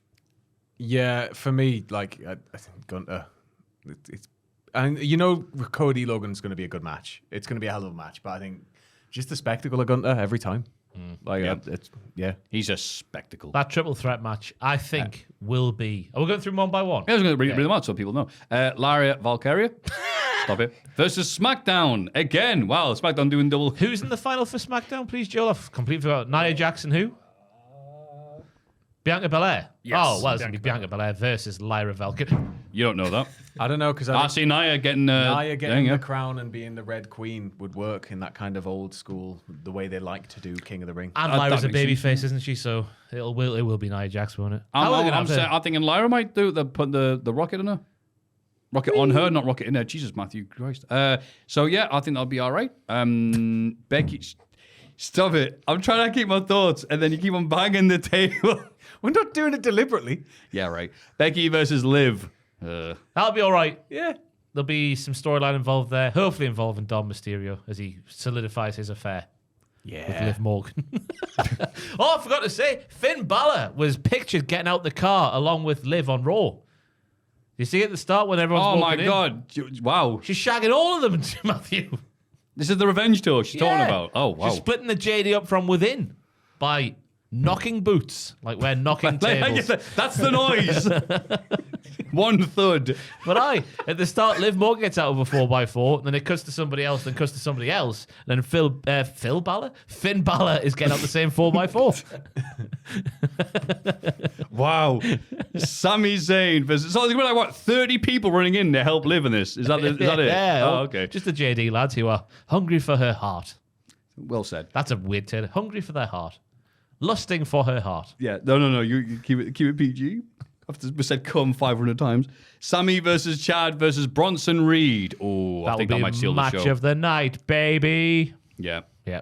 Looking forward to that. And then Cody versus Logan Paul. It's just for the Undisputed WWE Championship. Well rehearsed. Couple of moments where Logan might win, which will be tantalizing. Cody's going to pick up the US title after Logan tries to use it, and he's going to go and look at it at some point, at least once in the match. It looks like my neck. Yeah, I reckon they'll be like, oh, is he going to... I'm going to be like, I'm not asked about this because he's not winning. Yeah. So I don't care, but I'm looking for that triple threat because you don't know who is going to win. True. Yeah, True so that. I'm saying that triple threat is going to be the highlight of the Bronson night for me. should just come out and level everybody. No, Gable, I'd like to see Gable leave with the belt there if possible. Yeah. But I understand if they want to keep on Sammy for a bit longer. But Gable, it just feels right. Even with a potential Otis turn, he could still kind of mess it up a bit, or it doesn't go quite to plan and get Gable. I think Gable should win, but Otis should stay with him for a while, and then maybe Otis is the one that costs him the title, and that's how they get their feud off on the way there. Off on the way. Up and running. Yeah, I'm looking forward to them trying to beat France in terms of crowd noise. Double or Nothing. What are the matches? What are the matches? We had to zoom out. Roddy Strong versus Will Ospreay for the AEW International Championship. It's in the conversation already for match of the night. Yep, well said. Timeless Tony Storm taking on Serena Deeb. Looking forward to that. I reckon it's one of those matches that'll start off storyline with Tony Storm, but then Serena Deeb will take over. Then it'll just turn into a proper good wrestling match. Yeah. Yeah, well said. I don't think... Yeah, it's just going to be... Bit of a slow burn initially and then hit full gear. Yeah, no, that's next week. This is Double or Nothing, Sam. Oh! Copeland take on Malachi Black with his sore ass in a barbed wire steel cage match for the AEW TNT title. There'll be blood everywhere. And then the match will start. Storyline as well with the wedding ring. I inadvertently pitched Brody King proposing to Adam Copeland because the storyline is it's been taken off. The storyline was if Malachi Black wins, I don't know if it still is the case, I think it should be, Copeland has to bend the knee to the House of Black. So I pitched a turn for Brody King after Malachi Black loses, but as he was doing it, giving the wedding ring back to Copeland, he bends the knee, inadvertently pitching a proposal. But I don't want to see that. I think that'd be good, though. Just talking to myself, I feel like. No. We need big convoluted things in I wrestling. love that we're waiting for you to finish, and then at the end, like, that's just bollocks. You know what? I'm more interested in that than the match itself because it's, I don't know, these two guys, they're either going to go really well together or it's going to be everything I dislike about them. Let's make this long and overly dramatic and... Hey, do you want to go for a walk around the back? Yeah. Like, It's probably the most... Right. Like, I'm glad that the cage is there to keep them, contained at least. But if it's going to be like, I don't know, a tight 15 minutes, fine. It's not. It's going to be like 30 minutes, and I'm going to just like... It might be the most intriguing match for me just in terms of who's going to lose, because these are two boys who don't like doing the JOB all too often. Copeland's going to win, though. I'm going to see a DQ in the steel cage. Waltman's there with a big hammer. John Moxley taking on Takeshita. Yeah. IWGP World Heavyweight Championship. Hard-hitting You know what? I'm going to sit back. You know what's up? I'm just going to put my hands under the table legs. How dare we criticize any wrestling company when our table doesn't work? You know what, AEW, you're both great. What do you think about this match, Ross? A wonderful clash of styles. Takeshita never has a bad match, and this will continue. I just want to see them batter each other. I think you get that. I'm going to get them battering each other, and for me, that's it's going to tick all the boxes. Crispy. Yum, yum, yum. Crispy batter. Trent Beretta versus Orange Cassidy in a plain singles match. Exactly so they did the the no same. holds barred match on Dynamite, and now they're having a normal singles match on the pay-per-view. Yeah, sure, whatever. That's but I because am Trent's looking a forward dick, to it, though. That's because Trent's a dick. Like He wants to prove that he's a good wrestler compared to Orange Cassidy when there are rules. Orange Oh, he did needs- kind of say that, didn't he? Yeah, Yeah. right. He's been a sore loser, but he's making the... Oh, okay, yeah, you know, I'm fine, yeah. He'll be all right. I'm Once looking forward again, just want to see them batter each other. I hope Chuck comes back and costs Trent. Yeah, me too. Yeah. Jericho versus Hook versus Shibata, the three-way for the world title. What? FTR rules match. Well, of course it is. It's a three-way. Why would it have to be FTR? Whatever. It's FTR rules for the stupid wrestling FTW company. Championship. Yeah. FTW rules. rules, yeah. Jesus Christ. Yeah, you have to do Bret Hart spots for 20 minutes. Shibata should just win. He should just go out and kick them both into the back row.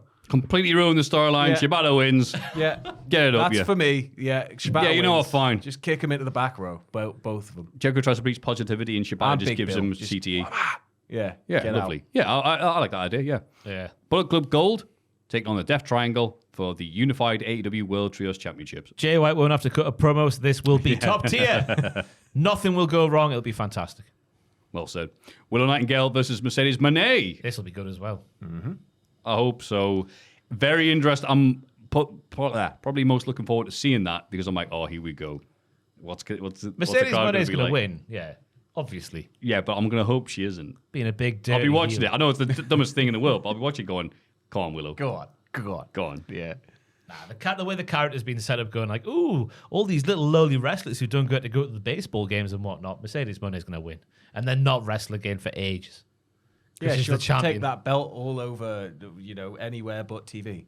Yep. The Elite taking on Team AEW. Anarchy in the arena. Christ knows. Could be great, could be wank. It's Yeah. yeah. It's got more. I think it's more likely to be great in a really ridiculous way. We've seen more. I think more good, weird, crazy from AEW than with WWE. I'd expect more kind of like there's more of a chance of it being kind of a bit crap. But Yeah. AEW seem to be able to do mental really well on these sort of scales.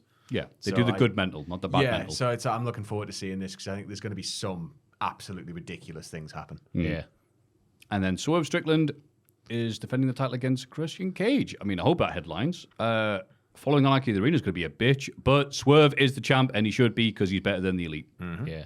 And he should retain. It'll be a great match. Remember when Christian Cage was fighting Omega last year? Was it the year before? Yeah, before. Like 2 years The, ago. the Impact title at the time. Yes. Yeah. Well, I think it would be similar vibes to that where Christian Cage just pulls out a barn burner out of his ass. Yeah, he's very good at that. Just literally, just Yeah. pulls one out. Just shoots one out like Malachi Black does in that picture. I've got an idea, and then he lays it down. Yeah, so pick a match. So we've picked. Oh, I've picked about 5. I know, right? Yeah. you got to nail your flag to the mast. Oh, no. Nail your flag to the flump. For me, I'm gonna go for match of the night, the trios match, Okay, yeah, that's a good pick. yeah. just as a straight up match. I'm saying Swerve versus Christian, because I love Swerve. I kind of. Something's pulling us toward Moxley Takeshita. I don't know. It yes. feels like it's going to be very, very hard hitting, and I'm all about that. Takeshi's silly. gonna win, What isn't do he? you think that? Takeshi's gonna win, isn't he? He has to win. That It's only it's the eliminator match. It's not for Yeah, the title. so he gets a chance, but I think it makes sense. It's a curious thing to have on a pay-per-view, but whatever. I'm not the IWGP booker. So, between that and King and Queen of the Ring, what's going to be the best match of the weekend? Ooh. I'd say the triple threat from King and Queen of the Ring. That's what I'm going to go for. That's not me being anti-AEW. I'm just saying that one will be the best match of the two cards. Well, I'm going to be pro AEW, as I'm known to be in this podcast. I'm going to say Swerve versus Christian. Can I see the King Queen of the Ring card again? Tense. Uh, What will he go for? We need, Dun-dun-dun. we need the Who Wants to Be a Millionaire music playing in the background. Oh, that triple threat does look good. It's either that triple threat for me or Gunter in the King of the Ring final. Okay. Uh-huh. Oh, well, There's only one way to find out. Actually, there's several ways of finding out what's going to be the best match. You can Maybe watch it just yourself. watch it, yeah. Or time's limited. Don't worry. We have full coverage of both of these magnificent events over the weekend. Courtesy, we have Ross and, is it Tom? Me and Tom are doing the AEW reactions right. on Sunday night, going live at 11:30 BST in the evenings. Adam and Andrew will be going live just before King and Queen of the Ring goes live to watch that. On the channel, we have pictures for both events. That is live now. Predictions for both events. They are live now. Coming out of the shows, we'll have what happened at on both nights. News coming out of the events as well. WTF just for Doree, because people don't click on AEW stuff anymore. What can we do? And then after the stuff happens on Monday as well. There's lots of stuff happening. You're not going to try putting that one picture of Malachi Black, poo and blood, on the thumbnails and see if that gets it hits. Joel? Why not? Let's try it. Why not? Instead of like breaking news video, it's going to be a picture of Tony Khan. It should be just Malachi Black. The algorithm is going to have a field day with that picture. It's going to be like, it's not what you think it is. It's what you want to happen. So, Sam, what have you got for us until next time, eh? What, me? Yeah, anything to plug? Like, what are you working on? Sorry. Well, I'm working I away, usually say out to people who are doing I'm stuff with me. I recording. apologise. I'm recording a bunch of voiceovers now for some long form documentary stuff, which you probably see toward the end of the year. But right now, I'm just kind of chugging away doing some lists, just getting my head out of the super long edits because I sort of felt like I was looking through the other end of the binoculars after Golden Age, and everything's just a bit like far away still. So if I can just get all that stuff done, I know, man. if I can just get all that stuff done, I think I'm starting to kind of get back in the rhythm, and I'll be back on something big soon, I think. Wonderbar. Joel? Nah, I'm just chugging along as well. I've Good. got nothing. Chugging along, singing a song. Walking in a Joel Wonderland. New Botchmania's out. It's age restricted because there's naughty language, so I have to upload a non-sweary version. Which Who swears in it? Oh, it's okay until the last bit, and there's a song by Obscurest Final that's taking a poo on the company's dime. It's a very catchy song. There's about 50 curses in it, so it's like, oh yeah, that's it, isn't it? And it turns out I thought it was okay if you put that stuff at the end of the video, but people are like, no, it's not how it works, mate. No. People just see things and they kind of read the opening line of a YouTube release, and then they don't bother reading anything else, and they go, that's how it works now. And then you read the release, and it's like, oh, no, it's not how it works. Yeah, at it's all. not, is it? Yeah. Getting paid, getting paid, best. Yeah, you can't do anything. Yeah, so I'm like, yeah, that's definitely it. Oh, well. But you know what? Doesn't matter about my crappy videos. These are the videos that matter. We appreciate you listening and putting up with this magnificent podcast. This has been the wonderful Sam, the amazing Ross, the hardworking Joel, and myself. We are going to remind you to go to patreon.com/Cultaholic to vote in the Hall of Fame. Mailbag at cultaholic.com to send us your thoughts, queries, or stoner stories. And now we're going to look at this and say something on the count of 3 to send you all home goodbye. Sam, you're not usually here. Is there anything you'd like to say? Thank you for watching. No, that's not the right Wow. spirit. You got to pick a random callback from the episode, and we just shout A at the random screen. callback from the episode. Yeah. Why we just trying to think. But we said one word more than any other. Oh, coochie. Oh, let's do. Oh, swollen coochie. No, we probably can't. Oh, okay. Flump. Flump. Yeah. Oh, hard flump. Flump. One, Rock two. hard flump. 1, 2, 3. Rock hard flump.